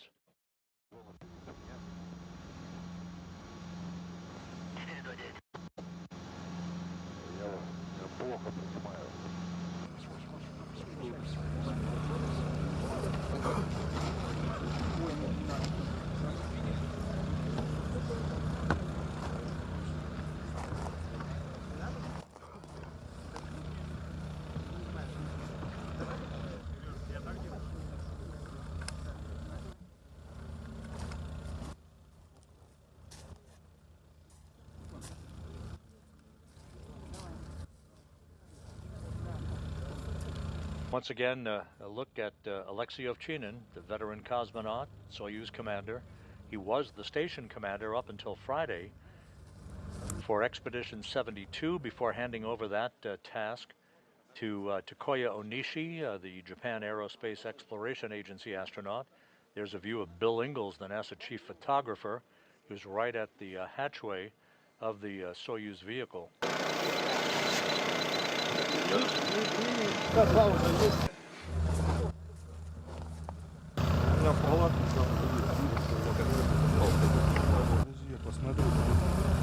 Stand by and let me take a look.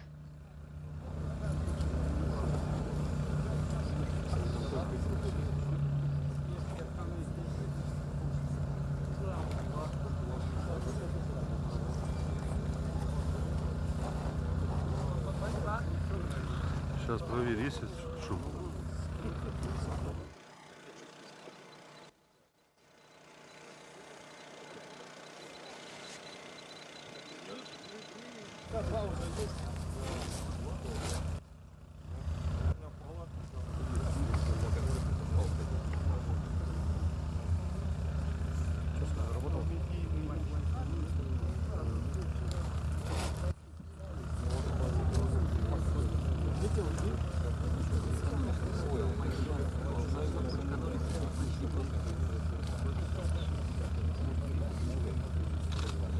As the search and recovery teams work to extract the other 2 crew members, a good view of Alexey Ovchinin, the Soyuz commander.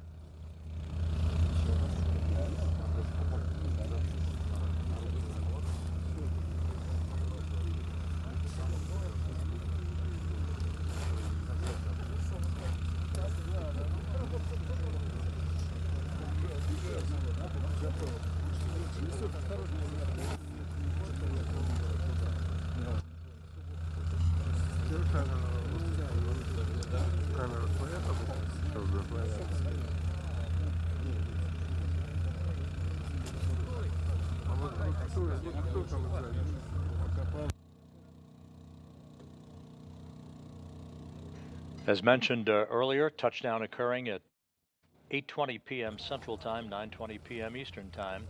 Soyuz vehicle was pulled over onto its side after touchdown, which is not uncommon.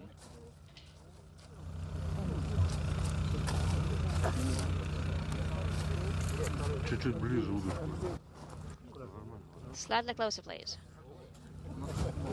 Наверное, золотое.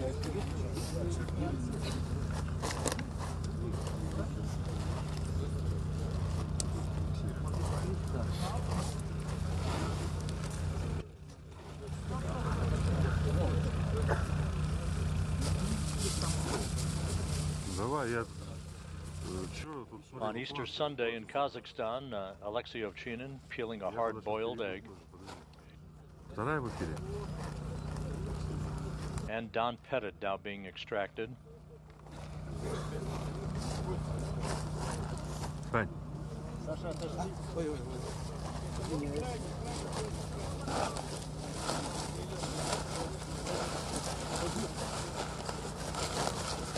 Снимайте его.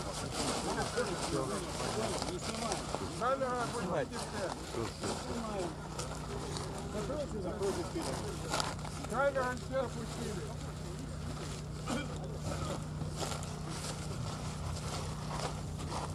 Вы слышите, что камеру опустили?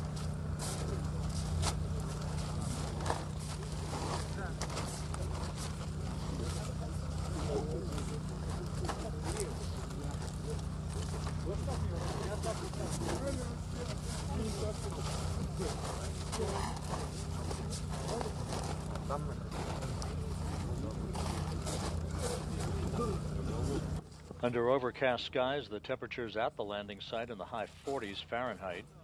Alexey Ovchinin eating a hard-boiled egg presented to him by the search and recovery forces.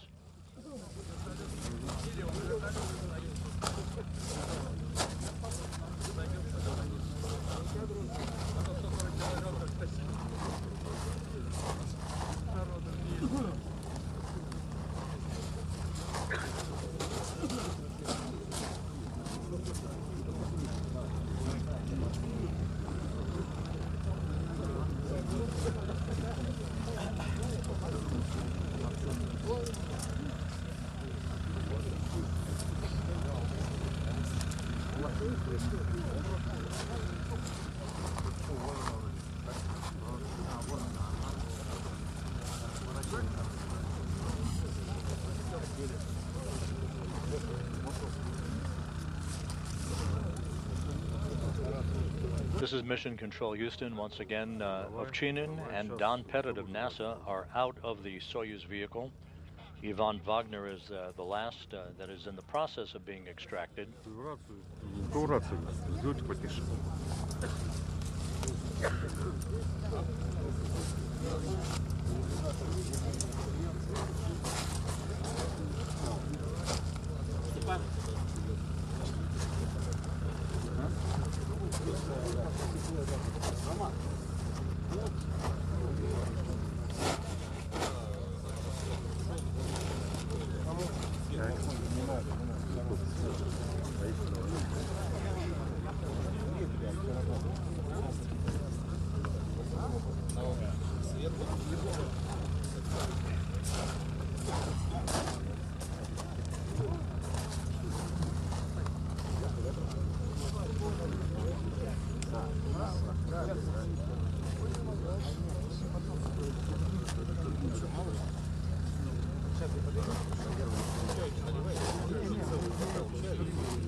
Continuing to receive live television from the Soyuz landing site, Alexey Ovchinin and Don Pettit out of the Soyuz vehicle.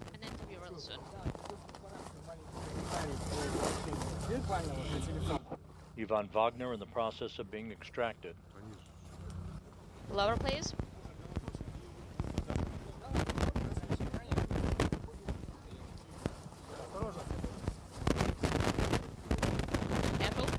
And Ivan Vagner now out, being placed in his chair.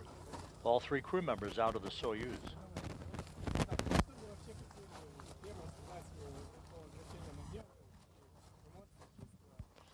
Okay, what are your emotions? What are you feeling now that you're back on Earth?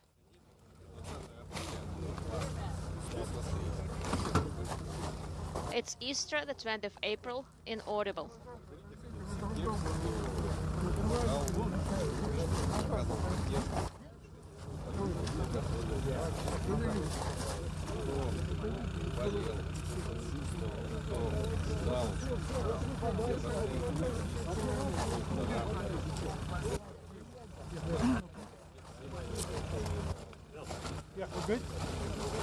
Сейчас все это...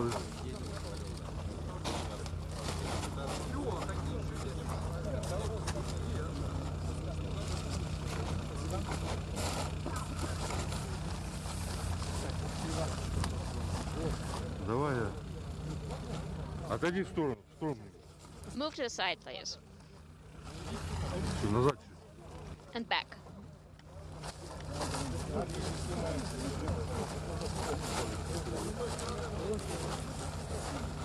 Ivan Vagner, having wrapped up his second mission in space, 416 days in all. Степаныч, немножко в сторону уйдите. To this side. Ушел.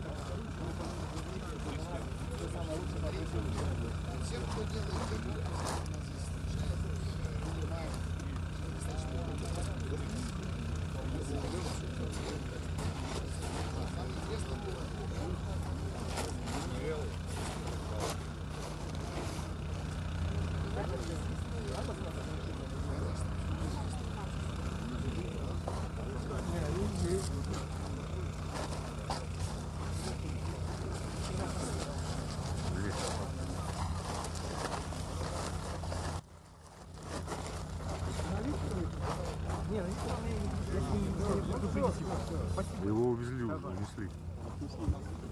Его уже унесли, да. He's out of here. Да. Его сказали не снимать. He's been taken care of. Когда-то не доехали. Еще. А сегодня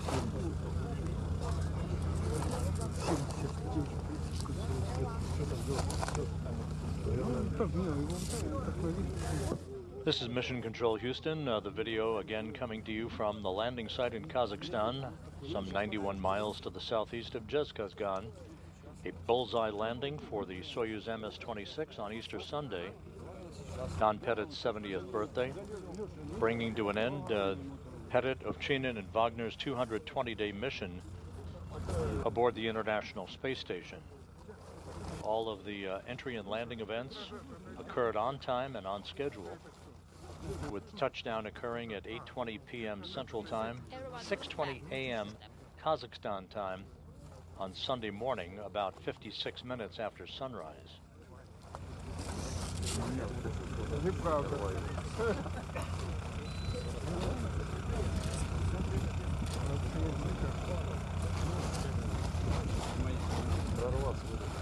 Алексей Николаевич, похожий. Лёш.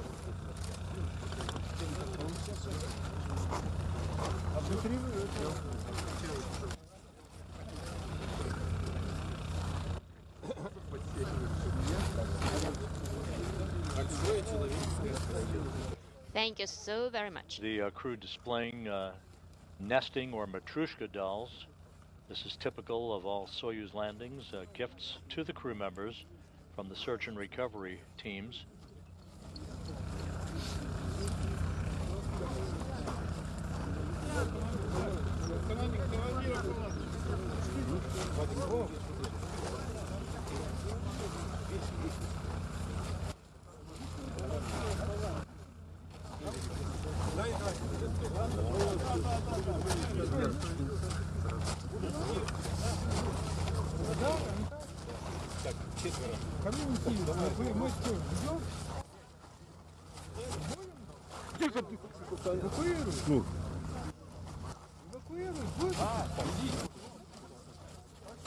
And first to be carried toward the medical tent is the Soyuz commander, Alexey Ovchinin.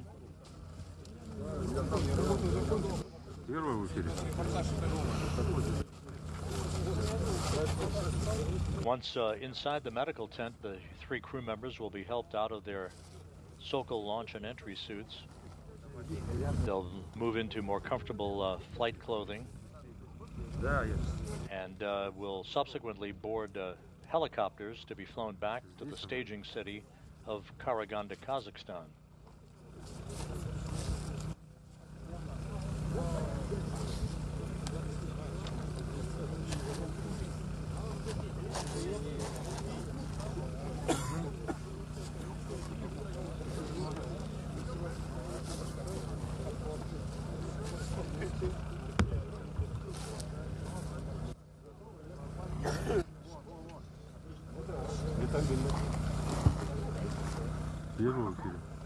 One is live.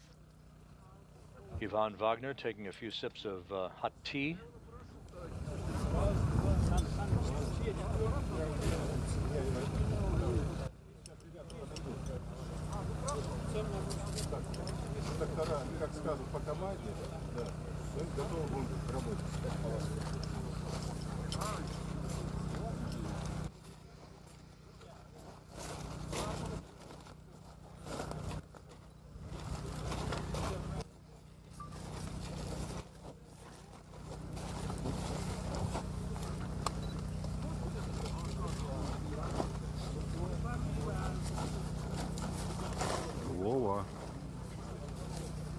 Ты сейчас будешь продолжать?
Ivan Vagner now being lifted and will be moved toward the medical tent to join Ovchinin.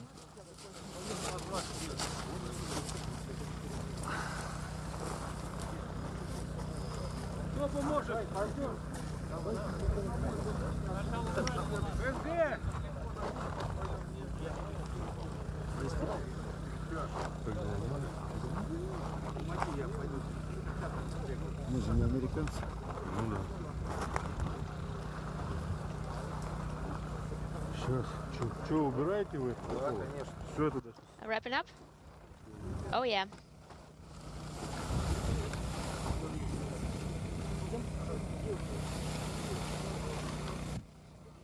Ivan Vagner being brought into the inflatable medical tent. Don Pettit was brought into the medical tent a short time ago, joining Alexey Ovchinin. So all three crew members now have moved into the inflatable medical tent to get out of the Sokol launch and entry suits and move into flight clothing prior to being flown by helicopter back to the staging city of Karaganda, Kazakhstan. Once in Karaganda, Pettit will board a NASA plane to be flown back to Houston, while Ovchinin and Vagner are flown on a Gagarin Cosmonaut Training Center aircraft to Star City, Russia, their training base and home outside of Moscow.